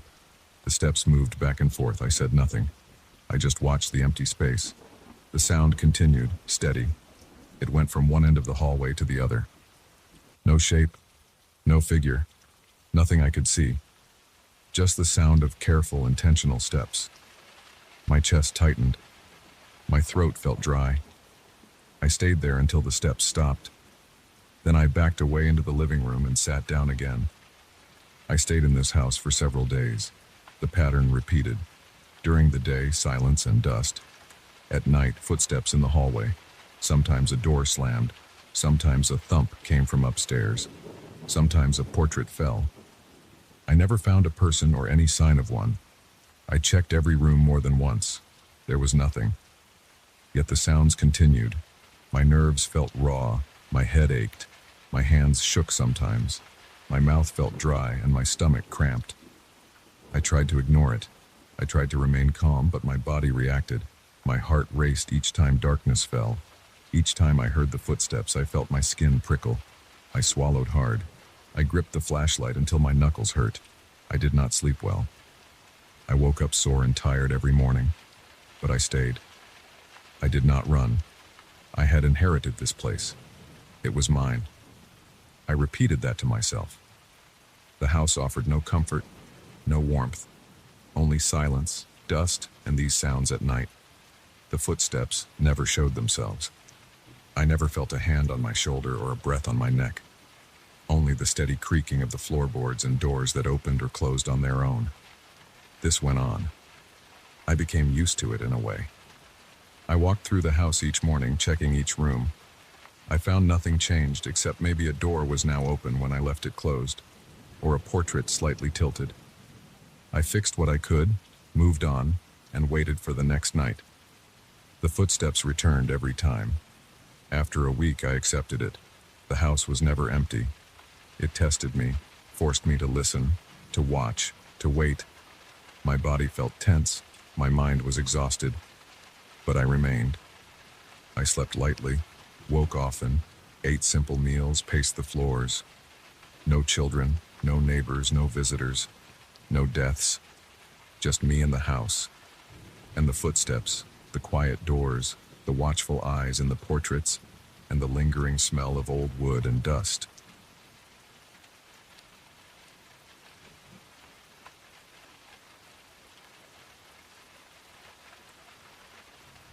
I push open the heavy wooden door and step onto the first stone step. I hold a small oil lamp in my right hand. The flame flickers in a way that makes the shadows move along the cold walls. I smell mold and damp earth. My left hand touches the rough stones on the side as I descend. The steps are uneven. My shoes slip on a patch of slime at the edge of the third step, but I manage to steady myself without dropping the lamp. I feel my heartbeat increasing as I go deeper. The air feels thick and heavy and I breathe in short, shallow bursts. I keep going, one step at a time. At the bottom, I reach a cramped corridor. The ceiling is low, so I have to lower my head a bit as I move forward. Ahead, I see rows of shelves made of dark wood. Each shelf holds stacks of thick, dusty volumes. The dust looks like a thin coat of gray powder. The spines of the books are cracked and faded. Some have old leather covers that look damp and swollen. Small puddles of water gather on the floor in places. I hear a slow drip in the distance. I do not see any source of light except my lamp. The flame is my only friend in here. I move between the shelves, trying to find the section I came here for. I know these books are rare and I want to examine the ones mentioned in the museum's old records. I heard rumors that this basement was once sealed. I know that the staff above never mentioned these collections to the public. I want to see them for myself. I want to understand why these books are locked away down here. I hold the lamp up and see a wooden desk against the far wall. It has a few rolled scrolls on top. There is a wooden stool that looks worn and unsteady. I do not see any chairs with backs, just that stool. I approach it, moving slowly. The silence is total, except for the soft drip of water and my own careful steps. I set the lamp down on the desk. The flame steadies for a moment, then flickers again. I feel the dryness in my throat. I clear it softly, trying not to make too much noise. I see several shelves filled with thick folios. The bindings have symbols I do not recognize. Some have no titles at all. Others have small metal clasps holding them shut. I run my finger along one shelf, wiping dust away. My fingertip comes back grimy. I rub it against my jacket. The smell here is stale, like a closed cellar that has never seen fresh air. I feel the humidity clinging to my clothes and skin. My forehead is damp with sweat. As I lean closer to one shelf, I hear something that makes me pause. It sounds like a soft whisper. I cannot make out words. It is more like a faint, breathy sound, as if someone exhales near my ear. I turn around quickly, holding the lamp up. Nothing moves. I see only shelves and shadows. I step back toward the desk and try to focus. I tell myself I must have imagined it. But I hear it again. This time it seems to come from somewhere behind the shelves, as if someone stands just out of sight. The voice is low. I cannot identify the language. It does not sound like any language I know. It sounds uneven with a strange rhythm. I approach the corner where I think the sound is coming from. I move around a large shelf and find another narrow passage with more shelves. The lamp's light does not reach very far, and the darkness at the end of this corridor is thick. I hold the lamp out and try to look down. It is silent now. Only my breathing and the drip of water. I stand still, listening. Then I hear a gentle rustling. It reminds me of pages turning.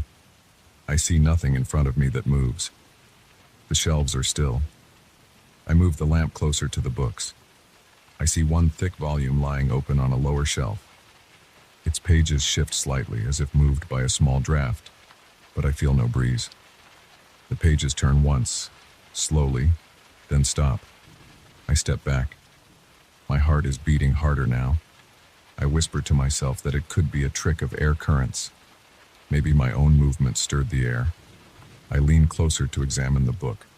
The text inside is handwritten in a script I do not recognize. The letters are small and tight. The ink is faded brown. I try to read it, but I cannot decode the letters. They look strange and unnatural. I feel a knot in my stomach. I step away and return to the main area by the desk. I decide to light another candle to get more light. There is a small bundle of candles in a drawer under the desk. I strike a match on the rough edge of the desk and light one candle, then another. I place them around me on the desk and on the nearest shelf. The extra light does not comfort me. The darkness beyond the candles looks even blacker now. The flame makes shadows dance on the walls. I see shapes I cannot identify. My eyes strain to find something recognizable. I smell the faint odor of burning wick, mixing with the damp smell of the basement. As I stand by the desk, I hear another whisper. This time it sounds closer, behind me. I turn and see nothing. I walk to the shelf behind me and run my hand along the wood, feeling for any gaps. I see only old books and scrolls. I swallow hard and feel my throat tighten. My hands are damp with sweat, and I wipe them on my pants. I tell myself to stay calm. Suddenly I hear a soft thud. I turn back to the desk and see one of the scrolls rolled off and fell onto the floor. I kneel and pick it up. The parchment is old and cracked, and the writing on it looks like some form of code. The letters are arranged in columns, each line separated by small circles. I do not understand any of it. I set it back on the desk. A moment later, another scroll drops onto the floor by my feet. I pick it up quickly and place it back. My hand shakes a little. I notice that some papers and old parchment scraps are scattered near the base of another shelf. I walk over and pick one up. It has a series of strange markings that I cannot read. The ink looks fresh, darker and shinier than the ink in the old books. I rub my thumb over it, and it smudges slightly. I get a feeling that someone just placed these papers here not long ago. I look around, but I see no one. I back away toward the desk, keeping my eyes on the shelves. When I reach for another candle, I realize the flame in the lamp has grown weaker. I try to adjust the wick, but it flickers again. I feel a slight draft now, a gentle movement of air. I look up at the ceiling. I see small cracks and dripping water. I hear the water hitting the stones. I try to focus on that sound to calm myself. Then I feel something brush against my shoulder. I spin around and see nothing. My skin tingles where I felt the touch. It felt like fingers tapping lightly on my shirt. I walk backward, holding the lamp in front of me. My breathing is fast. My chest feels tight. The silence presses on my ears. Then I hear something on my left. A scraping sound. I step toward it and see a book tilted on its shelf. As I watch, the book pushes outward and falls to the ground. It makes a dull sound on the stone floor. I pick it up carefully and open it. Inside, the pages are blank. I flip through them, and I see empty pages all the same. I do not know why a blank book would be here. I close it and place it back on the shelf. My hands tremble. I feel a drop of sweat roll down the side of my face. I wipe it away. I whisper to myself that I should stay focused. I need to find the rare folios that brought me here. I check the labels on the shelves, but many have no labels at all. I notice a cluster of thick volumes on a lower shelf near the desk. They are bound in dark leather. I kneel and pull one off the shelf. It is heavy. I open it on the floor. The pages are filled with diagrams and charts. I see symbols that resemble letters, but I cannot read them. Some pages have drawings of plants and roots. Others show shapes that might be tools or artifacts. I run my finger over the ink. It feels slightly raised. The smell of old paper fills my nose. As I look at these pages, I hear more whispers. They grow louder, as if several voices speak at once. I feel my ears ringing. I close the book and put it back. The whispers fade a little. I think the voices are responding to what I do. They seem to react when I pick up certain books. I test this by touching another volume. This time a low groan echoes from behind the shelves. I jerk my hand back. I realize I might not be alone down here. I do not see anyone, but I feel a presence. I feel eyes on me, watching from the darkness. I swallow and consider leaving. But I have come this far. I want to see if I can find something useful. I decide to light more candles. I take out several and place them along the shelves. Each time I light one, the flame flares up bright, then settles. The extra light shows me more of the space. I see that the basement extends farther than I thought. There are more shelves behind a half-collapsed wall. The bricks there look loose. I hesitate to go there. I walk slowly down another aisle, holding the lamp low to avoid slipping on the wet floor. I see a pile of old rugs in a corner, stacked on top of each other. They look moldy. I poke one with my foot, and a small cloud of dust rises. I notice tiny scraps of parchment hidden underneath them. I crouch down and lift one rug with my free hand. Underneath, I find a small stack of loose pages wrapped in twine. I set the lamp down and carefully untie the twine. The pages show more strange text and a few rough sketches of faces. These faces are drawn with shaky lines. The eyes are large and dark. They look like hurried sketches. I do not know who drew them. I feel uneasy looking at them. A sudden noise makes me jolt. It sounds like a shelf creaking. I stand up, grabbing the lamp. The noise comes again, a slow, wood-on-wood sound. I walk toward it, moving past the desk. I see a tall shelf swaying slightly. None of the others move. I stand a few feet away and watch. The shelf rocks forward an inch, then stops. I step closer, and it rocks again, then back. I feel a rush of panic. I reach out and touch the shelf. It is solid. It should not move like that. As soon as I remove my hand, it tilts forward again. A single book slides off and lands at my feet. I pick it up and open it. Inside is a short message scrawled in a language I cannot read. The letters are rough and uneven. I feel a sudden headache as I stare at them. I slam the book shut. I place the book on the desk and back away. The whispers return, louder now. I hear something moving near the far wall. I grab one of the candles and hold it up. In the corner, I see a stack of papers shifting as if pushed by an unseen hand. They slide across the floor. I walk toward them. They move again, making a soft scraping noise. I bend down and pick them up. The top sheet has a series of marks that look like arrows and circles. I cannot make sense of them. I drop the papers and step back. I feel sweat running down my spine. My stomach is tight. My hands feel numb. I grip the lamp handle harder. I notice my heart pounding. My breathing is fast. I decide I need to leave. I do not know what is happening and I feel unsafe. I start walking back toward the stone stairs. As I pass the shelves, I see that some books have changed position. I remember their order. Now it is different. I keep walking, not stopping to check further. Halfway to the stairs, I feel the floor under my foot move slightly. I look down and see a loose stone. I step around it carefully. I do not want to trip. The whispers follow me. I do not see anyone. I do not feel any touch now, but I sense something close behind me. I refuse to turn around. I focus on the stairs. They are just ahead. I see the faint outline of the doorway at the top. I climb slowly, keeping the lamp close to the steps so I do not slip.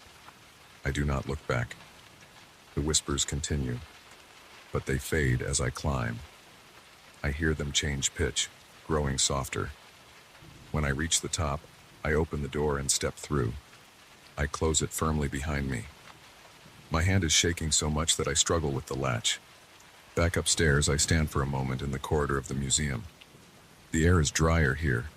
It smells of old wood and distant polish. I breathe deeply. My clothes feel damp. My shoes squeak slightly as I walk. I leave the corridor and move toward a brighter room. The tension in my chest releases a bit. I wipe my forehead and feel my shirt sticking to my back. I do not know what those books are or why they behave that way. I do not know who whispered or who moved those objects. I only know what I saw and heard. I will not return there tonight. I still hold the lamp, and its flame is steady now. I walk down the hall, away from that basement and its shelves. I feel the cool air of the upper floors. My heartbeat slows down. I do not plan to share what I found. I do not think anyone would believe me. I will remember those whispers and those pages turning on their own. I will remember the feeling of being watched. For now, I will keep this to myself.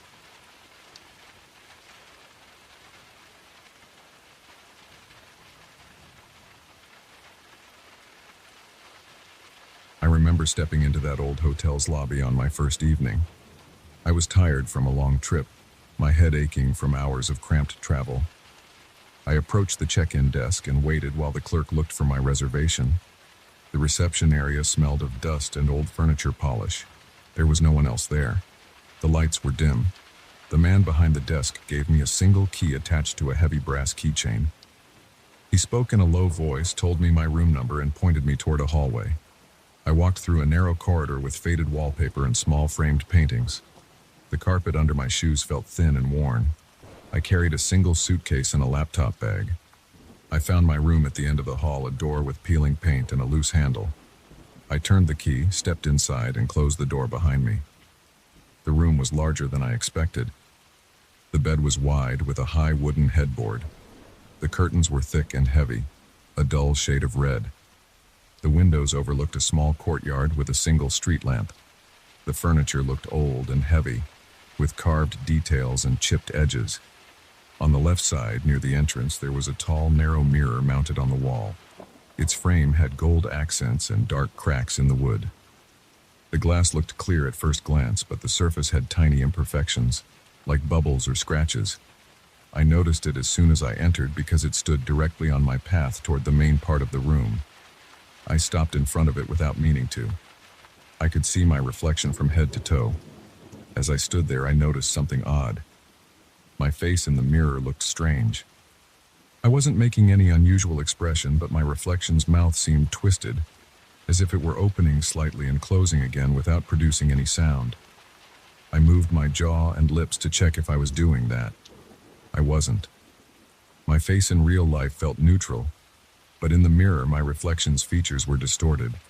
My forehead looked tense and my cheeks looked tight, as if I were in pain.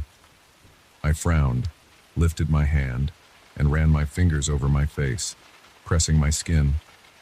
It felt normal, but in the mirror my expression looked strained. It made no sense. I stood there a moment longer, then shook my head and walked deeper into the room. I opened my suitcase, unpacked a few things, tried to settle in. The air felt musty. The temperature was a bit cool, so I turned on the small radiator in the corner. The radiator rattled, making a hollow metallic sound. I decided to take a shower, hoping a hot bath would help me relax after the long day. The bathroom was cramped with old tiles and a mirror above the sink. This mirror reflected me normally. No strange faces.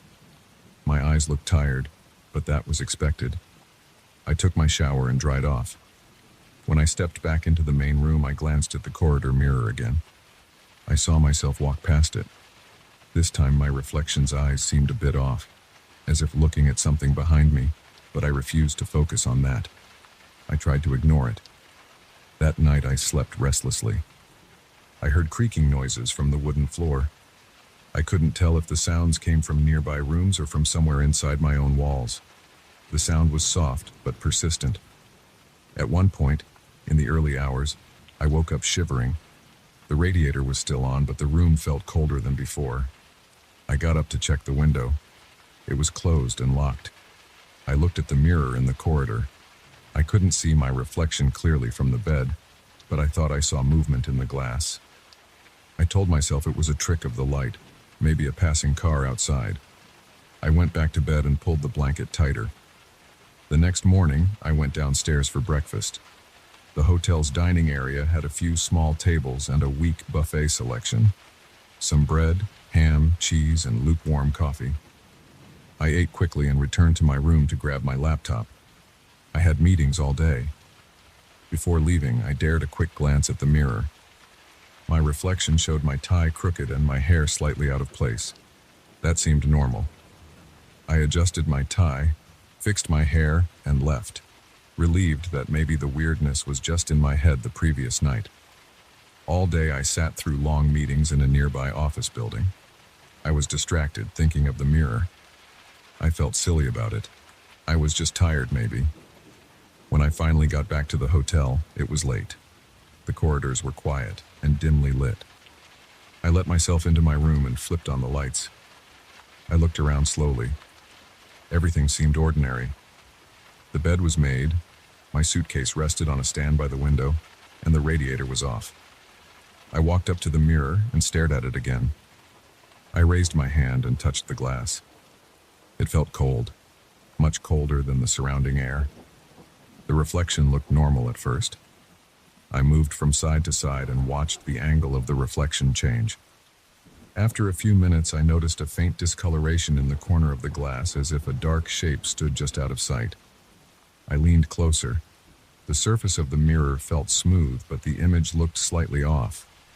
I saw the corner of a dark hood, like someone standing behind me, but there was no one there when I turned around. The room behind me was empty and still. I backed away and rubbed my eyes. When I looked at the mirror again, the hooded shape was gone. I felt tense. I decided to ignore it. I unpacked some documents, checked emails, and tried to focus on work. After a while, I climbed into bed. I turned off the lights. I heard a faint sound like muffled laughter coming from the direction of the mirror. I sat up, turned on the bedside lamp, and listened carefully. The laughter stopped. My heart was beating hard. I stood up, walked to the door, and placed my ear close to the mirror's frame. Nothing. The silence was total. I went back to bed and forced myself to sleep. It was not easy. I felt my skin prickling. My breathing was shallow. Every time I closed my eyes, I thought I heard something.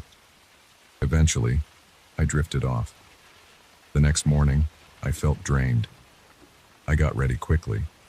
I avoided looking directly at the mirror. I went to work, did my duties, and ate lunch at a nearby cafe. I stayed away from the hotel until late afternoon. When I returned, I found my room even colder.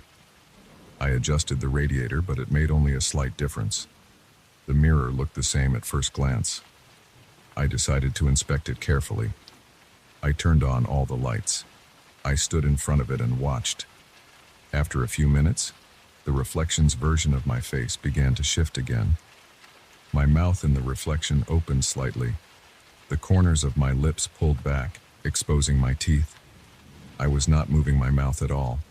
I ran my tongue over my teeth. They felt normal. The reflection's teeth looked yellowed and worn. I jerked backward, stumbled, and nearly fell. I caught my balance and turned away. When I looked back, my reflection was normal again. I felt a chill on my neck. The air in the room felt heavier. I smelled something stale like old laundry. That night I lay in bed staring at the ceiling. I turned off the lamp. In the darkness I could see a faint glow from the street lamp outside filtering through the curtains. My eyes adjusted to the low light. That was when I heard soft laughter again, this time clearer. It came from the mirror's direction. I bolted upright and turned on the lamp. The laughter stopped. I stood and approached the mirror, keeping a few feet of distance. I saw my reflection standing there, expression blank. Suddenly, in the reflection, I saw a hooded figure slide into view just behind my shoulder. I turned around fast. There was no one there. In the mirror, though, I saw that figure again. Its head was covered by a dark hood. I could not see its face. It stood motionless. I turned around once more. Still nothing behind me. I began to sweat. My heart pounded so hard I could hear my pulse. I reached out and tapped the mirror lightly with my fingertip. The figure did not move. My reflection still looked normal, but my reflection's eyes were fixed on me, not on the figure. I started breathing hard. I left the room and walked down the hall. I found the night clerk at the reception desk and asked him if he had ever had complaints about strange noises in the rooms. He said he had not. He asked if I wanted another room. I hesitated, but I said no. I told him I was tired and probably just imagining things. I walked back to my room and locked the door. I stood in front of the mirror again. The figure was not there now, and my reflection showed no distortion. I climbed into bed feeling uneasy and finally fell asleep after a long time. The next morning I woke up shivering. The radiator had stopped working at some point during the night. I checked it. The knob moved, but no warmth came. I decided to let it go and finish my business trip as soon as possible. I planned to leave in 2 days. Until then, I had to deal with this situation. I tried to focus on my routine. I shaved and dressed in front of the bathroom mirror. My face looked normal there. Only the big mirror in the corridor bothered me. Before leaving for my meetings, I covered that big mirror with a spare blanket. I pinned the blanket's corners under the frame. I did not want to see that reflection again. I left the room feeling more relaxed, as if I had solved a problem. When I came back that evening, the room was freezing. I could see my breath in the air. The blanket covering the mirror was on the floor. The pins lay scattered. I looked around for an open window or a gap in the wall. I found nothing. The radiator was on but did not produce any heat. I stood there, unsure what to do. I picked up the blanket and tried to cover the mirror again. As I did, I noticed the reflection's version of me. My reflection looked furious. Its eyebrows were pulled down and its eyes were narrowed. Its lips were pressed together. I was not making that face. I was breathing through parted lips, nervous and uncertain. But the reflection looked angry, like it hated me. I saw the hooded figure again in the corner of the glass. It seemed to be closer this time. I yanked the blanket over the mirror. The last thing I saw before the glass was covered was my reflection's head tilting slightly, as if it were watching me closely. I pulled a chair over and sat down facing the covered mirror. I listened. I heard soft breathing sounds. I heard faint laughter. I heard scratching noises. The room kept getting colder. I pulled my jacket on and rubbed my hands together. My heart was racing. I felt trapped. I tried calling the front desk on the room's phone.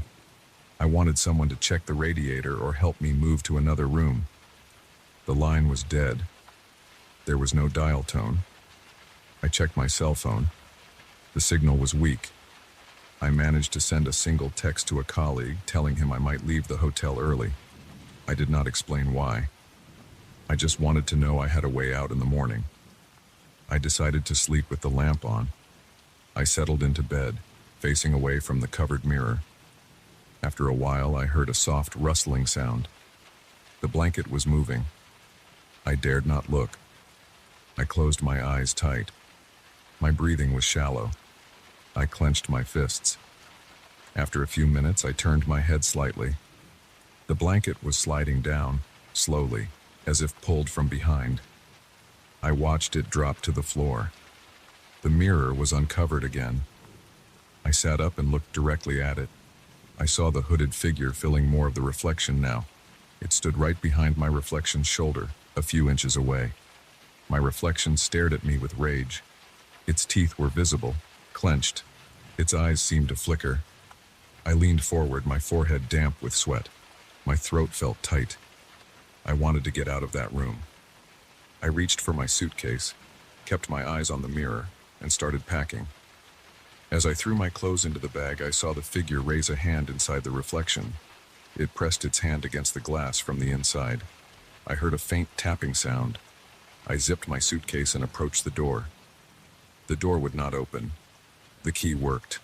I turned the knob, but it felt stuck. I pulled harder until it gave way. I stumbled into the hallway.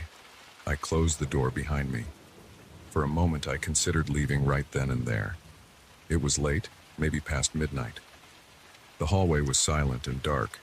The sconces on the wall were lit with low bulbs. I walked to the stairwell and checked the lobby. It was empty. The door to the street was locked. I checked my watch. It was too late to find another hotel. I decided I would stay in the lobby until morning. I dragged my suitcase to a sofa and sat down, staring at the front door. After about an hour, I realized I had forgotten important documents in my room. I needed them for the next day's meeting. I felt uneasy, but I stood up and forced myself to go back upstairs. The hallway felt colder now. My teeth chattered. I reached my door. It was slightly ajar. I had closed it before. I pushed it open, afraid of what I might see. The mirror stood uncovered. The hooded figure pressed its face against the glass. I saw a pale chin under the hood. Its mouth was twisted into a strange grin. My reflection looked furious as before. The figure tapped the glass again. I heard a cracking sound, faint but distinct. I rushed in, grabbed my documents from the desk, and backed away. The reflection tracked my every move. I saw the glass surface bulge slightly, as if under pressure. I did not want to see what would happen if it broke. I turned off all the lights, hoping darkness would calm things down. I stood at the door, my bag over my shoulder, and watched. In the dim light from the window, the mirror's surface was dark. I could still see my reflection's outline. Its shoulders were hunched. The hooded figure seemed to loom behind it. I stepped into the hallway and pulled the door closed. I did not care if it locked. I hurried downstairs and sat in the lobby for the rest of the night. In the morning, I checked out early. The clerk did not ask why. I left the hotel and took a taxi to another place. I did not look back at the facade of that old building. I tried to think about normal things. I focused on finishing my work and leaving town. I never told anyone about that mirror. I do not know what was behind it. I only know how it felt to see my own face twisted into something it was not, how it felt to see that hooded figure pushing forward, tapping at the glass, threatening to break through. I have not seen anything like that since, but I remember the sounds, the cold, the laughter, and the way the reflection hated me for reasons I cannot explain. I just know I never want to return to that hotel.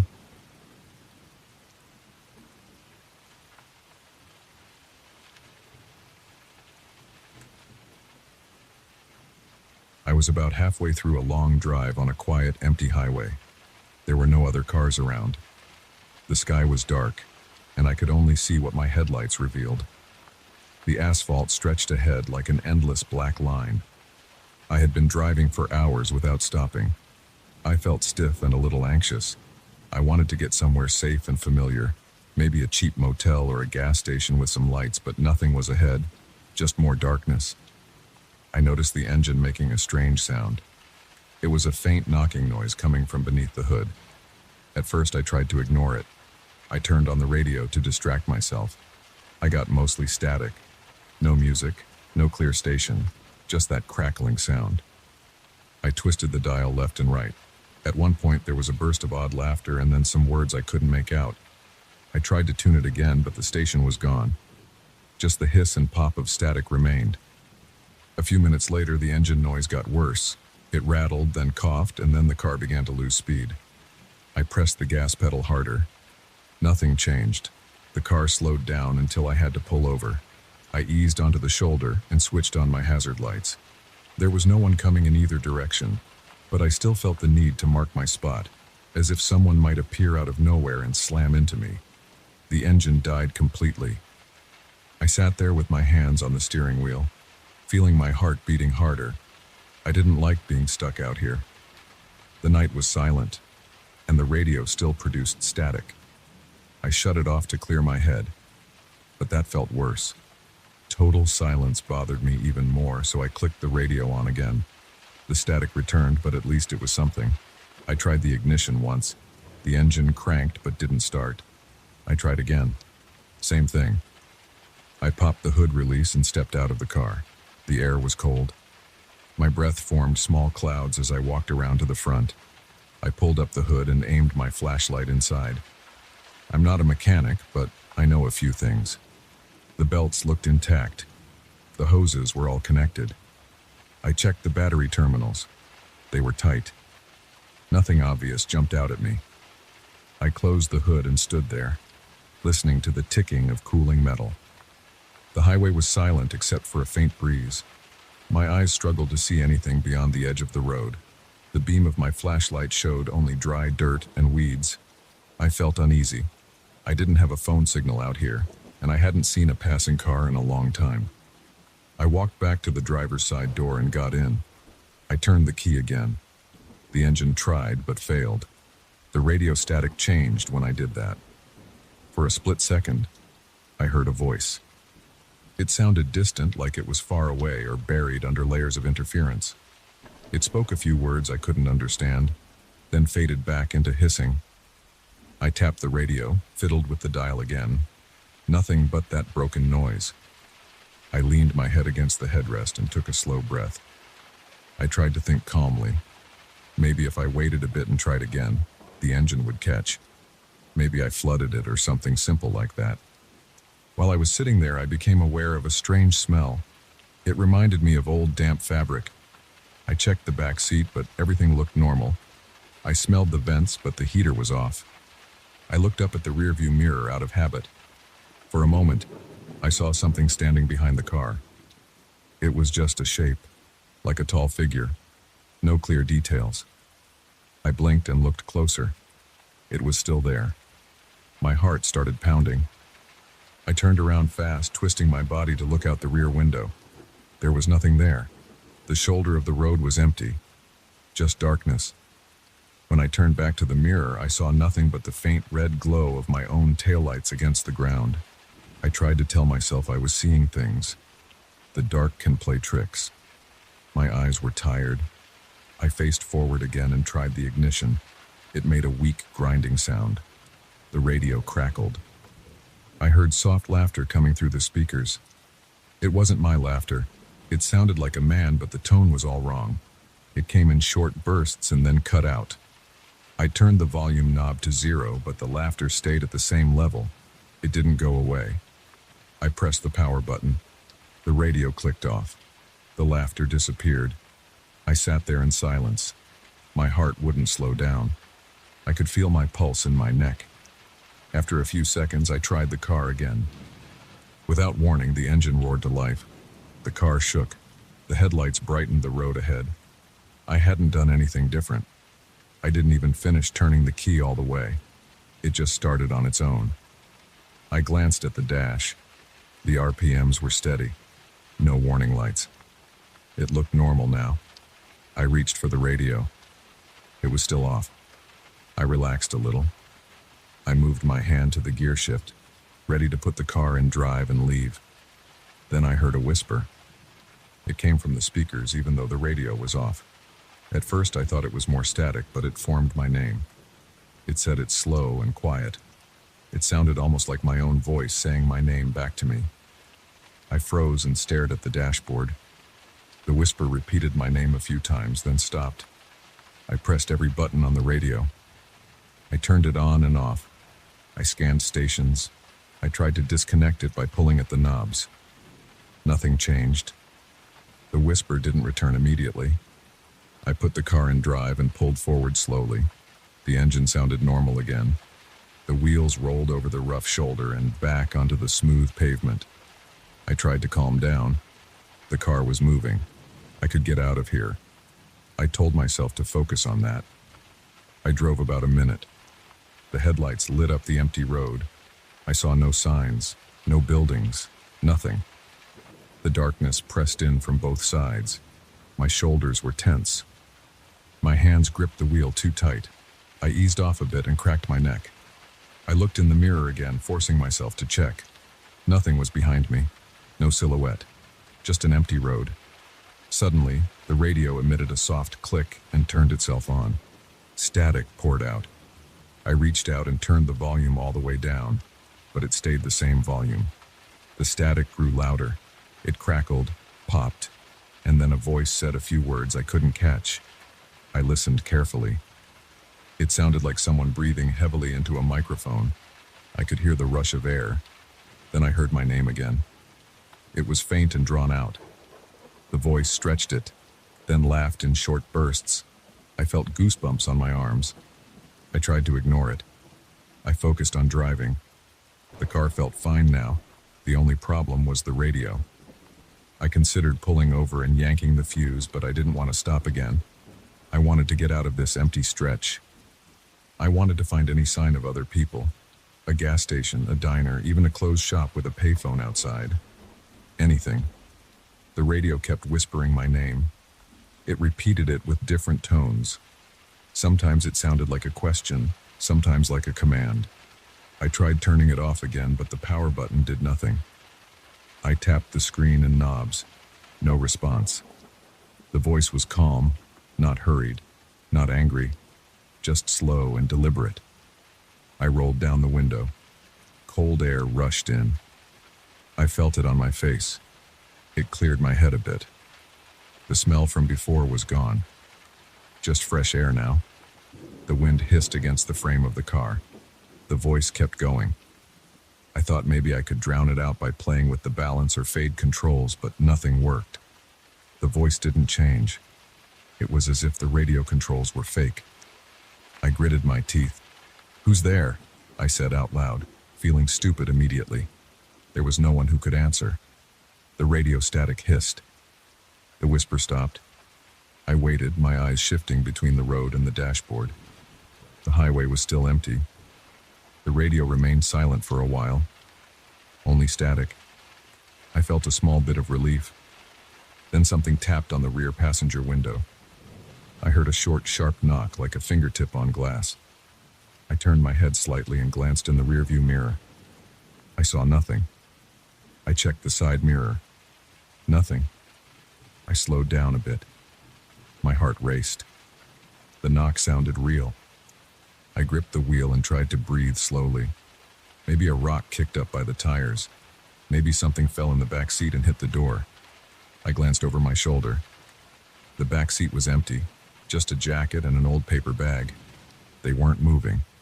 I pressed the gas pedal and sped up. The engine hummed steadily. The headlights cut through the darkness. I kept checking the mirrors.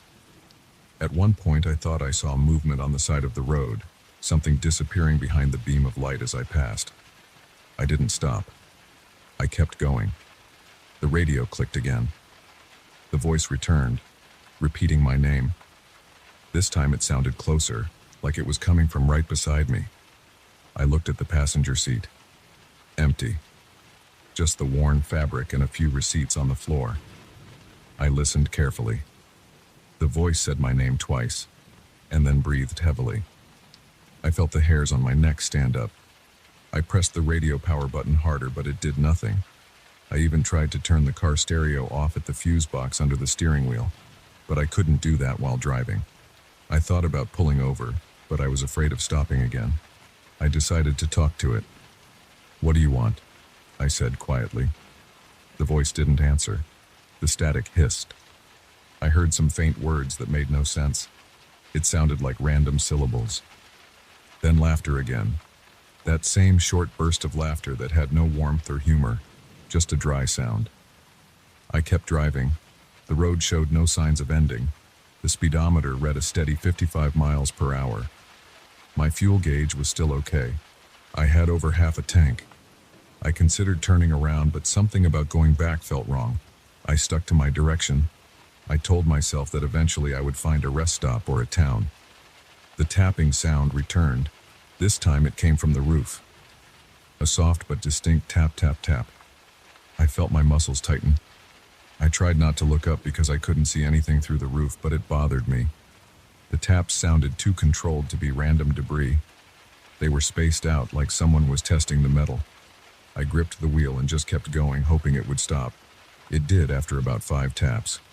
After a few miles, the headlights caught a shape on the side of the road. It looked like a car parked on the shoulder. I couldn't see the color or make, just the outline of a vehicle. I slowed down, thinking maybe I could ask someone for help. As I got closer, I realized the car had no lights on. It was just sitting there, dark and still. I passed it slowly. I tried to see if anyone was inside, but I only got a quick glimpse of empty windows. It looked abandoned. I didn't stop. The radio voice rose in volume. It said my name at a normal speaking level now, like someone sitting in the passenger seat. I tried not to look. I bit my lip. I felt sweat on my forehead. The voice said my name over and over. It didn't sound angry, just persistent. I reached out and tried to unplug the radio unit. I felt behind the dashboard, pulling at wires. I couldn't find a quick release. The voice didn't react to me touching the wires. It kept going. After several minutes, I saw a sign. It was a bent metal sign by the roadside. My headlights revealed the word exit and an arrow. Finally, maybe a way out. I followed the arrow. The ramp led off the highway and onto a smaller, rougher road. The radio voice got quieter, but it was still there. It said my name less often. Mostly it whispered and breathed. I kept one hand on the wheel and one near my flashlight on the passenger seat. I drove for a while on that smaller road. I saw trees now, their branches extending overhead. My headlights illuminated trunks and leaves. The tapping sound came back, this time on the rear window. I glanced back and saw a smudge on the glass like a handprint. I almost shouted out loud. I slammed on the brakes. The car skidded a little, and I stopped in the middle of this narrow road. My heart pounded. I grabbed the flashlight and pointed it at the back seat. Empty. No one there. I leaned over and wiped at the rear window with my sleeve. On the inside, it was clean. The smudge was on the outside. I rolled down the window, stuck my arm out, and felt the glass. Smooth and cold. No mark. I rolled the window up again. The radio hissed, and the voice said, "Don't leave." Just those 2 words in a low whisper. I froze. My stomach felt tight. I put the car in gear and pressed the gas. The tires rolled forward slowly. I kept my eyes on the road. I didn't respond. The voice said my name again, stretched and drawn out. It sounded calm, but insistent. I drove faster, ignoring the trees and the rough road. Eventually I saw lights ahead. Just a faint glow, maybe a gas station or a rest area. I pushed the car to get there. As I approached, I saw a small building with a couple of dim bulbs over a door and a single gas pump. Relief flooded my chest. I slowed down and stopped next to the pump. I turned off the engine. The headlights went dark. The radio shut off with the engine. The voice disappeared. I sat in silence, breathing hard. I looked around. The building had a closed sign. The lights were weak but stable. I could see bugs circling the bulbs. Nothing moved around me. No silhouettes, no tapping sounds. I sat there for a long time, just holding the wheel. My hands shook a little. I took slow breaths. Eventually, I decided to see if the radio worked normally now. I turned the key to accessory mode. The radio came on. Static. I turned the dial. I picked up a distant music station. Clear old rock music. No whispering voice, no laughter, just normal sound. I turned it off again. I didn't want to hear anything more from it. I sat in the car and watched the bugs fly around the lights.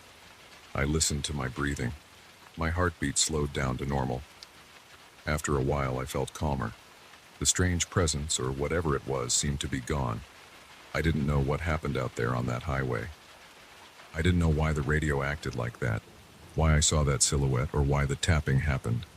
I didn't know why the radio said my name. I didn't want to think about it too deeply. I just wanted to get back on the road, find a motel, and sleep. I started the engine again. The car responded normally. I pulled out of the small lot and got back on the road. The rest of the drive was quiet. I kept the radio off. My eyes stayed glued to the mirrors just in case. But I saw nothing unusual, just empty road and occasional signs. Eventually, I found a motel with a neon sign and a few cars parked outside. It looked worn, but it felt safe. I parked and stepped out. The night air felt fresher. I grabbed my bag and locked the car. I glanced inside one last time. Everything was quiet and still. I walked to the office. The old man at the desk greeted me casually. I got a room. I stayed awake for a long time in that small, stuffy room, just listening to the hum of the refrigerator and the buzzing of the neon outside. No voices, no tapping, no silhouettes. I never figured out what really happened. I never told anyone. I avoided that highway after that. I never wanted to hear that voice again. I kept the memory locked away and moved on. But I still remember the exact tone of that whisper saying my name and the feeling of not being alone in my own car. I remember looking in the mirror and seeing that shape. I remember the radio laughing. I remember the taps on the glass. I can't explain it. I don't want to. I'm just glad I left that place behind.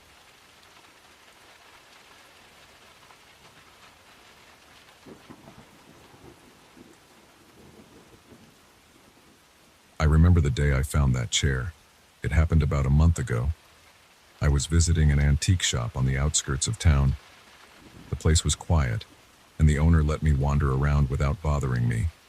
I saw old mirrors with dusty frames, chipped tables with missing drawers, and worn carpets with strange patterns.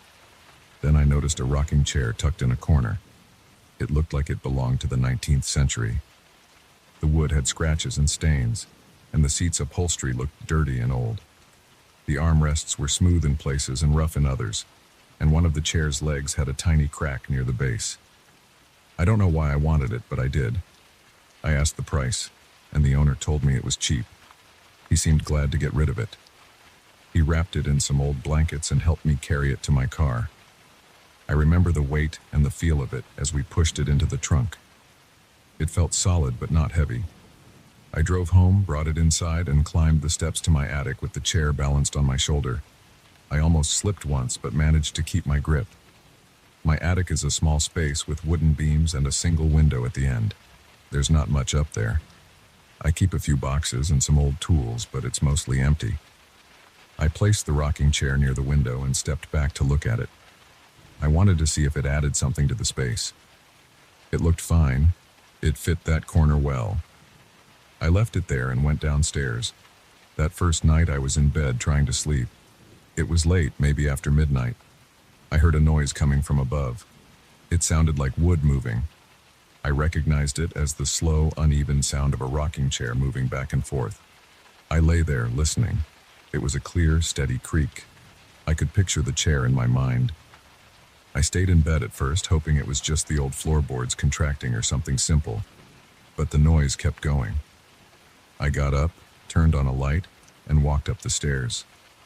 My heart was beating harder than normal.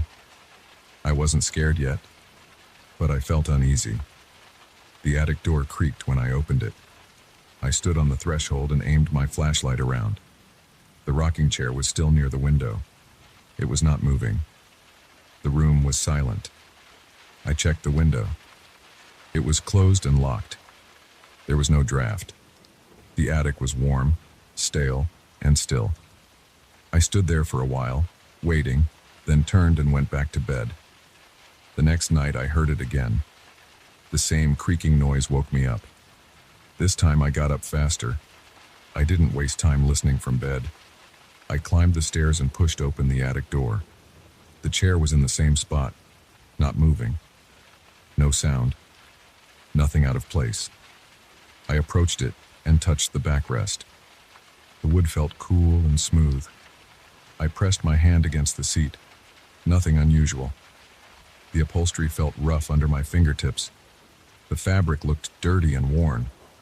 I leaned in, trying to see if there was any sign of animals or insects. I didn't notice anything. I stared at the floor. It was dusty, but I saw no footprints or marks. I left the attic and went back to bed, confused. The following night I heard the sound again. This time it was louder. The creaking of the wood was more insistent.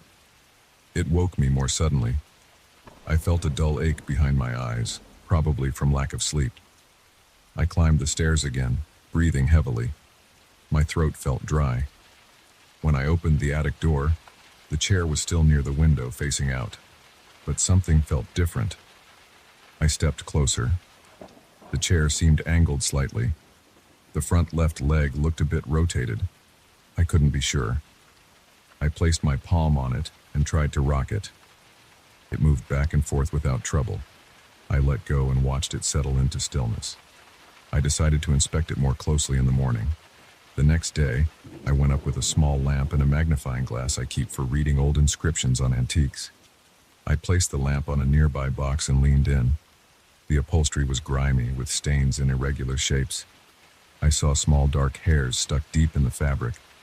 They were short and thin, not like animal fur. They looked human. It was unsettling.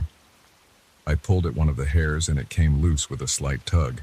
I noticed more of them hidden in the folds of the seat. I pressed a finger against the wood on the armrest. The surface felt uneven.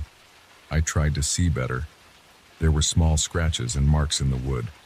Some of them formed strange shapes that I couldn't understand.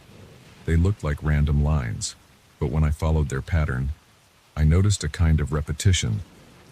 I couldn't read them, but they looked intentional, like someone carved them a long time ago. I tried to convince myself that this was normal. It was an old piece. People used to mark their belongings.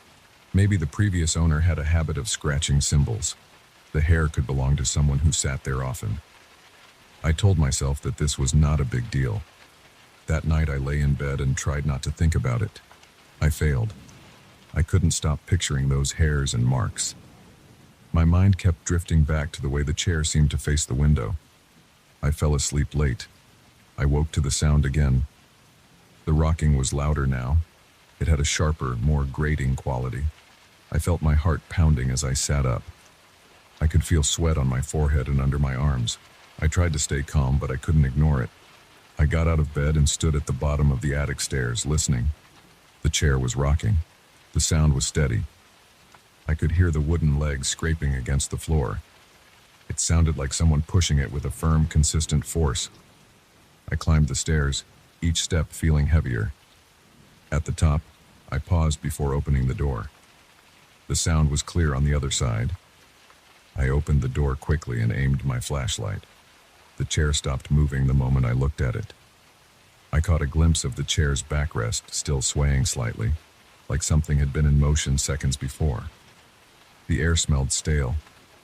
I walked over and looked down at the floor. There were faint curved lines in the dust as if the chair had moved a few inches. I stood there trying to breathe slowly. I reached out and touched the chair.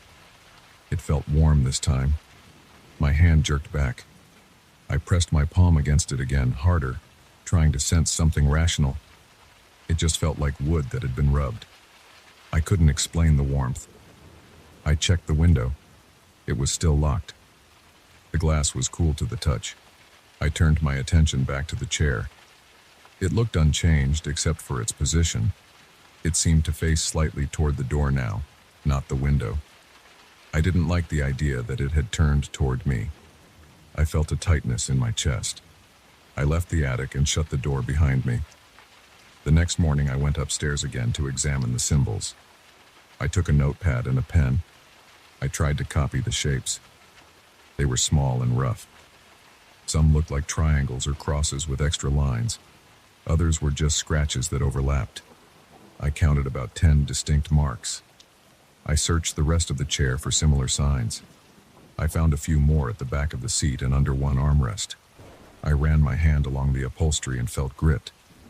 I pressed my fingers into the padding. It felt hard in some places. I wondered if something was inside the fabric. I tried to push the thoughts away as the day went on. In the afternoon, I considered moving the chair out of the attic, maybe placing it outside or in the garage. But I hesitated. I didn't have a good reason to explain what was happening. Maybe I was imagining things. Maybe the chair was just old and made strange noises. I thought about staying awake all night and filming it. I had a small camera and a tripod. Around midnight, I set up the camera near some boxes, aimed at the chair, and turned off the lights. I stayed hidden behind the half-open attic door, watching from a corner. At first, I heard nothing. About an hour passed, and I felt sleepy. Then I heard the rocking start again. The camera's red light was on, recording. I waited. The chair rocked slowly, the wood creaking. I peered through the gap in the door, trying to see if anything was pushing it. I saw no one. The attic was empty except for the chair, the boxes, and the camera. After a few minutes, the rocking got faster. The sound grew louder. I tightened my grip on the door frame. I didn't move. I felt cold sweat on my back. Then it stopped suddenly. The silence was heavy. I turned on the flashlight, stepped inside, and the chair was still. I approached it and looked down at the floor. There were fresh lines in the dust, and the chair was now angled toward the door again. I grabbed the camera and went downstairs, my heart still racing. I watched the footage on my computer. The chair was there, motionless for a long time. Then it began to rock. It moved back and forth with no visible cause. The seat dipped forward, then backward, and the legs scraped the floor. There was no one there. Just that old chair. At one point, it leaned slightly forward, as if looking toward the camera. Then it stopped. The camera didn't show anything else. I felt a heavy feeling in my stomach. I paced around the living room for a while, thinking about what to do. I didn't want to call anyone. I didn't want to sound crazy. I decided to move the chair to another room. I went upstairs around midday and picked it up. It felt heavier than before. I struggled to lift it. The wood seemed dense and the upholstery felt stiff. I carried it down 2 flights of stairs and into a spare room on the ground floor. I placed it near a wall and left it there. I turned the chair so it faced the wall, not the door. Then I locked the door to that room. That night I slept lightly. Around 2 in the morning I heard a noise downstairs. I sat up and listened. It was the same rocking sound. My body tensed. I got up and walked slowly down the hallway. I could hear the creaking. It was coming from the spare room. I had locked that door. I walked down the stairs, each step making my legs feel heavier. When I reached the spare room door, I pressed my ear against it. The chair was rocking inside. The floor creaked. I put my hand on the doorknob and hesitated. My heart was pounding and my mouth felt dry. I unlocked the door and pushed it open. I shined a flashlight in. The chair was facing me. It was not near the wall. It had moved about 3 feet forward. It was still. There was no one in the room. The window was shut and there was no draft. I gripped the doorknob tight, my knuckles stiff. I stepped closer and reached out to touch the chair. This time I felt something sticky on the armrest. I pulled my hand back and aimed the flashlight at it. There was a small clump of hair stuck under the armrest edge, embedded in old residue. My throat tightened. I took a piece of tissue from my pocket and tried to remove it. It resisted at first, then came loose. I dropped it on the floor and felt a chill on the back of my neck. I decided I had to get rid of the chair. I stepped back into the hallway and tried to calm down. My legs felt shaky. I walked to the kitchen and drank some water. I tried to think clearly. Tomorrow I would drive it to a junkyard or leave it at the antique shop where I got it. I went back upstairs to try to sleep. It took me a long time to drift off, and when I did, I kept waking up at every sound. In the morning, I went to the spare room. The chair was still facing the door. It looked the same, except now it seemed off-center by a few inches. I touched it carefully, feeling the rough wood on my fingertips. Nothing felt unusual except the tension in my chest. I grabbed it by the backrest and dragged it toward the door. It made a scraping sound on the floor. My hands were shaking. I hauled it through the hallway and out the front door. The sunlight felt harsh on my eyes. I carried it to my car and tried to fit it in the trunk. It barely fit. I pushed the trunk closed and got in the driver's seat. I had no idea where I was going. I just needed to get rid of it. I drove toward the antique shop. On the way, I kept looking in the rearview mirror. I couldn't see the chair from my seat, but I could imagine it there. The air in the car felt heavy, and I opened a window. When I reached the antique shop, I parked and got out. The owner's car was there, but I wasn't sure if he was open. I took the chair out of the trunk. I set it down on the sidewalk. I walked to the shop door and saw a note that said closed until late afternoon. I looked back at the chair. I decided to leave it there. I didn't care about a refund. I turned and walked back to my car, my heart still beating fast. I felt my shoulders tense. I got in the car and drove away. I didn't look back. I didn't want to see if the chair was still there. That night, I slept better. The house was silent. I woke once, listening carefully, but I heard nothing. I got up, walked around, and checked every room. There was no rocking, no movement. The attic was empty except for some boxes and dust. The spare room was bare. I returned to bed. My body felt tired, but calm. It was over. I still felt uneasy, but at least I didn't have that chair anymore.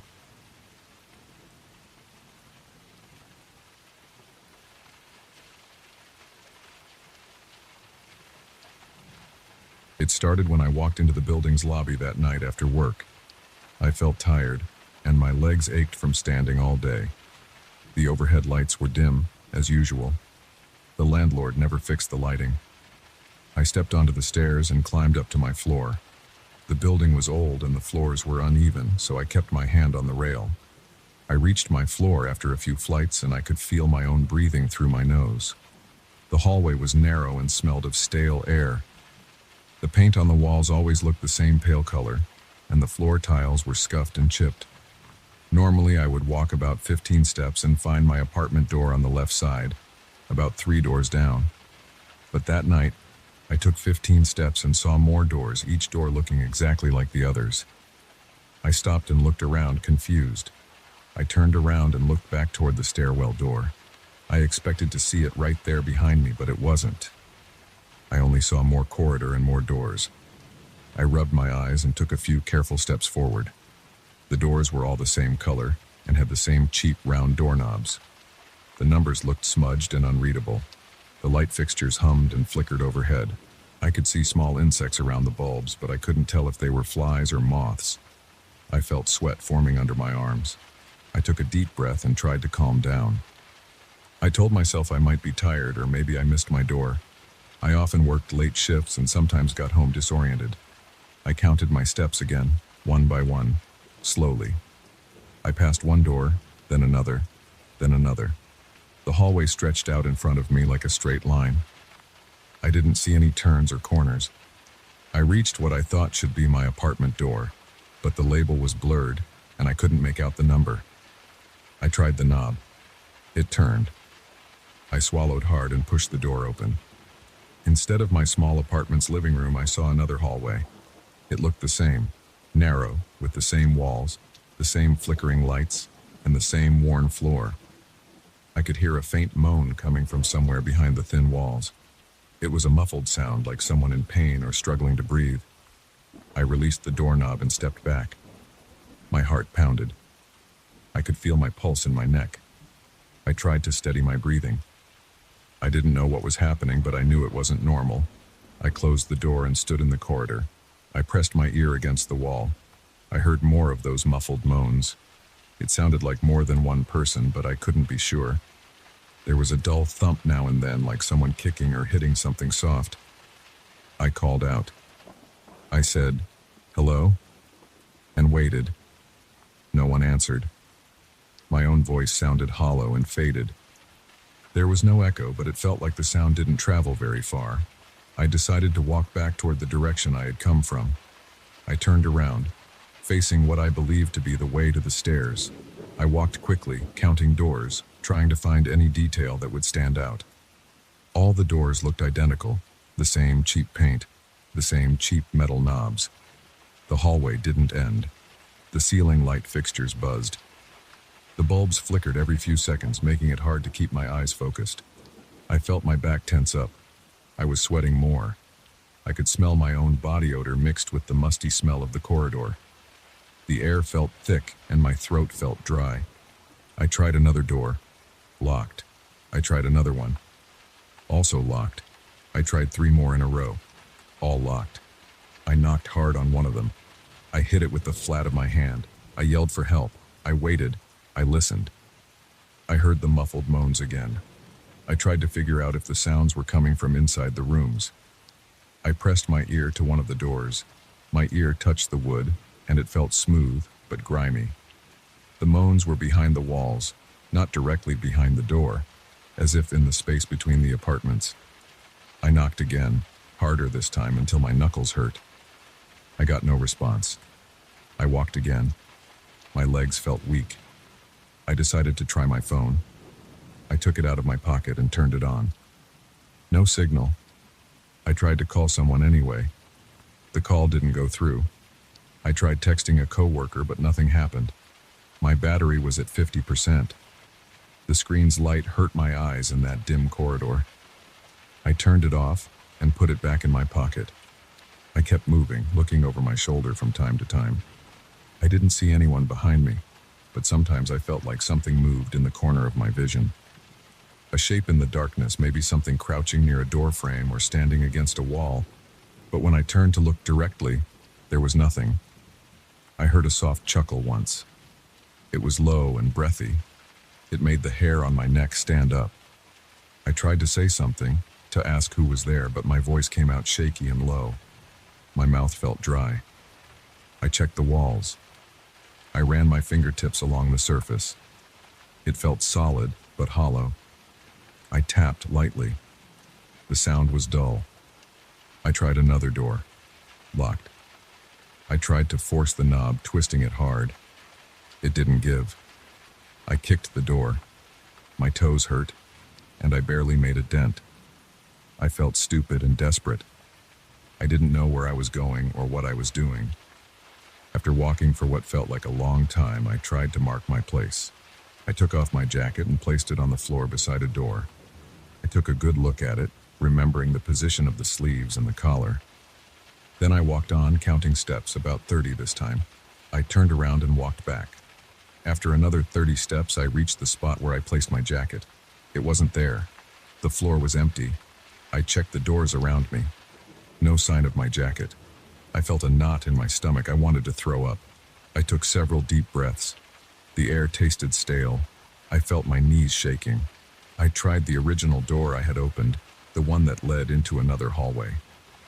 I retraced my steps as best I could. I couldn't be sure if I found the same door or a different one. I opened it. Another corridor. I stepped inside it and closed the door behind me. Then I opened it again. Still another corridor on the other side. It looked identical. I moved forward through that door and closed it again, trying to see if I could trap myself in some way. I opened it a third time. Still the same long, narrow hallway. I let the door shut and walked further in. I started to feel thirsty. My throat felt scratchy. My palms were sweaty and my shirt stuck to my back. The humming of the lights never stopped. The flickering bulbs made my head hurt. I tried to yank a bulb from its fixture, thinking maybe I could use it as a marker or break it to get someone's attention. I reached up, but the ceiling was high enough that I had to jump.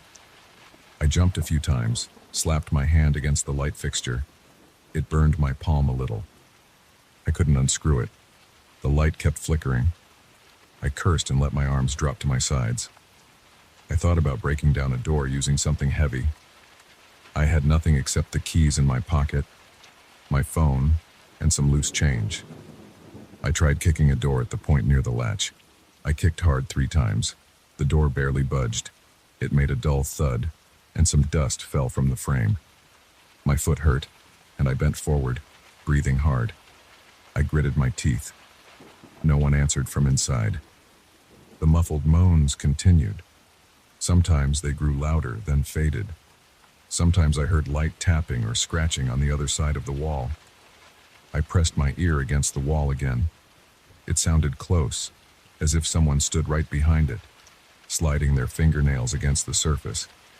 I yelled through the wall, told whoever it was to come out, to help me, to show themselves. No response. Just a faint snicker, as if someone found my situation funny. I tried to move faster. I jogged along the corridor, hoping to find an end or a door that looked different. My footsteps sounded off, like the corridor absorbed the sound. I breathed heavily and started to sweat more. My heart pounded. After a while of jogging, I noticed no change. Everything looked the same. My legs started to cramp, so I slowed down and leaned against a wall. The surface felt slightly damp, and I pulled my shoulder back in disgust. The corridor smelled old and sour. I checked my phone again. The time hadn't changed much. I tried calling the police, no signal. I tried calling the landlord's number. Nothing. I dialed random numbers, just hoping something would click. The phone just showed no bars. The battery was still above 40%, but that didn't help me.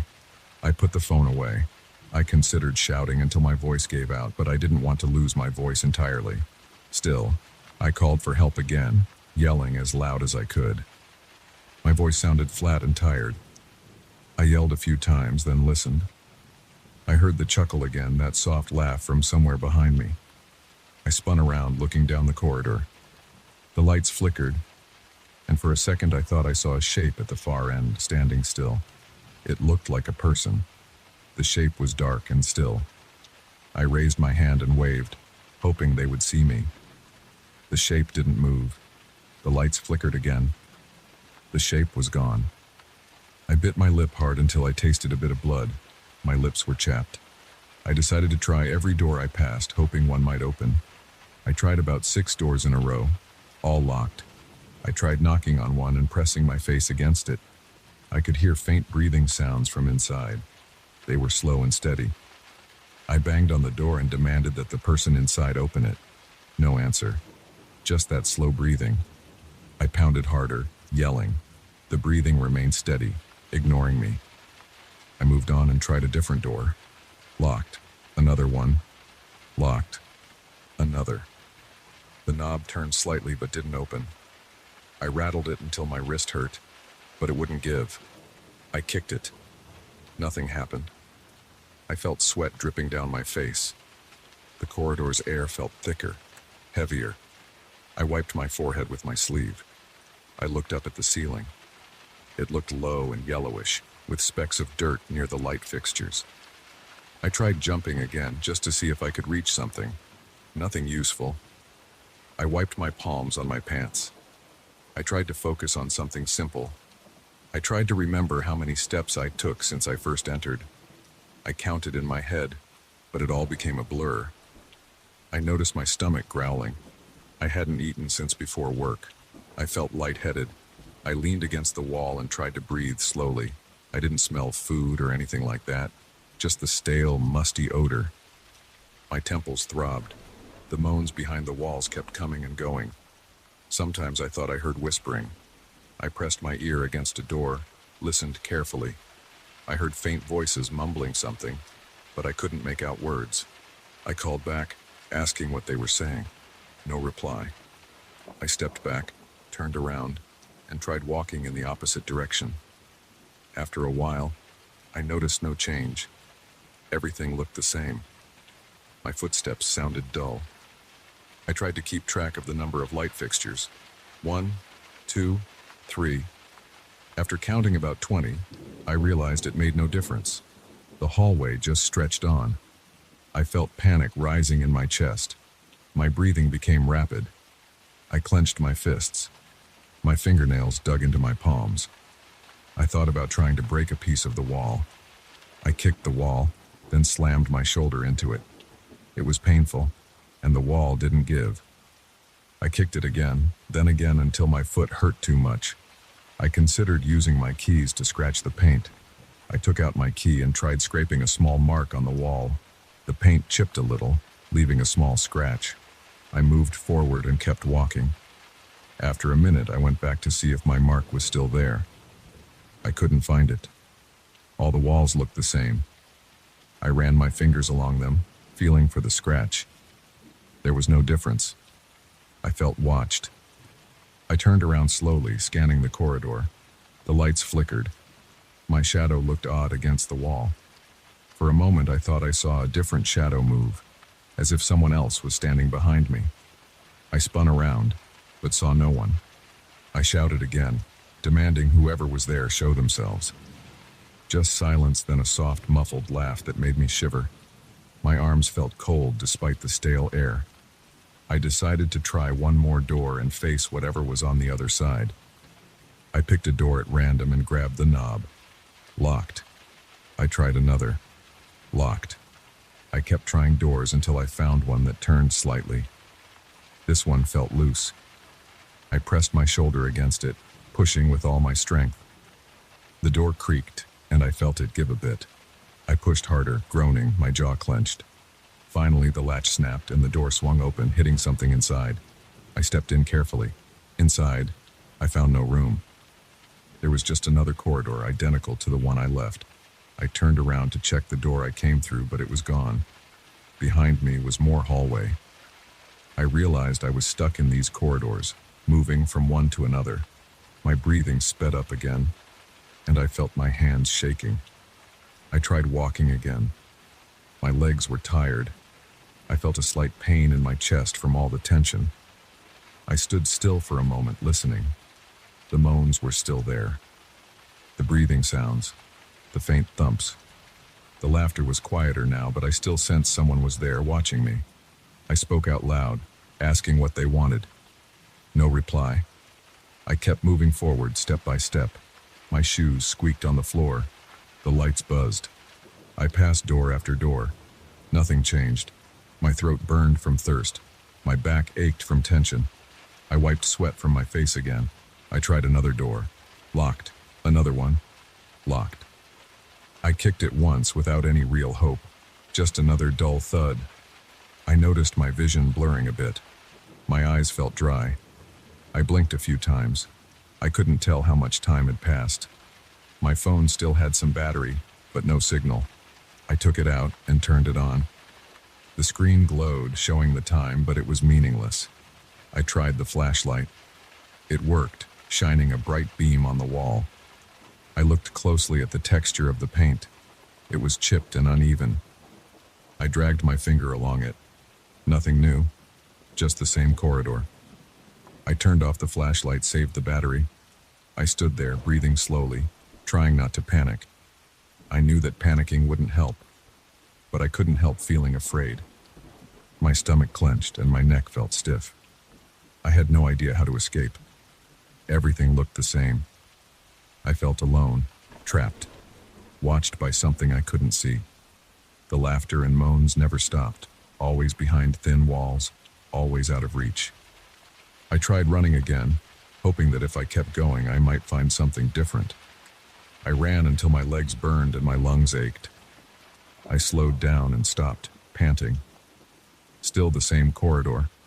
Still the same flickering lights, the same locked doors, the same muffled sounds. I shook my head and pressed my forehead against the wall. My skin touched the cold, damp surface. I felt my shoulders slump. I listened. The laughter was quiet now, but I felt eyes on me. I felt them in the darkness just beyond the edge of my vision.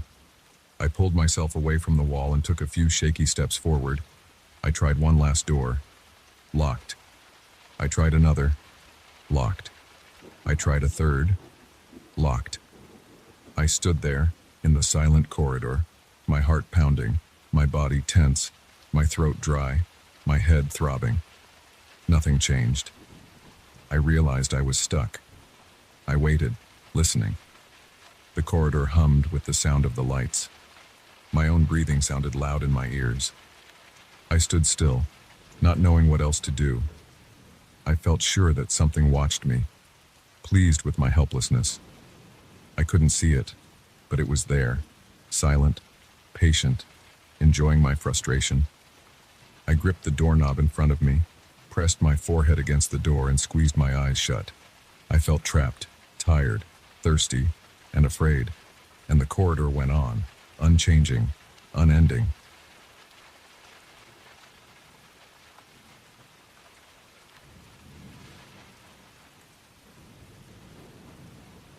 It started when I walked into the building's lobby that night after work. I felt tired, and my legs ached from standing all day. The overhead lights were dim, as usual. The landlord never fixed the lighting. I stepped onto the stairs and climbed up to my floor. The building was old and the floors were uneven, so I kept my hand on the rail. I reached my floor after a few flights and I could feel my own breathing through my nose. The hallway was narrow and smelled of stale air.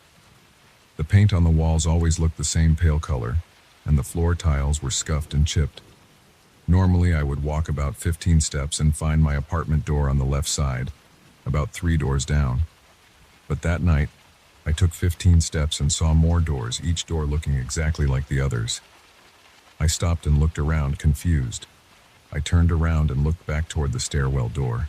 I expected to see it right there behind me, but it wasn't. I only saw more corridor and more doors. I rubbed my eyes and took a few careful steps forward. The doors were all the same color and had the same cheap round doorknobs. The numbers looked smudged and unreadable. The light fixtures hummed and flickered overhead. I could see small insects around the bulbs, but I couldn't tell if they were flies or moths. I felt sweat forming under my arms. I took a deep breath and tried to calm down. I told myself I might be tired or maybe I missed my door. I often worked late shifts and sometimes got home disoriented. I counted my steps again, one by one, slowly. I passed one door, then another, then another. The hallway stretched out in front of me like a straight line. I didn't see any turns or corners. I reached what I thought should be my apartment door, but the label was blurred and I couldn't make out the number. I tried the knob. It turned. I swallowed hard and pushed the door open. Instead of my small apartment's living room, I saw another hallway. It looked the same, narrow, with the same walls, the same flickering lights, and the same worn floor. I could hear a faint moan coming from somewhere behind the thin walls. It was a muffled sound, like someone in pain or struggling to breathe. I released the doorknob and stepped back. My heart pounded. I could feel my pulse in my neck. I tried to steady my breathing. I didn't know what was happening, but I knew it wasn't normal. I closed the door and stood in the corridor. I pressed my ear against the wall. I heard more of those muffled moans. It sounded like more than one person, but I couldn't be sure. There was a dull thump now and then, like someone kicking or hitting something soft. I called out. I said, "Hello?" and waited. No one answered. My own voice sounded hollow and faded. There was no echo, but it felt like the sound didn't travel very far. I decided to walk back toward the direction I had come from. I turned around, facing what I believed to be the way to the stairs. I walked quickly, counting doors, trying to find any detail that would stand out. All the doors looked identical, the same cheap paint, the same cheap metal knobs. The hallway didn't end. The ceiling light fixtures buzzed. The bulbs flickered every few seconds, making it hard to keep my eyes focused. I felt my back tense up. I was sweating more. I could smell my own body odor mixed with the musty smell of the corridor. The air felt thick and my throat felt dry. I tried another door. Locked. I tried another one. Also locked. I tried 3 more in a row. All locked. I knocked hard on one of them. I hit it with the flat of my hand. I yelled for help. I waited. I listened. I heard the muffled moans again. I tried to figure out if the sounds were coming from inside the rooms. I pressed my ear to one of the doors. My ear touched the wood, and it felt smooth, but grimy. The moans were behind the walls, not directly behind the door, as if in the space between the apartments. I knocked again, harder this time until my knuckles hurt. I got no response. I walked again. My legs felt weak. I decided to try my phone. I took it out of my pocket and turned it on. No signal. I tried to call someone anyway. The call didn't go through. I tried texting a coworker, but nothing happened. My battery was at 50%. The screen's light hurt my eyes in that dim corridor. I turned it off and put it back in my pocket. I kept moving, looking over my shoulder from time to time. I didn't see anyone behind me, but sometimes I felt like something moved in the corner of my vision. A shape in the darkness, maybe something crouching near a door frame or standing against a wall. But when I turned to look directly, there was nothing. I heard a soft chuckle once. It was low and breathy. It made the hair on my neck stand up. I tried to say something, to ask who was there, but my voice came out shaky and low. My mouth felt dry. I checked the walls. I ran my fingertips along the surface. It felt solid, but hollow. I tapped lightly. The sound was dull. I tried another door. Locked. I tried to force the knob, twisting it hard. It didn't give. I kicked the door.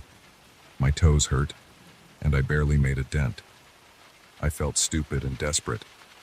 I didn't know where I was going or what I was doing. After walking for what felt like a long time, I tried to mark my place. I took off my jacket and placed it on the floor beside a door. I took a good look at it, remembering the position of the sleeves and the collar. Then I walked on, counting steps, about 30 this time. I turned around and walked back. After another 30 steps, I reached the spot where I placed my jacket. It wasn't there. The floor was empty. I checked the doors around me.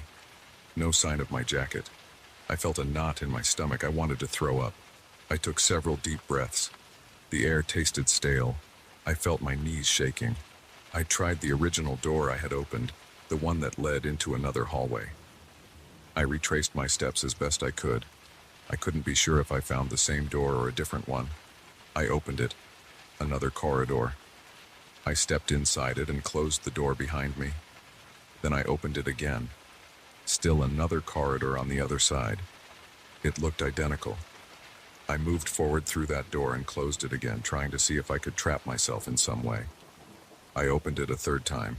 Still the same long, narrow hallway. I let the door shut and walked further in. I started to feel thirsty. My throat felt scratchy. My palms were sweaty and my shirt stuck to my back. The humming of the lights never stopped. The flickering bulbs made my head hurt. I tried to yank a bulb from its fixture, thinking maybe I could use it as a marker or break it to get someone's attention. I reached up, but the ceiling was high enough that I had to jump. I jumped a few times, slapped my hand against the light fixture. It burned my palm a little. I couldn't unscrew it. The light kept flickering. I cursed and let my arms drop to my sides. I thought about breaking down a door using something heavy. I had nothing except the keys in my pocket, my phone, and some loose change. I tried kicking a door at the point near the latch. I kicked hard 3 times. The door barely budged. It made a dull thud, and some dust fell from the frame. My foot hurt, and I bent forward, breathing hard. I gritted my teeth. No one answered from inside. The muffled moans continued. Sometimes they grew louder, then faded. Sometimes I heard light tapping or scratching on the other side of the wall. I pressed my ear against the wall again. It sounded close, as if someone stood right behind it, sliding their fingernails against the surface. I yelled through the wall, told whoever it was to come out, to help me, to show themselves. No response. Just a faint snicker, as if someone found my situation funny. I tried to move faster. I jogged along the corridor, hoping to find an end or a door that looked different. My footsteps sounded off, like the corridor absorbed the sound. I breathed heavily and started to sweat more. My heart pounded. After a while of jogging, I noticed no change. Everything looked the same.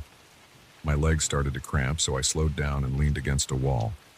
The surface felt slightly damp, and I pulled my shoulder back in disgust. The corridor smelled old and sour. I checked my phone again. The time hadn't changed much. I tried calling the police, no signal. I tried calling the landlord's number. Nothing. I dialed random numbers, just hoping something would click. The phone just showed no bars. The battery was still above 40%, but that didn't help me. I put the phone away. I considered shouting until my voice gave out, but I didn't want to lose my voice entirely. Still, I called for help again, yelling as loud as I could. My voice sounded flat and tired. I yelled a few times, then listened. I heard the chuckle again, that soft laugh from somewhere behind me. I spun around, looking down the corridor. The lights flickered, and for a second I thought I saw a shape at the far end, standing still. It looked like a person. The shape was dark and still. I raised my hand and waved, hoping they would see me. The shape didn't move. The lights flickered again. The shape was gone. I bit my lip hard until I tasted a bit of blood. My lips were chapped. I decided to try every door I passed, hoping one might open. I tried about 6 doors in a row, all locked. I tried knocking on one and pressing my face against it. I could hear faint breathing sounds from inside. They were slow and steady. I banged on the door and demanded that the person inside open it. No answer. Just that slow breathing. I pounded harder, yelling. The breathing remained steady, ignoring me. I moved on and tried a different door. Locked. Another one. Locked. Another. The knob turned slightly but didn't open. I rattled it until my wrist hurt, but it wouldn't give. I kicked it. Nothing happened. I felt sweat dripping down my face. The corridor's air felt thicker, heavier. I wiped my forehead with my sleeve. I looked up at the ceiling. It looked low and yellowish, with specks of dirt near the light fixtures. I tried jumping again just to see if I could reach something. Nothing useful. I wiped my palms on my pants. I tried to focus on something simple. I tried to remember how many steps I took since I first entered. I counted in my head, but it all became a blur. I noticed my stomach growling. I hadn't eaten since before work. I felt lightheaded. I leaned against the wall and tried to breathe slowly. I didn't smell food or anything like that, just the stale, musty odor. My temples throbbed. The moans behind the walls kept coming and going. Sometimes I thought I heard whispering. I pressed my ear against a door, listened carefully. I heard faint voices mumbling something, but I couldn't make out words. I called back, asking what they were saying. No reply. I stepped back, turned around, and tried walking in the opposite direction. After a while, I noticed no change. Everything looked the same. My footsteps sounded dull. I tried to keep track of the number of light fixtures. 1, 2, 3. After counting about 20, I realized it made no difference. The hallway just stretched on. I felt panic rising in my chest. My breathing became rapid. I clenched my fists. My fingernails dug into my palms. I thought about trying to break a piece of the wall. I kicked the wall, then slammed my shoulder into it. It was painful, and the wall didn't give. I kicked it again, then again until my foot hurt too much. I considered using my keys to scratch the paint. I took out my key and tried scraping a small mark on the wall. The paint chipped a little, leaving a small scratch. I moved forward and kept walking. After a minute, I went back to see if my mark was still there. I couldn't find it. All the walls looked the same. I ran my fingers along them, feeling for the scratch. There was no difference. I felt watched. I turned around slowly, scanning the corridor. The lights flickered. My shadow looked odd against the wall. For a moment, I thought I saw a different shadow move, as if someone else was standing behind me. I spun around, but saw no one. I shouted again, demanding whoever was there show themselves. Just silence, then a soft, muffled laugh that made me shiver. My arms felt cold despite the stale air. I decided to try one more door and face whatever was on the other side. I picked a door at random and grabbed the knob. Locked. I tried another. Locked. I I kept trying doors until I found one that turned slightly. This one felt loose. I pressed my shoulder against it, pushing with all my strength. The door creaked, and I felt it give a bit.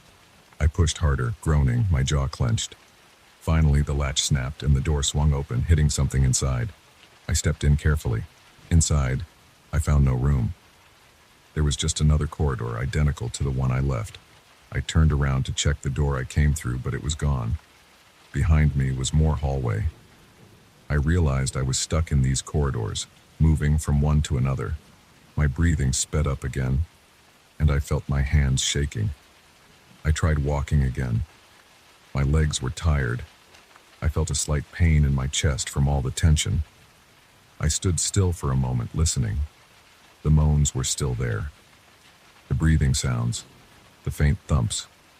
The laughter was quieter now, but I still sensed someone was there watching me. I spoke out loud, asking what they wanted. No reply. I kept moving forward, step by step. My shoes squeaked on the floor. The lights buzzed. I passed door after door. Nothing changed. My throat burned from thirst. My back ached from tension. I wiped sweat from my face again. I tried another door. Locked. Another one. Locked. I kicked it once without any real hope. Just another dull thud. I noticed my vision blurring a bit. My eyes felt dry. I blinked a few times. I couldn't tell how much time had passed. My phone still had some battery, but no signal. I took it out and turned it on. The screen glowed, showing the time, but it was meaningless. I tried the flashlight. It worked, shining a bright beam on the wall. I looked closely at the texture of the paint. It was chipped and uneven. I dragged my finger along it. Nothing new, just the same corridor. I turned off the flashlight, saved the battery. I stood there, breathing slowly, trying not to panic. I knew that panicking wouldn't help, but I couldn't help feeling afraid. My stomach clenched and my neck felt stiff. I had no idea how to escape. Everything looked the same. I felt alone, trapped, watched by something I couldn't see. The laughter and moans never stopped, always behind thin walls, always out of reach. I tried running again, hoping that if I kept going, I might find something different. I ran until my legs burned and my lungs ached. I slowed down and stopped, panting. Still the same corridor. Still the same flickering lights, the same locked doors, the same muffled sounds. I shook my head and pressed my forehead against the wall. My skin touched the cold, damp surface. I felt my shoulders slump. I listened. The laughter was quiet now, but I felt eyes on me. I felt them in the darkness just beyond the edge of my vision. I pulled myself away from the wall and took a few shaky steps forward. I tried one last door. Locked. I tried another. Locked. I tried a third. Locked. I stood there, in the silent corridor, my heart pounding, my body tense, my throat dry, my head throbbing. Nothing changed. I realized I was stuck. I waited, listening. The corridor hummed with the sound of the lights. My own breathing sounded loud in my ears. I stood still, not knowing what else to do. I felt sure that something watched me, pleased with my helplessness. I couldn't see it, but it was there, silent, patient, enjoying my frustration. I gripped the doorknob in front of me, pressed my forehead against the door and squeezed my eyes shut. I felt trapped, tired, thirsty, and afraid, and the corridor went on, unchanging, unending.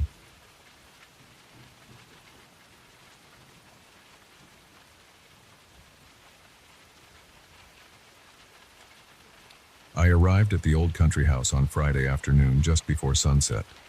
I had parked my car in a small clearing a short distance from the front door. There were no neighbors, no passing cars, and no noise apart from some distant rustling in the tall grass. The house stood by itself, 2 stories tall, made of old wooden boards and chipped paint. There were a few steps leading up to the front porch. Inside, there was a small kitchen, a living room with a low coffee table, and a bedroom upstairs. It looked simple. I hadn't been here before, but the rental listing said it was quiet. I wanted 2 nights of rest, so I brought enough groceries and some basic supplies. There was electricity, running water, and a decent bed. That was all I needed. I set my bags down inside and checked each room. Everything seemed normal. The living room smelled like old furniture. A window overlooked the fields outside. I saw a few shapes standing out there. They looked like scarecrows. There were about 3 of them, scattered in different spots among the tall grass.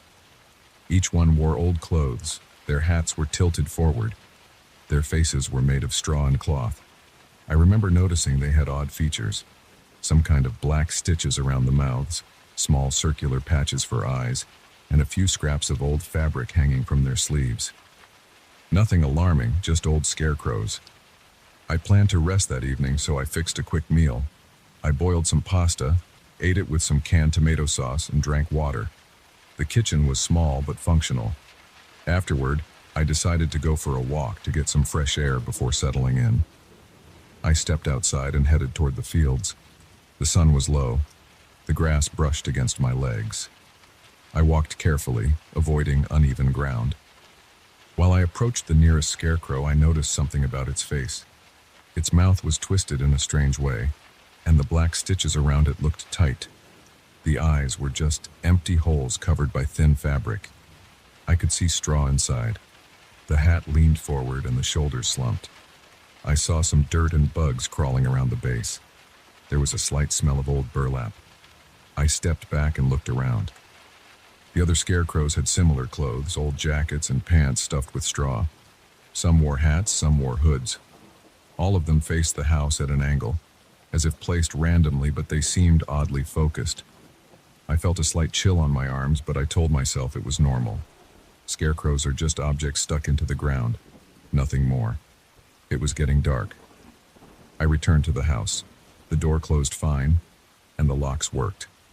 The kitchen window was secure. The living room windows had wooden frames and old locks, but everything held together. Upstairs, the bedroom had a window facing the fields. I looked out before pulling the curtains. I could still see the scarecrows out there. They seemed the same. I rubbed my eyes. I felt a bit uneasy, but I was tired from the drive. I unpacked my clothes and set my toothbrush and soap in the small bathroom. The bathroom light flickered a bit. I turned it off, then on again. It was stable after that. I got into bed early. The mattress was stiff and the sheets smelled clean enough. I laid there staring at the ceiling. The wind outside picked up a little. I could hear the creaking of some loose board outside, or maybe an old branch rubbing against the wall. Around midnight, I got thirsty. I stood up and went downstairs to get a glass of water. I walked barefoot. The floorboards felt cold. I turned on the kitchen light, drank some water, and leaned against the counter. My eyes drifted toward the window. I could see the dark outline of the field.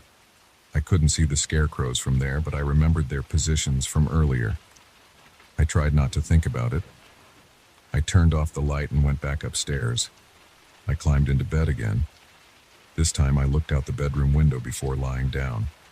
The curtains were thin, and through the gap, I saw something that made my stomach tighten. One of the scarecrows seemed closer than before. I was sure it had been at least 30 feet away. Now it looked about 20 feet away. Another one, the one with the hood, had its head tilted at a different angle. I stood there, gripping the windowsill, trying to stay calm. Scarecrows don't move. Maybe I misremembered their positions. Maybe the wind pushed them or something. But they were on wooden stakes. They shouldn't shift that easily. I closed the curtains and got into bed. I tried to calm myself. My breathing felt faster. My heart thumped in my chest. I lay there listening. The wind outside carried faint rustling sounds. Sometimes it sounded like footsteps on dry grass. I couldn't sleep. After a while, I heard a light tapping sound. It was so soft I thought it might be a tree branch. I sat up, looked at the curtain.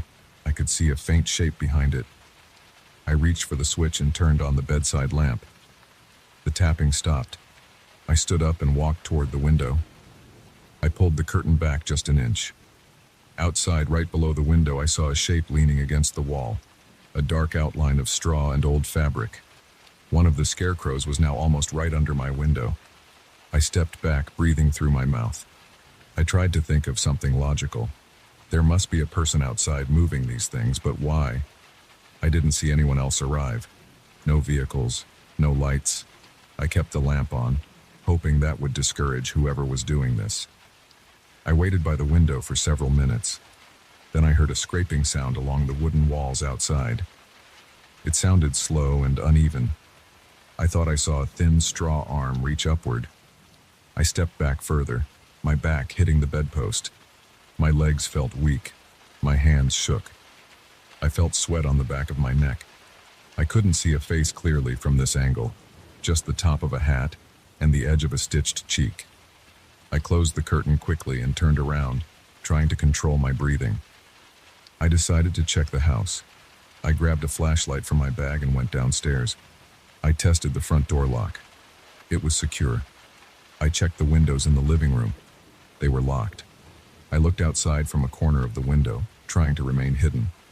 I saw two scarecrows now much closer than before, standing about 10 feet from the porch. One had a hand raised, as if pressing against thin air. Another had its head tilted, facing the front door. Neither moved while I watched, but their positions were different from what I remembered. I was sure they had been farther away before. I felt my stomach tighten again. My forehead felt warm. My hands were moist. I wanted to leave, but it was the middle of the night. My car was parked outside a few yards away. I would have to walk right past them. I didn't want to do that. I decided to stay inside and wait for morning. I looked at the time on my phone. It was around 2 a.m. The phone had no signal. The battery was half full. I considered calling the police, but there was no service. I felt alone and exposed. I turned off the flashlight and decided to go back upstairs. Maybe I could block the window somehow. I pushed a chair from the corner of the bedroom against the window frame. It wasn't very strong, but at least it made me feel like I was doing something. I had no weapons apart from a kitchen knife. I didn't want to go outside. I didn't want to shout. I feared that any noise might encourage them or whoever was behind this. I sat on the bed, fully dressed, my shoes on, facing the window. I listened carefully. The wind was steady now. The scraping sound stopped. I leaned forward, trying to catch any sound. After a few minutes, I heard a soft rustle at the back of the house. I imagined them circling around. I pictured them dragging their straw limbs, adjusting their hats, repositioning their stiff legs. My breath came in short bursts. I told myself to stay calm. No one was getting inside. The walls were solid wood. The windows had glass and locks. The door was locked. They were just scarecrows, or maybe someone's sick prank. I spent another hour like this. Every few minutes I checked the curtain, just a tiny gap. At one point I saw the top of a straw head directly outside, right at window level. There was no ladder or anything, yet it seemed to be rising. The hat pressed against the glass.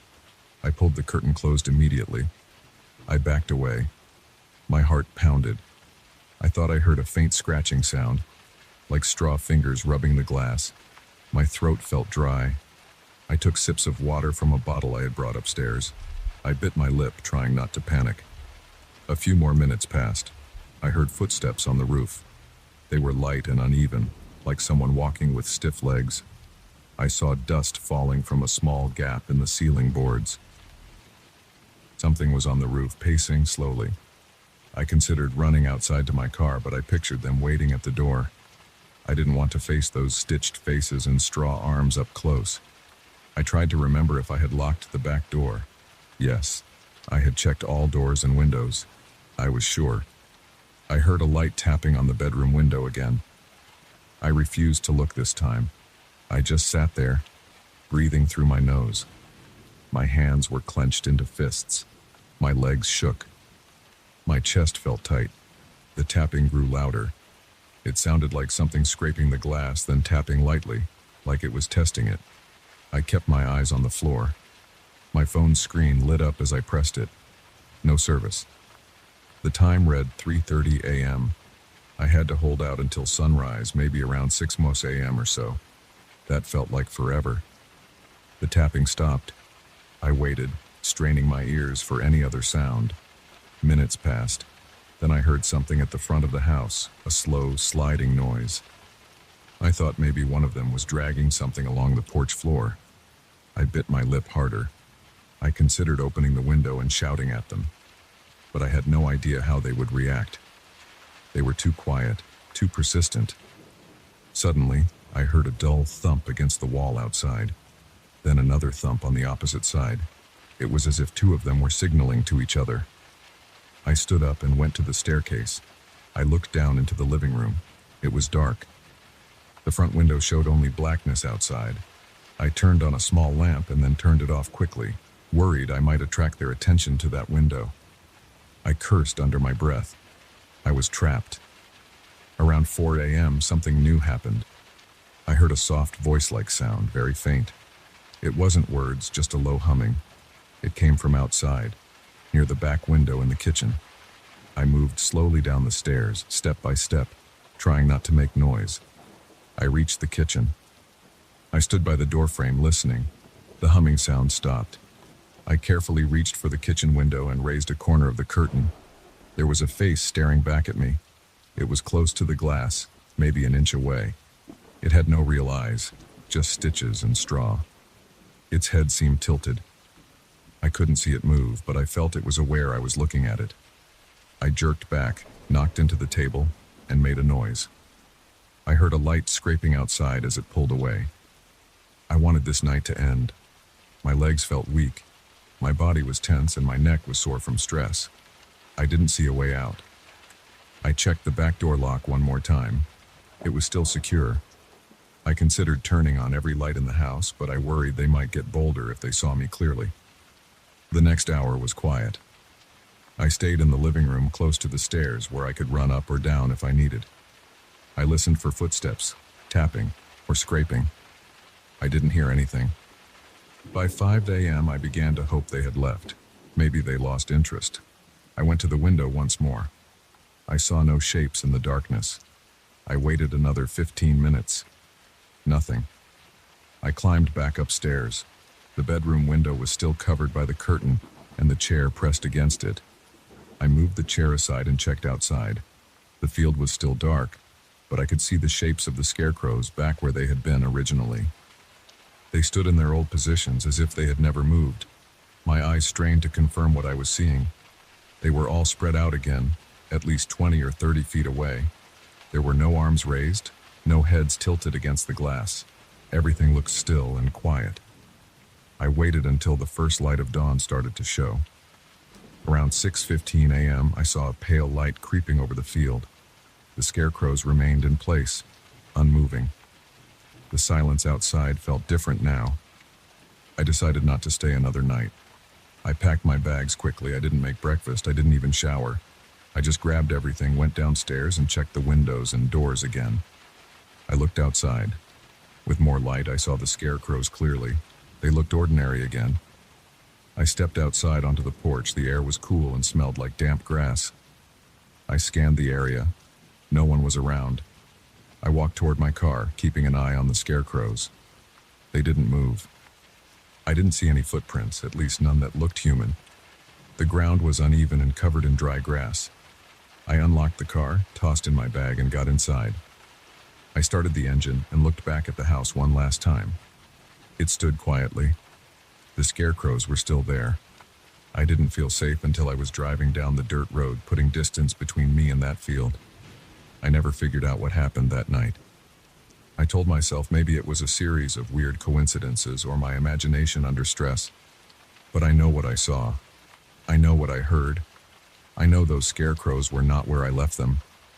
Something moved them. Something tapped on my window and scraped the walls. Something tried to get my attention, toying with me as if testing how far it could go. I made it out unharmed, and I saw no reason to look back. I never returned to that house. I never rented anything from that listing again.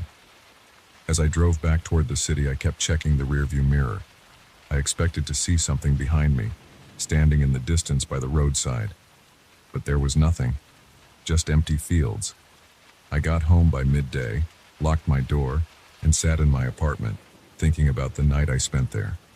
I felt tired, tense, and relieved to be back. I poured a glass of water, drank it all, and tried to push the memory out of my mind. I don't plan on going back to any old country house anytime soon. I don't need that kind of weekend getaway ever again.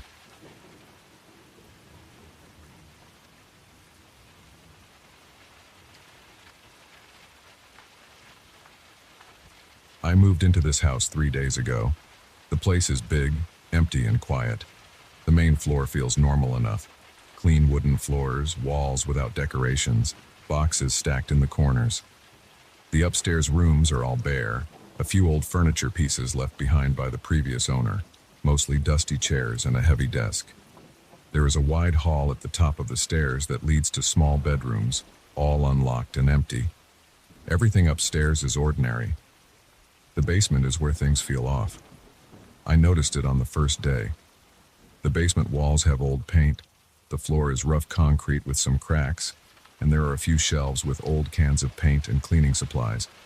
In the far corner, behind a large metal rack, I found a door covered with rusted chains and a thick padlock. The door looks older than the rest of the house. The wood is rough and dark. The hinges are large and worn. The chains are wrapped around it several times, and the padlock is large, old, and corroded. There is a damp smell down there, a smell like stale air and mold. I tried to ignore it on the first day. I had other things to do, like unpacking and fixing some broken tiles in the bathroom upstairs. But the door stayed in my mind. On the second day, I went back down with a flashlight. I shined the beam along the edges. I could see no obvious gaps. The door frame seemed solid. The chain links were rusted but still strong. I tapped the door with my knuckles. It made a dull sound, not hollow, not solid. Behind it, I heard nothing. It might lead to a storage space or some old hidden room. It could be an old wine cellar. I knew old houses sometimes had these strange locked areas. On the third day, I tried to focus on other tasks, but I kept thinking about that door. I headed down again in the evening. It was quiet in the basement. The temperature felt colder, even though it was summer outside. I stood in front of the door, turned off my flashlight, and pressed my ear against the wood. At first, I heard only my own breathing. Then, I noticed a faint sound. It was low, a kind of whispering. I could not make out words. It sounded like several voices speaking very softly all at once. My heart started beating faster.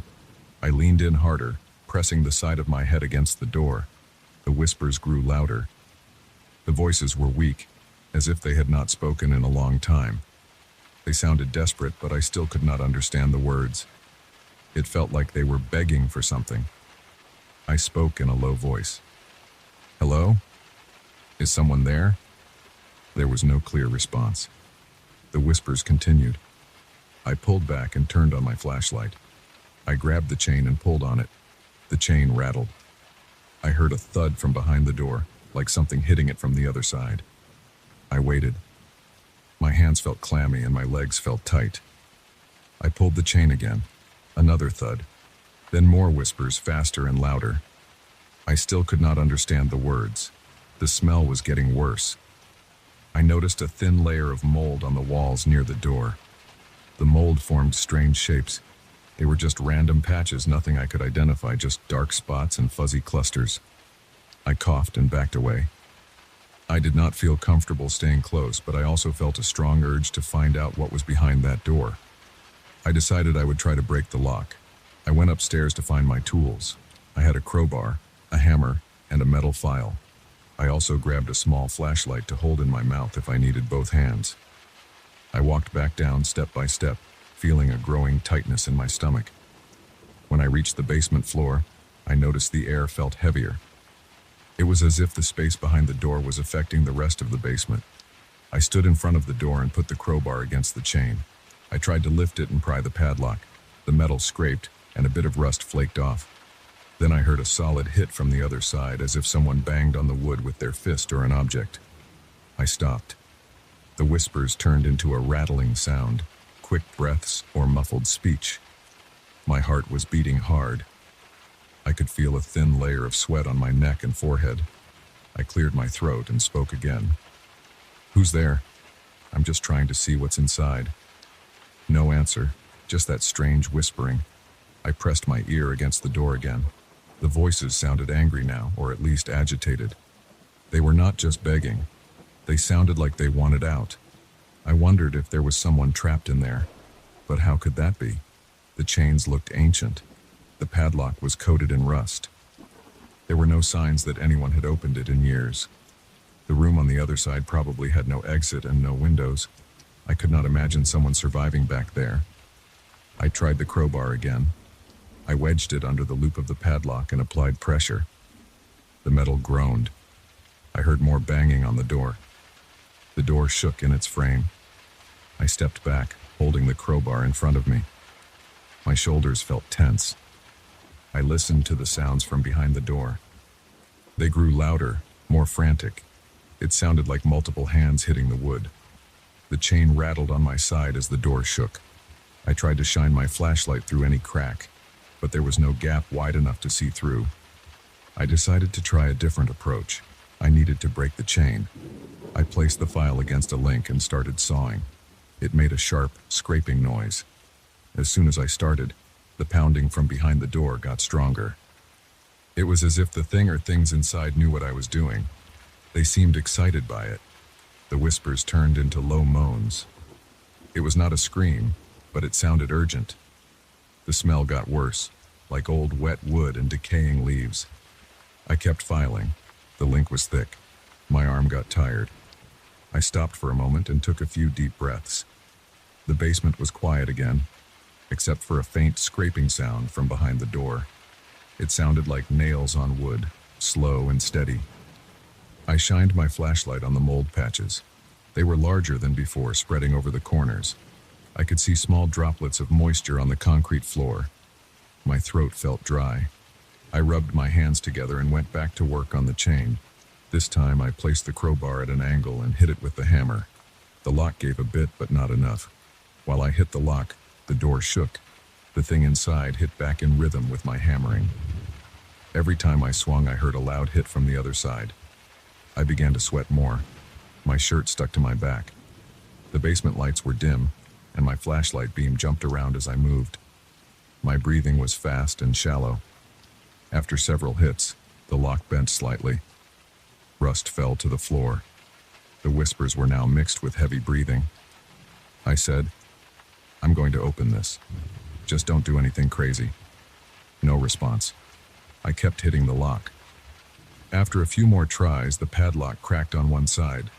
I pried it open with the crowbar. The chain fell loose, sliding off the door and landing at my feet with a dull clank. The door remained closed, but nothing held it shut now. I hesitated. My heart was pounding. I grabbed the doorknob. It was cold and damp. My hand shook. I twisted it and pushed. The door did not budge. I put my shoulder into it and pushed harder. It gave a little and then stopped, as if something was blocking it from inside. I stepped back and kicked near the lock. The wood cracked. Another kick and it opened a few inches. I smelled a sour, moldy odor. I felt a gust of cold, damp air on my face. The darkness inside was complete. I shined my flashlight through the gap.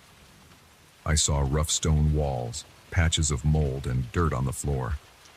It looked like a small room with no furniture, no windows, just uneven walls and a low ceiling. The floor looked wet. There were no obvious objects, just a dark corner I could not see well. I pulled the door open a bit more, careful not to step inside. I said, "Hello?" My voice sounded weak. Something moved in the corner. I heard shuffling footsteps, slow and uneven. My flashlight beam caught a figure standing against the far wall.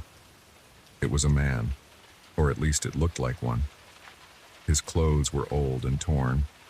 His skin looked pale and rough. He did not speak. He moved toward the door with unsteady steps. His breathing was loud and wheezing. I stepped back, holding the flashlight and the crowbar. He came closer, reaching the doorway. His eyes were open, but they did not focus on me. I could not see their color well. He stepped into the basement light. He smelled bad, like old sweat and wet soil. He was thin, with long, tangled hair. He looked weak but determined. He tried to pass me, moving slowly but firmly. I did not know what to do. I raised the crowbar and said, "Stop." He ignored me. He did not even look at me. He just kept walking forward, heading toward the stairs. I blocked his path, pressing my free hand against his chest. His shirt was damp and cold. He grunted and pushed back. He felt stronger than I expected. I tried to hold him in place, but he twisted to the side. He made a low sound in his throat. I said, "Who are you?" He did not answer, just pushed past me. I stumbled back and nearly dropped the flashlight. He walked to the stairs, dragging his feet, leaning on the railing as he climbed. I followed him, staying a few steps behind. I felt confused and nervous. My stomach was tight. My breathing was uneven. I had no idea who this person was or how he ended up in that hidden room. He reached the top of the stairs and tried the door to the main floor. It was unlocked. He opened it and stepped into the hallway. I followed him into the hallway. He left muddy footprints on the wooden floor. He looked around, moving his head slowly. The house was quiet. He walked toward the front door. I ran around him and blocked it with my body. I said, "Wait. I want to know what's going on. Talk to me." He looked at me for the first time. His eyes looked gray and dull. He opened his mouth, but only a dry whisper came out. I could not understand any words. He stepped closer, trying to reach the doorknob behind me. I raised the crowbar again and said, "Stop. I'm serious." He did not seem to care. He reached for the knob. I put my hand on his arm. His skin felt cold. He pulled away and then tried again. I did not want to hit him. He did not seem violent, just determined. I stepped aside, not sure what else to do. He opened the front door and stepped onto the porch. The night was quiet outside. There were no cars on the street. He walked across the lawn, heading toward the sidewalk. I followed him. He moved slowly. His shoulders slumped.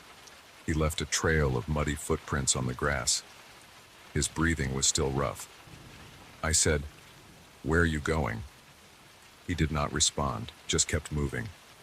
He turned the corner and started walking down the road. I stood there, holding my flashlight and crowbar, wearing the same clothes I had put on that morning. My throat felt dry. I watched him get smaller in the distance. He did not run. He just kept walking. I did not know what else to do. I felt uneasy and tired. I looked back at my house. The front door was still open, the lights on inside. The basement door to that strange room stood open too, and the chain and lock lay on the basement floor. I walked back inside and shut the front door. I locked it. I went downstairs again, shining my flashlight around the basement. The smell was still there, a mix of mold and dampness. The hidden room was open and empty now. I looked inside. The walls were rough stone. The floor had puddles of water. There were strange marks scratched into the stone, like grooves or uneven edges. There was nothing else inside. No furniture, no tools, no sign of food or bedding. Just that wet, cold space. It did not seem like anyone could live there comfortably. I felt my heart still beating fast. My forehead was damp with sweat. I pulled the door closed. It made a dull creaking sound. I picked up the chain and padlock. The lock was broken. I dropped them on a shelf and stood there for a few moments, trying to calm down. The basement was quiet again. No whispers, no thuds. I tapped the door with my knuckles. Nothing answered. I tried to push it open again. It moved easily now. The space was empty. There was no other exit inside.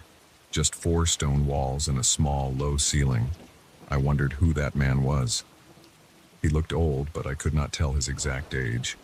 He was thin, dirty, and silent except for those whispers I had heard before opening the door. He never said a clear word. He did not seem surprised to see me. He just wanted out. Now he was gone, walking down the street. I had no idea where he was headed.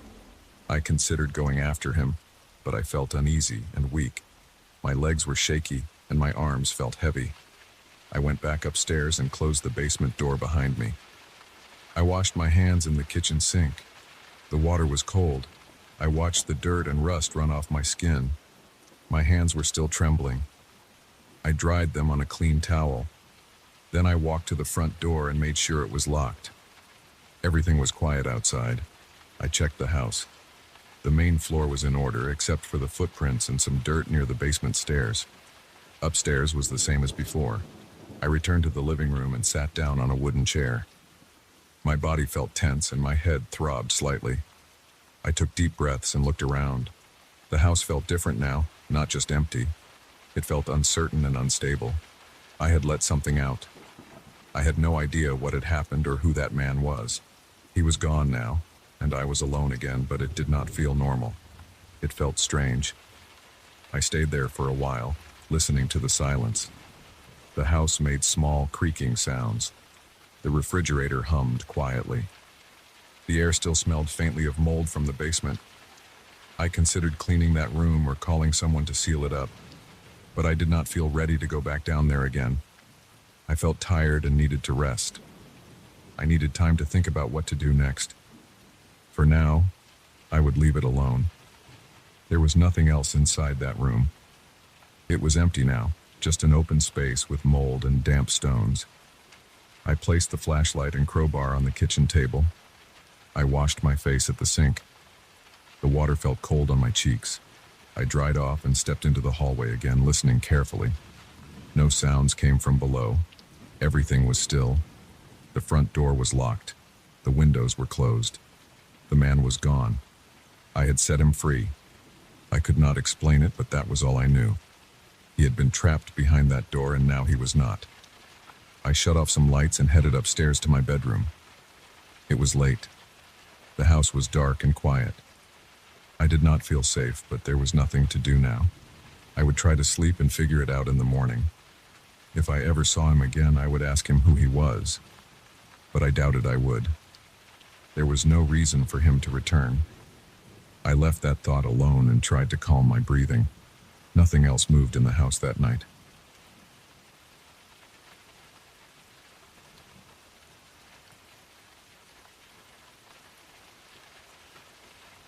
I got the clock from a distant relative who sent it without a note. It was delivered to my apartment door in a large wooden crate around midday. The delivery guy just handed me the clipboard. I signed, and he walked off without a word. I dragged the crate into my living room and pried it open with a small crowbar I keep in the hall closet. Inside, there was a tall pendulum clock. Its wood was dark and smooth, but the surface showed several small scratches. The clock's carvings looked grim. I saw carved faces around the top and sides with hollow eyes and tight mouths. The pendulum was heavy and shiny. I lifted the clock out of the crate and placed it against the wall near my sofa. It was taller than my chest. It smelled like old wood, dust, and something I couldn't name. I stood there looking at it, feeling a slight chill in my arms. I wiped some dust off the glass front panel. The clock wasn't working at first, so I opened the small door below the face to start the pendulum. I pulled it back and let it swing. The ticking started right away, slow and steady. I closed the door and stepped back. The hands were set at around 2 o'clock, but at that moment it was probably close to 3:30 in the afternoon. I tried adjusting the clock's hands, but the knob at the side wouldn't budge. I shrugged and decided to leave it as is for now. For a while, nothing strange happened.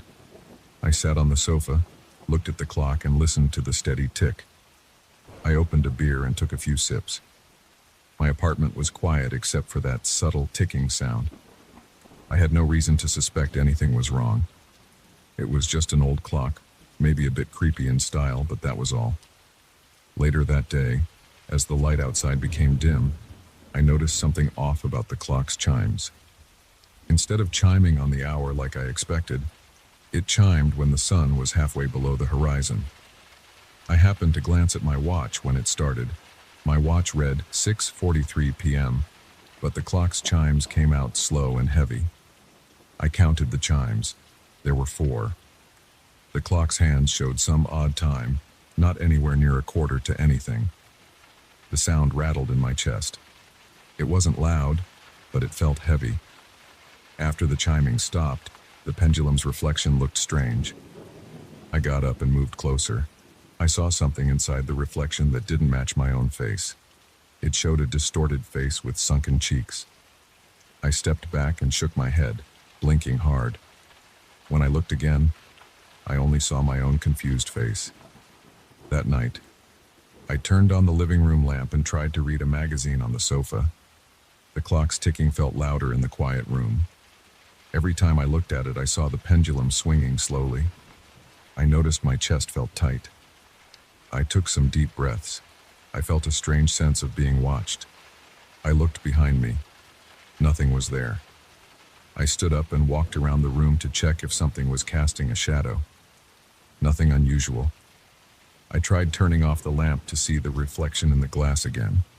With the lights off, the faint glow from the street lamp outside let me see the shape of the pendulum. I leaned forward, trying to look at my reflection.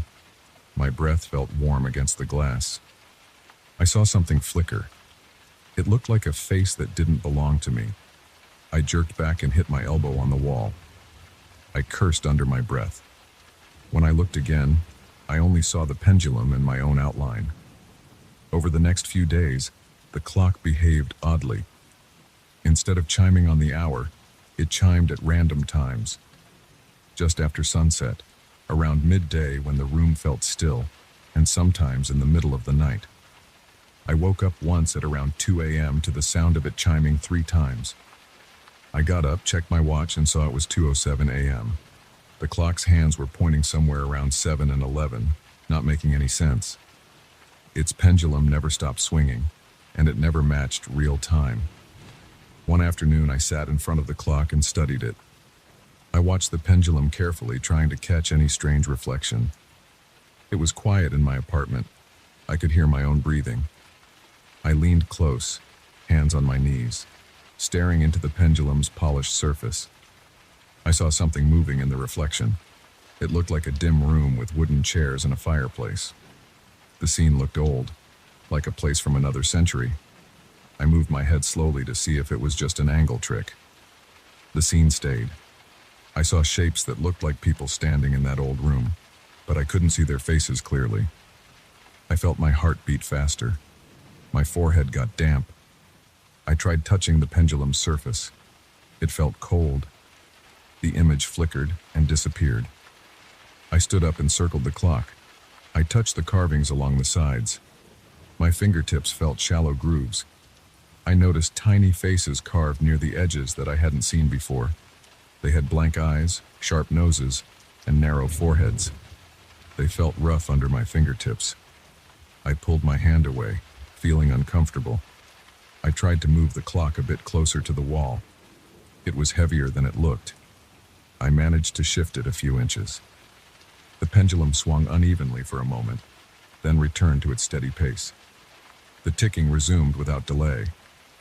That evening, I turned on the TV in the living room to drown out the clock's sound. I put on some random show, but my eyes kept drifting to the clock. I felt as if something was standing behind me. I got up and turned around fast, but the room was empty. My heart pounded. I noticed my shirt sticking to my back. I wiped my palms on my jeans. I looked at the front door and thought about stepping outside, but I stayed. I lowered the volume and listened. The clock kept ticking. After a few minutes, it chimed again. I muted the TV and listened. The chimes were slow and hollow. I tried to count them, but I lost track. They seemed to resonate in my skull. When it stopped, I noticed my hands were shaking. I took a breath and tried to calm down. I decided to leave the apartment for a bit. I grabbed my keys and jacket and went downstairs. I walked around the block for about half an hour, trying to clear my head.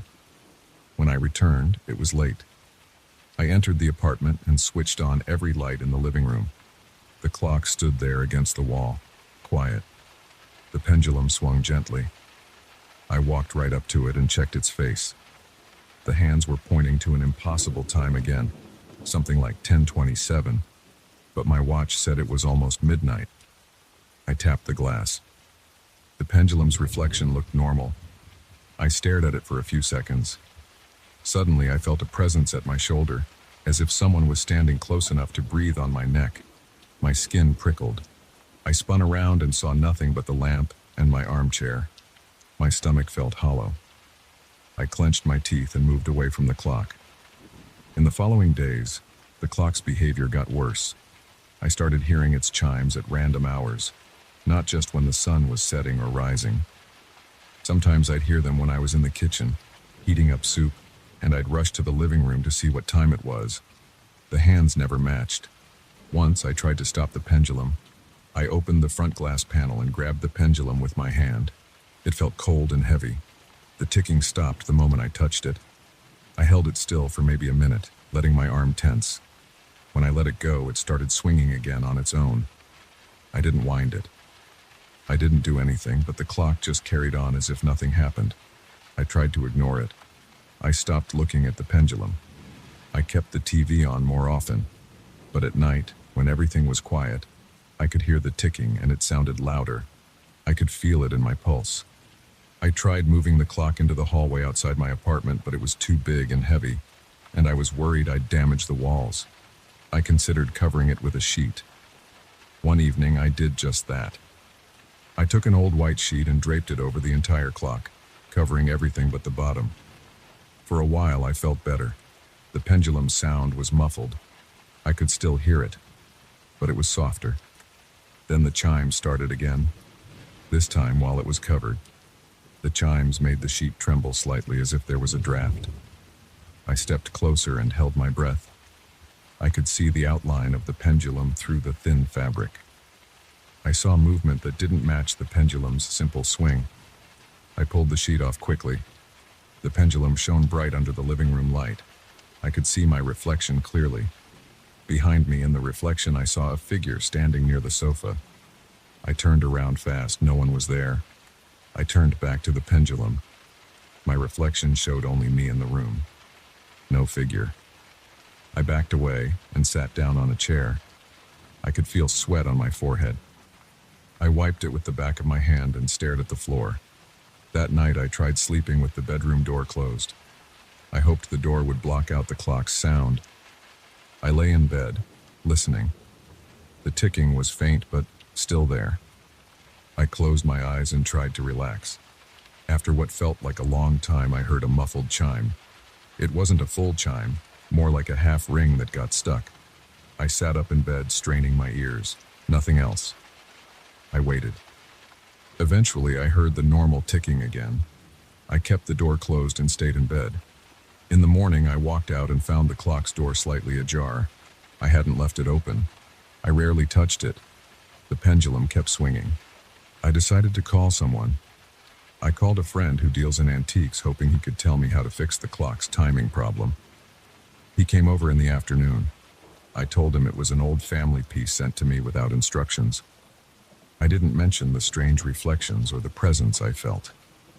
He inspected it for a good 10 minutes, looked at the carvings, tried the knob at the side, and shrugged. He said he couldn't fix it. He said it looked like it needed specialized attention. He recommended a clock repair shop downtown. I thanked him. He left. While he was here, I didn't notice anything odd. The clock behaved, ticking quietly. I felt almost stupid, like I had imagined the strange moments. But after he left, I checked the time on my watch and waited. That evening, the clock chimed at 6:22 p.m. My watch showed 6:17 p.m. The difference was small, but still there. I watched the pendulum closely. I saw a flicker again, like a scene from a different era. I could make out a man in old clothes walking across a wooden floor. The image lasted a few seconds. Then it was gone. The next day, I tried to record the pendulum's reflection with my phone camera.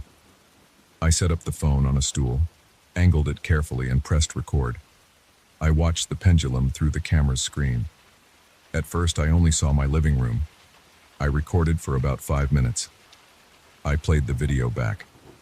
I saw nothing unusual, just my living room, the clock, and me standing behind the phone. I tried again that night when the light in the room was dim.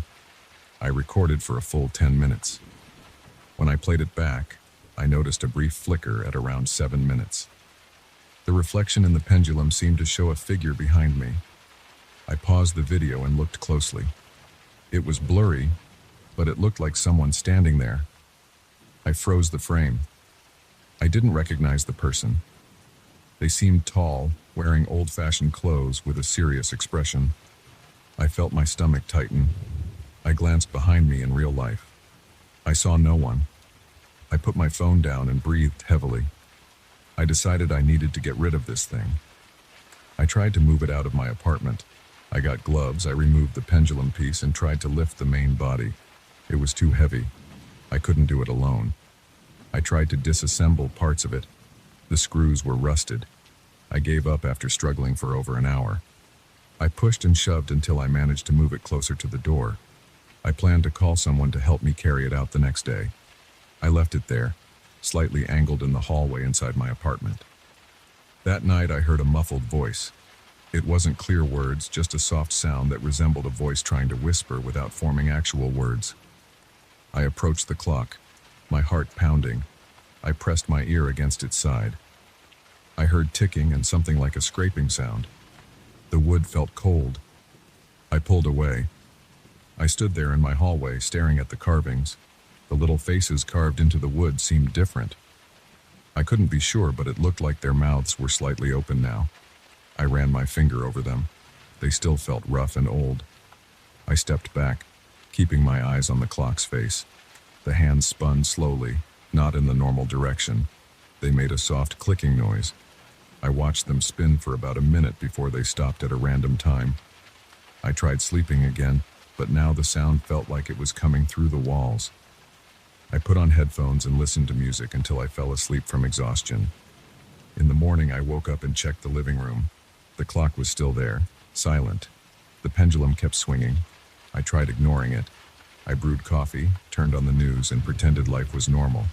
But my body felt tense. I jumped at small noises. I couldn't focus on anything for long. My eyes kept drifting to that hallway. I felt trapped. In the afternoon, I made a phone call to a local antique dealer, asking if they would buy a large pendulum clock. The person on the phone said they might be interested, but they needed photos. I hung up and took several photos. In the pictures, the clock looked normal, just an old dark wood clock with odd carvings. Nothing indicated what I had experienced. I sent the pictures and waited. They replied saying it looked interesting, but they couldn't pick it up until next week.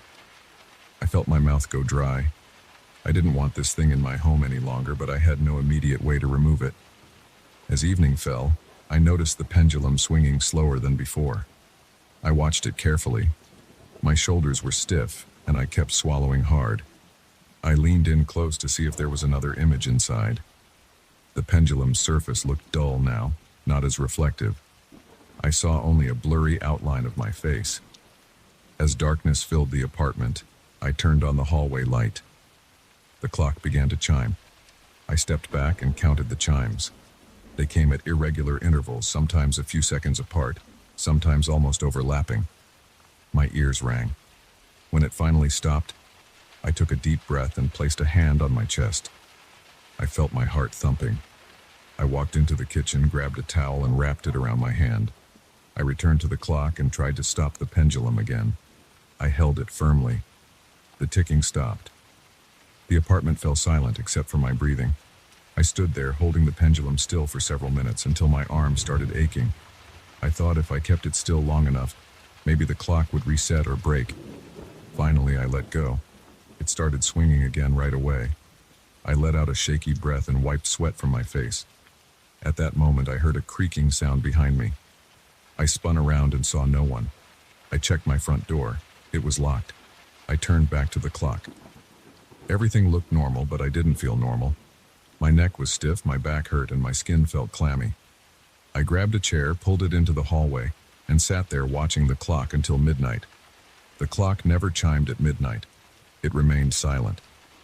My watch showed 12:03, then 12:04. The clock's hands didn't match any real time. They pointed at random positions, shifting slowly. I stayed there, waiting for something else. Nothing happened. Eventually, I got up and went to bed, leaving the lights on. I lay there staring at the ceiling, thinking about how to get rid of this thing tomorrow, how to call a moving service, how to push it out of my life. I tried not to think about what I'd seen inside the pendulum or what I'd felt standing behind me. I just wanted it gone.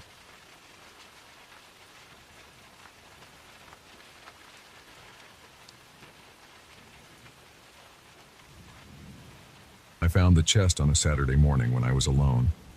I had been clearing out my attic because I wanted to organize everything before selling some old junk. The attic smelled like dust and mold. My hands felt the dry surface of old cardboard boxes, and my nose itched. I shoved aside a few boxes and noticed a corner I never really explored. There was a wooden chest with chipped paint and a broken lock.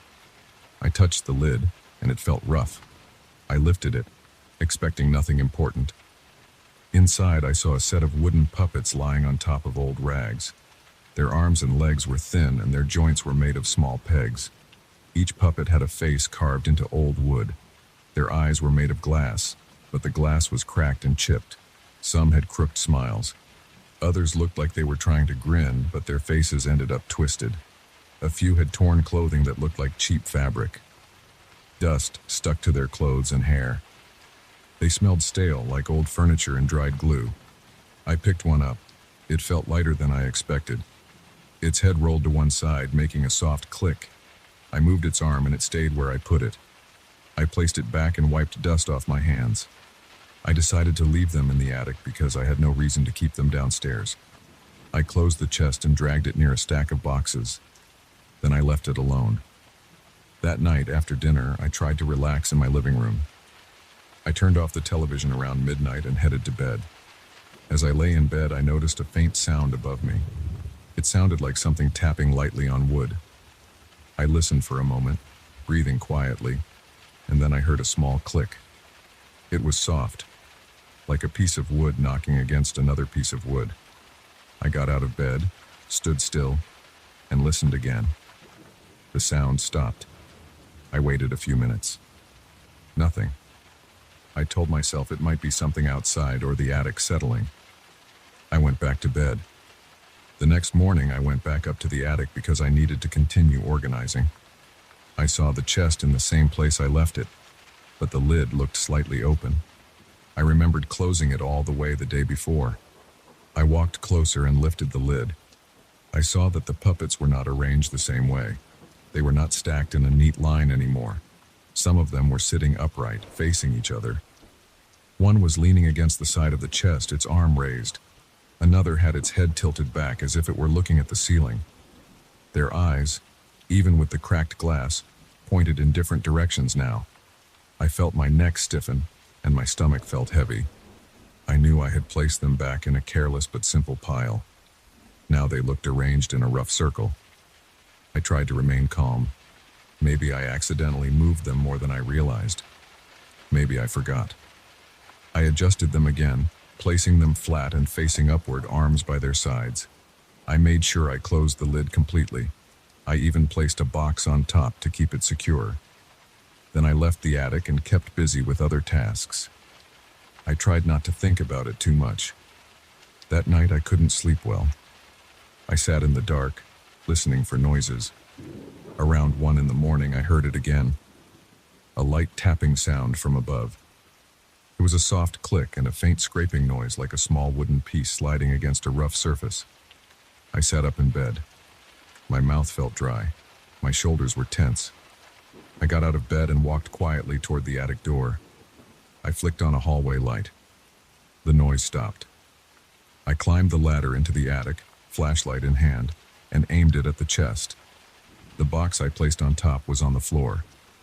The chest lid was open. The puppets were out of the chest and placed around it. Some stood in strange positions, leaning against each other. A few looked like they were facing me. One had its arm raised toward me, and another had its head bowed down. My heart thumped hard, and I could feel sweat under my arms. I stepped closer. I looked at the wooden floor of the attic. I noticed small scratches that I hadn't seen before, like tiny scuff marks. I touched one puppet's arm to see if it was loose. It moved easily. I felt the rough wood on my fingertip. I set it down and backed away slowly. I didn't know what to do. I couldn't explain it. There were no animals around and no one else in the house. No children, no neighbors with a key. Just me. The puppets did not move while I watched them. They stayed still and silent. I put them back in the chest one by one carefully. Their faces all looked worn. Their eyes seemed to reflect the flashlight beam, making my heart pound harder. I closed the chest, pushed a heavy box on top, and returned downstairs. I locked the attic door. I checked the windows and doors in the house. Everything was locked. I went back to bed and listened to my own breathing until I finally slept. The next day, I woke up late. I made coffee, but it tasted bitter, and I couldn't focus on anything. I didn't want to go back to the attic, but I needed to know what was going on. I grabbed my phone and decided to record a video while I went up. If something strange was happening, I wanted proof. I climbed the attic ladder slowly. I opened the door, holding my phone up, camera recording. I pushed aside the box and opened the chest. Inside, the puppets were arranged again. They were sitting in a row this time, all facing the inside of the chest. It looked like they were watching something. I saw a small piece of fabric in front of them, arranged like a tiny stage curtain. I didn't remember this fabric from before. I leaned in. It smelled old and dusty. I recorded everything. The puppets did not move. I reached in and flipped them one by one, showing their fronts and backs. Their clothes had dust on them, but I noticed that it looked disturbed, as if recently touched. I found a loose thread on one puppet's shirt that looked freshly pulled. None of this made sense. That night, I sat in bed with my phone on the bedside table, ready to record. I left the attic door locked, but I doubted it would help. Around midnight, I heard nothing. I waited, staring at the ceiling. Then, close to 2 in the morning, I heard the soft clicking sound again. I held my breath, grabbed my phone, and went upstairs. The attic door was unlocked, though I remembered locking it. I opened it slowly, stepping on the wooden boards. I aimed my phone camera at the chest. I saw the puppets standing around an old cardboard box. They were arranged in a circle. One puppet held a small piece of paper in its wooden hand. Another puppet had its arm around a dusty photograph. I shined my flashlight on them. I saw that the photograph was of me as an adult, standing in front of this very house. I do not remember ever keeping such a photo in the attic. I moved closer. My hands shook. I picked up the photo. On its back, I saw a date written in pen. It was an old date. It made no sense to me. I saw a few more papers scattered inside the chest. They looked like receipts, letters, and notes, all related to my own life. The puppets were showing me these items. They placed them in a way that felt like a scene. They looked like they were acting out something.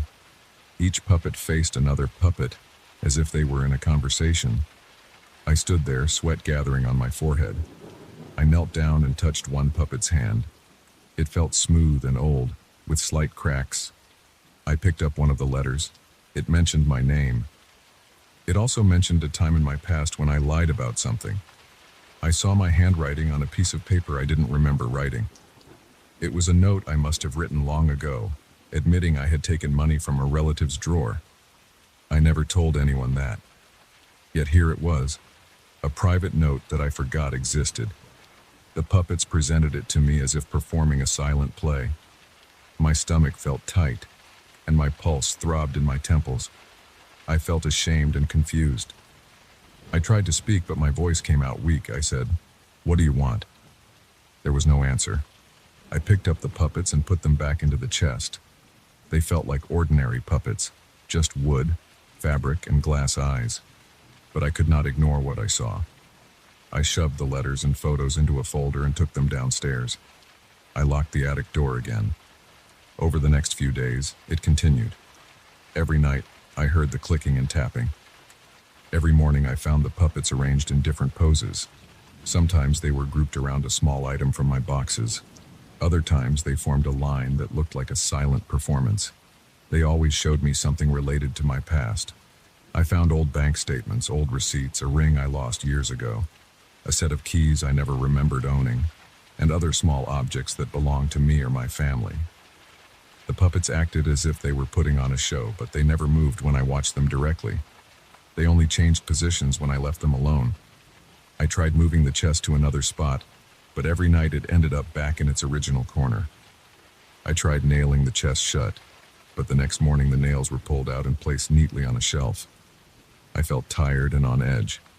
My hands trembled sometimes when I climbed the attic ladder. I felt my heart beating hard in my chest. I sweated through my shirt just standing there. I tried something else. I set up a small camera to record the attic overnight. I hid it behind a box. The next morning I checked the footage. The camera recorded nothing but darkness and a slight shuffle of shadows. When I played it back slowly, I only saw a brief flicker of movement like a wooden limb shifting. Nothing clear. I felt frustrated and anxious. Each time I went back up there, the puppets showed me something else. One night, they arranged themselves around an old letter opener and a stack of old letters addressed to my grandfather. I read them and found that my family once owned another property I never knew about. Another night, they showed me a small diary with torn pages. The diary mentioned people I knew but had forgotten. It described events from years ago that I did not remember well. The puppets seemed to drag these items out of hidden places I never searched before. They opened old crates. They moved rotten pieces of cloth. They unrolled old rugs. They revealed secrets piece by piece. I tried to destroy one puppet. I took it downstairs one afternoon and tried to break it with a small hammer. The wood cracked slightly, but when I tried to hit it again, I felt a deep discomfort in my chest. I stopped. I felt guilty. I don't know why. I took the damaged puppet upstairs again and placed it back inside the chest. That night, the puppets arranged themselves around the damaged one. They touched the cracked wood with their wooden fingertips. One puppet pointed at me. I felt a chill run along my arms. I stepped back, nearly tripping over a box. My breathing was quick and shallow. I realized I could not win by force. I decided to watch closely. I waited in the dark corner of the attic one night, holding my breath. I hid behind some boxes. I tried to stay awake. For a long time, nothing happened. It was cold and dark. The attic was silent. My legs hurt from crouching. My eyes burned from lack of sleep. Then I heard a very soft clicking sound. I leaned forward. I saw a puppet tilt its head just a bit. Another puppet raised an arm and lowered it again. I heard a quiet scratch as they moved their legs. They shifted positions slowly, like careful actors. When my foot slipped and made a noise, they stopped. They froze in place. I held my breath. After several minutes, they started again, lifting small items, arranging them in a pattern. I saw them place a folded note on top of a box. They stood around it. I grabbed the note as soon as they stopped moving. It mentioned my father and a secret agreement he made long ago. I never knew anything about that. It involved an old document hidden under the floorboards in a closet. I checked the closet the next morning and found a loose board. Under it was a small metal tin with more old letters. These letters explained gaps in my family history. I realized the puppets were trying to show me these things. They were not attacking me. They were not trying to scare me. They were leading me to discover parts of my own life I either forgot or never knew. Still, it made no sense, and I felt uneasy. My stomach felt tight every time I went up there, and my hands shook when I picked up each new item. I felt the rough paper under my fingertips, smelled the old ink, and heard the creaking boards under my weight. My heart thumped every time I made a new discovery. After several days of this, I tried something else. I gathered all the items they had shown me, letters, receipts, photos, small trinkets, and placed them on the floor in front of the puppets. I arranged them in a neat row. I stood back and said, "I see them. I understand." There was no sound, no movement. I waited for a few minutes. The puppets did not move. They remained still, their cracked glass eyes staring ahead, their crooked smiles unchanged. I felt a slow release of tension in my shoulders. I felt my breathing calm down. I left the attic and went downstairs. I sat in my kitchen, reading the letters and notes. They filled in many gaps in my memory. They explained old family issues, old arguments, old decisions I never understood before. They showed me reasons behind certain choices I made when I was younger. They proved that I had kept secrets even from myself. That night, I went to bed without expecting anything. I did not hear any clicking or tapping. The attic remained quiet. In the morning, I went upstairs and checked the chest. The puppets were inside, arranged in a simple pile, just like the first day I found them. They looked like normal old puppets. I tried moving one arm and it stayed where I put it. I closed the chest. I left it there. I do not know how they moved or why. I only know what I saw. I can describe the sound of their wood tapping against the chest, the feel of their dusty clothes, the look of their cracked eyes. I know they showed me things I never would have discovered alone. I never tried to remove them from the attic again. I still feel tense when I think about it, but I cannot deny what happened. They acted without words, but they showed me secrets I had buried. Now I leave them alone. I keep the attic door locked, but I know if they want to move again, they will. I do not plan to provoke them. I do not plan to destroy them. I have learned to accept what I saw.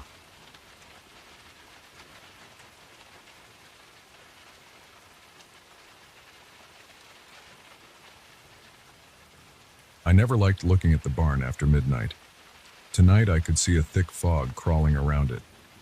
The boards on its walls had broken sections that let some kind of glow come through. From my bedroom window I saw lights that looked pale and uneven. They shifted around inside, but I could never see them clearly. I had tried ignoring them on previous nights, but they had grown more intense lately. Tonight, they were brighter and seemed to move faster. I wanted to sleep, but I could not relax.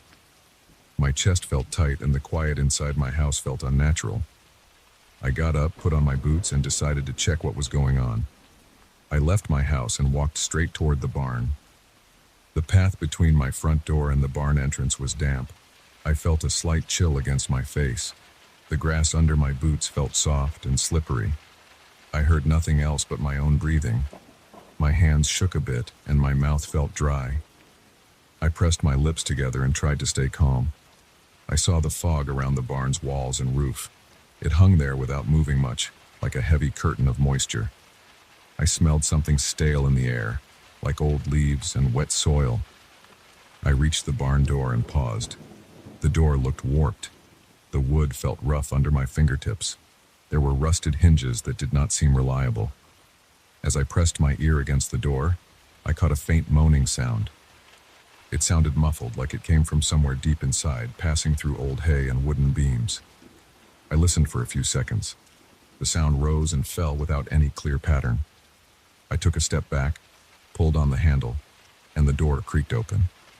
Inside, it was dark, except for a few weak beams of light coming through the broken boards. The air felt heavier than outside.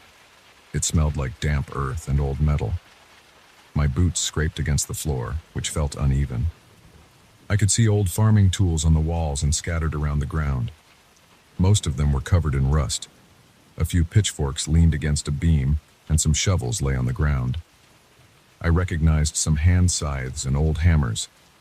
I never bothered to throw these things out because I rarely used the barn. I stepped forward and heard a clank to my left. I turned my head and saw a shovel moving slightly. It scraped against the wall, but I did not see anyone holding it. I swallowed hard. My throat felt tight.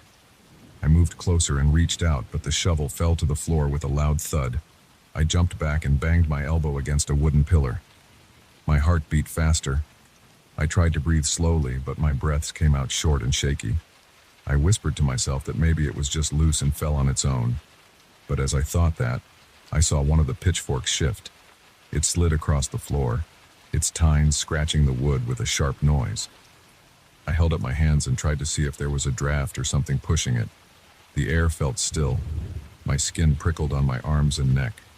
The glow from outside seeped through the cracks in the walls, and I saw thin beams of light dancing around. They changed shape and position without any pattern. I walked deeper inside, keeping my back close to a side wall. I watched every step, checking the floor for loose boards or nails. I did not want to trip.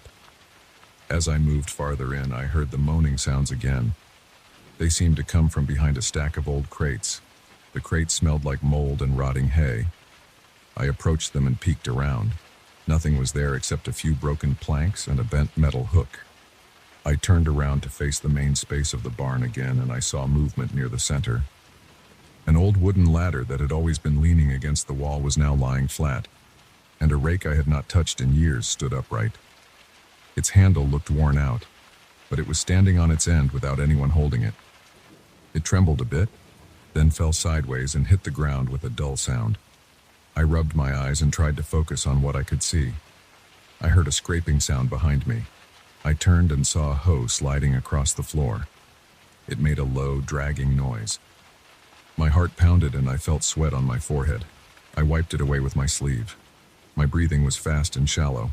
I wanted to leave, but I also wanted to understand what was happening. I stepped back toward the door, but something blocked my way. There was a large pile of hay I did not remember pushing there.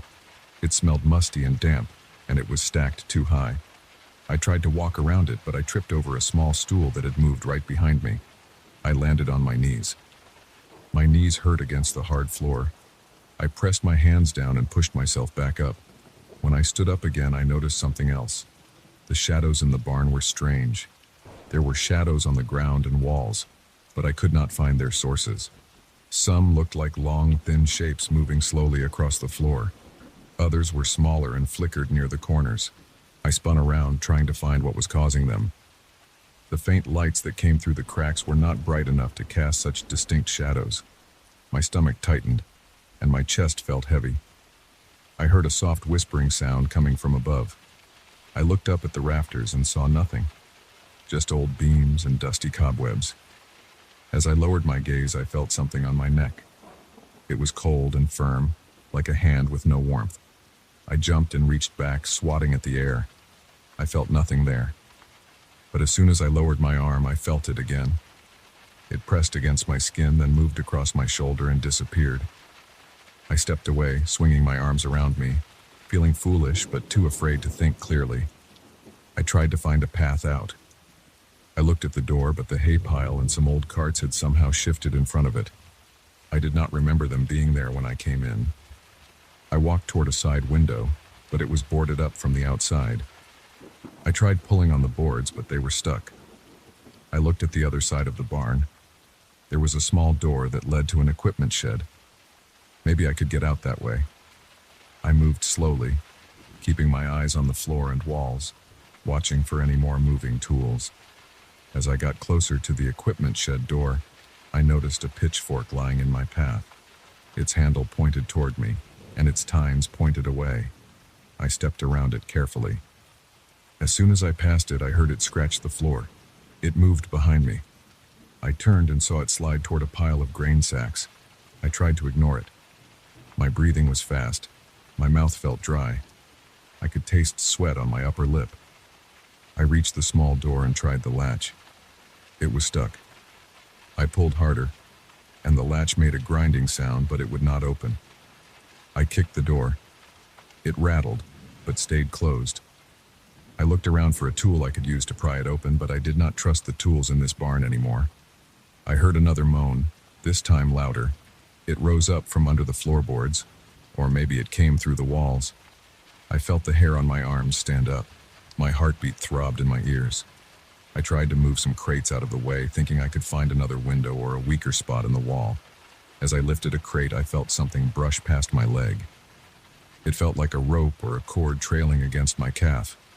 I jumped back and dropped the crate. It landed on my foot. My toes hurt, and I cursed under my breath. The moaning faded into a low hum and then stopped. I picked up a hammer from the floor. It felt solid in my hand. I walked to the wall and hit one of the boards, trying to break it. The hammer slipped from my grip and flew out of my hand. It landed somewhere behind me with a dull thump. I felt frustration and fear at the same time. I wiped my palms on my pants and tried again with another tool, an old crowbar. As I picked it up, it twisted in my hand and nearly fell. I gripped it tighter and swung it at the same board, but the wood held firm. I struck again and I saw a small crack form.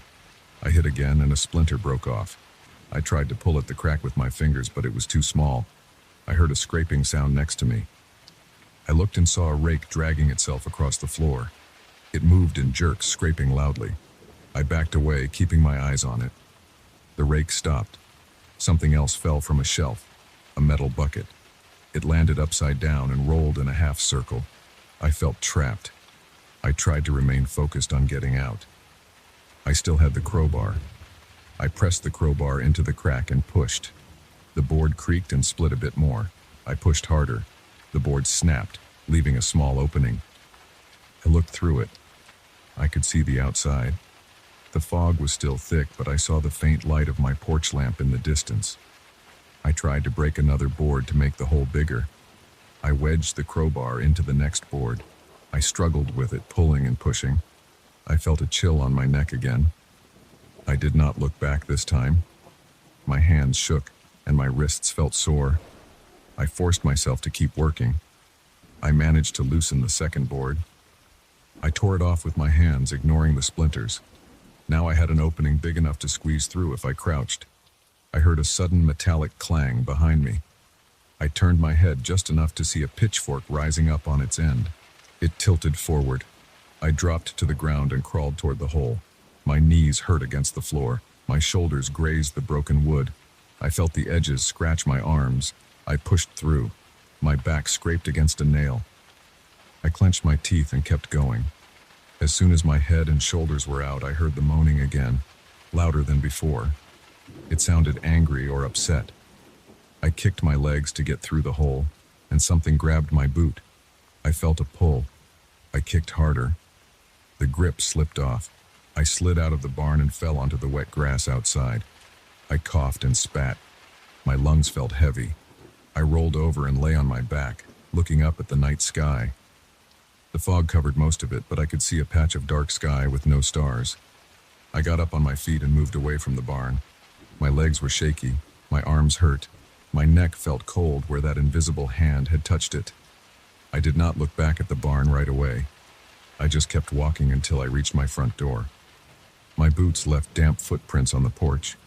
I stepped inside my house and locked the door. I stood in my hallway, breathing hard. I listened. Everything was quiet inside. I peeked out of the window toward the barn. The fog still hovered around it. I could see the faint lights shifting behind the broken boards. I heard no moaning from here, though. My heart was still pounding. I wiped sweat off my face. My hands were dirty and I had a few scratches on my forearms. I turned on the kitchen light and checked my arms. They were bleeding a bit from the splinters. I washed them with cold water. I felt relieved to be inside. I felt safe here. I tried to listen for any sound coming from outside. I heard nothing. No wind, no voices, no scraping, just silence.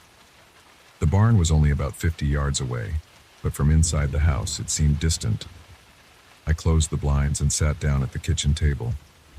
My muscles were tense. My stomach felt upset. I took a few deep breaths. I flexed my fingers and tried to calm down. I rubbed my neck where I had felt the cold pressure. My skin felt normal now, just a bit clammy. I looked at my boots covered in mud. I looked at my shirt, damp with sweat. I knew I would not sleep much tonight. I stood up, filled a glass with water, and drank it. My throat still felt dry, but at least the water tasted normal. I wondered if I should try to clear the barn out tomorrow, maybe in daylight, but the thought made me uneasy. I did not want to step inside that place again soon. I turned off the kitchen light and walked quietly to my bedroom. I pulled the curtain shut and sat on the edge of my bed. I did not bother taking off my boots yet. I listened carefully for any sound. The house was silent. My heart rate slowed down a bit. I tried to focus on my breathing.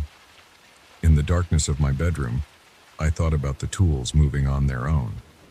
I thought about that moaning sound. I remembered how the pitchforks and shovels slid across the floor. I remembered the feeling of those cold hands on my neck. I felt a chill run down my back. I looked at the window. The curtains were closed, but I could imagine those lights still out there, drifting behind broken boards. I tried to push the thought away. I stayed awake for a long time, sitting on my bed, just listening. I did not hear anything else. No scraping, no moaning, only the soft hum of the night air outside my house. My arms still stung from the scratches. I took off my boots and threw them aside. I lay down, staring at the ceiling, my body tired but my mind alert. I stayed that way until I felt my eyelids grow heavy. I knew I had survived this night. I knew I would need time to figure out what to do next. But for now, I just waited for sleep to come, hoping that the barn would stay quiet until morning.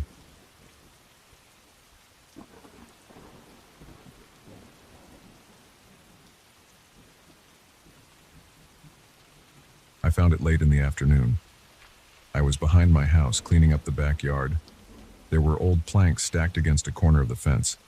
The ground was uneven, the sun was still out, and the air felt dry. I was moving these planks to a pile closer to the shed. They were damp in some spots. Underneath them, I noticed a gap in the soil. I cleared a bit more, tossing aside brittle boards covered in dirt. As I worked, I saw it was a circular hole. It looked like an old well. The bricks inside the hole were rough and cracked. The interior was dark, no reflection of water at the bottom. I knelt down. My knees hurt a bit on the rough ground. I leaned my face closer. It smelled stale and cold inside. I didn't see anything. I expected at least some old water, maybe murky and still. But it was empty. There was no sign of moisture. I stuck my head over the opening. I tried to see the bottom. I only saw blackness. I stayed like that for a while, trying to guess how deep it went. Then I heard something. It was quiet and low, like a voice too far away to understand. I listened, holding my breath, leaning forward a bit more. It sounded like my name. The sound was not clear. It was just a slight murmur, a soft whisper, but it came from inside the well. I pulled my head back. I looked around my yard. There was no one there. There were no neighbors in sight. The only sound should have been the wind, maybe a distant car on the street. But I had heard a whisper of my name coming from inside that hole. I felt a rush of nervous heat on my face. I leaned in again. This time, I kept my eyes open, trying to see if something moved down there. I heard it again. It said my name just once, stretched out slowly. I got a chill along my arms. The voice had no emotion. It sounded flat and calm, but I could not place any identity behind it. It was not a voice I knew. I stayed quiet. I tried whispering a hello down the well, but the only response was silence. Then, after a few seconds, I heard soft breathing echoing up from below. I stood up. I looked at the boards I had removed. They had clearly been placed there a long time ago. There were old nails and bits of rope. Someone must have wanted this well sealed. I looked back into the hole. It was just darkness, no light inside. The air that came out felt slightly cooler. I decided to cover it again. I placed the old boards back over it. Some were broken, but I arranged them so the opening was mostly blocked. I finished the rest of my chores. I tried to put the strange event out of my mind. By the time I went inside the house, the sun was going down. I ate a quick dinner and turned on the TV. I kept thinking about the whisper. The sound of it saying my name stuck in my head. I couldn't explain it. There were no pipes under that spot, no reason for a voice. Maybe it was just the wind moving through old bricks. When I went to bed, I left the window open a crack. My bedroom faces the backyard. I could see the dim shape of the shed and the pile of planks out there. I fell asleep, but sometime in the night I woke up with a start. I lay there for a moment, blinking. I had the sense that I'd heard something. I listened. At first I heard only my own breathing and the rustle of a small breeze outside. Then I caught it again. The whisper. It was faint, muffled by the boards. It said my name, just once. I held my breath. I waited. The sound came again, rising from somewhere below my yard. The voice had no accent, no clear tone. It just spoke my name at a slow, steady pace. My chest tightened. I got up quietly. I walked to the window. I looked out. The yard was dark. Nothing moved. I tried to imagine that it was a neighbor playing a prank, or maybe an animal making a strange noise. But I knew it was not that. It was a voice. It used my name. It came from that well. I shut the window. I paced around the room. I checked the door. Everything was locked. I returned to bed, but I couldn't sleep. I lay there staring at the ceiling. Now and then, I would think I heard a slight whisper again. It didn't stop. Not entirely. After a while, I started to sweat. My heart beat fast. I felt a dryness in my mouth. Eventually, I must have drifted off because I woke up with a headache the next morning. I went outside right after breakfast. The boards were still there. I tapped them with my foot. They rattled slightly. I listened, but I heard nothing. The day was bright. The birds were out. Everything seemed normal. I pushed on the boards and peered through a gap. The blackness inside was the same as before. No movement, no sign of anything. I walked around the yard. The fence on all sides was solid. There were no footprints, no signs of anyone entering during the night. I took a long metal rod from the shed and tapped it against the boards. The sound echoed down the well. I waited, but got no response. After a few minutes, I went back inside. That night, I had trouble relaxing. I put on some music to distract myself. I watched a long movie. I tried to think of anything else. Eventually, I turned off the lights and got into bed. The moment I closed my eyes, I felt tense. My muscles were stiff. I listened. For a long time, nothing happened. Then, just when I started to feel a bit calmer, I heard it again. It was clearer now, as if closer. I opened my eyes and stared at the dark corner of my room. The whisper came in through the window, not loud, but steady. It said my name in a calm, slow voice. Then I thought I heard something else, like a faint scraping sound. It was like someone moving inside a tight space. I sat up. I grabbed a flashlight from my nightstand. I felt my heart pounding hard. I went to the backyard door. I unlocked it and stepped out. The grass felt cool under my bare feet. The air smelled fresh. I aimed the flashlight at the boards. They looked the same, but I could see a slight gap, like one board was pushed up by an inch or two. I froze. My breathing got shallow. I shone the light on that gap. The inside of the well remained black. Then I heard a scratch, like nails scraping against stone. I wanted to call someone, but who would I call? The police wouldn't believe me if I said I heard a voice in an old well. Maybe a neighbor would help me, but it was late. I just stood there, feeling a tightness in my chest. After a few minutes, I slowly approached the well. I put my foot on the loose board and pressed it down. The wood creaked. I listened for a reaction. The whisper said my name again, very close this time. I jumped back and almost dropped the flashlight. I forced myself to kneel down and remove the top board. I aimed the flashlight inside. I leaned in carefully. The beam of light showed old bricks, cracked mortar, and dark walls going down, but I couldn't see the bottom. The light just ended in darkness. I stared, waiting for something to move. I thought I saw a slight shift in the shadows, like a shape sliding along the wall. My shoulders got tense and I felt sweat along my forehead. I pulled back and put the board in place again. I went inside, locked the door, and did not sleep. By morning, I felt shaky and weak. I made coffee and drank it, trying to steady my nerves. I decided I had to deal with this. I went out again, removed all the boards, and looked inside. I dropped a small piece of brick down. I never heard it hit the bottom. It was as if the hole went on forever. I took a hose and tried to shine water down just to see what would happen. The water dripped and vanished.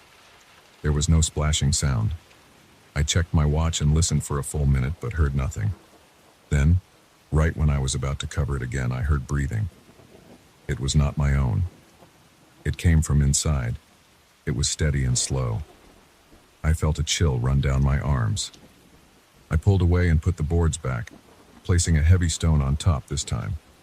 I spent the rest of the day gathering supplies. I found some old heavy bricks and a bag of concrete mix in the shed. My plan was to seal it permanently. Whatever was down there, I would close it off. In the afternoon, I mixed the concrete in a plastic tub. I carried it over, pushed aside the boards, and poured the mixture in. I filled the top few inches of the well, sealing it. I smoothed the surface with a trowel. I hammered a piece of plywood over it for good measure, then stacked bricks on top. When I finished, I was exhausted. My back ached. My hands were dirty and stiff. That night, I tried to sleep again. I left the window closed. I locked all the doors. Around midnight, I thought I heard a faint grinding noise from outside. I sat up in bed, holding my breath. The noise sounded like something pushing against bricks. I waited, listening. The sound continued in short bursts, sometimes a scratch, sometimes a low thump. Around 2 a.m., I heard my name spoken again, as if forced through a small crack. I tried covering my ears with a pillow, but I still heard it. My heartbeat was fast. I felt nausea building in my stomach. I did not go outside. In the morning, I checked the well. The plywood was cracked. The concrete surface I had poured had a long, thin fracture line. Something had pressed against it from below. I removed the bricks and looked at the fracture. It was small, but I could see it went deep. I touched it with my finger. The whisper started again, louder now. It said my name once, then paused. Then it repeated it, each time sounding slightly clearer. I backed away and ran to the shed. I found some heavy metal plates stored behind old tools. I dragged them out and placed them over the plywood. I stacked cinder blocks on top until I had a heavy barrier. For a few days, I avoided the backyard at night. I tried playing loud music in the house to cover any sound. Still, sometimes when I muted the TV to listen, I could hear a faint scratching sound from outside. My sleep got worse. I woke up drenched in sweat more than once. I started feeling jumpy and tense during the day. I avoided talking to neighbors. I avoided looking at the spot where the well was. I tried to focus on other tasks, but my mind kept returning to that voice. After several nights of poor sleep, I decided to try something else. I bought a small camera and a battery-powered light. During the day, I removed all the coverings again. I lowered the camera and the light down on a rope, trying to record what was inside. I lowered it several feet. The rope paid out and I kept going. It felt like there was no bottom. After a long time, I pulled the camera back up. I replayed the recording. I saw only brick walls and darkness.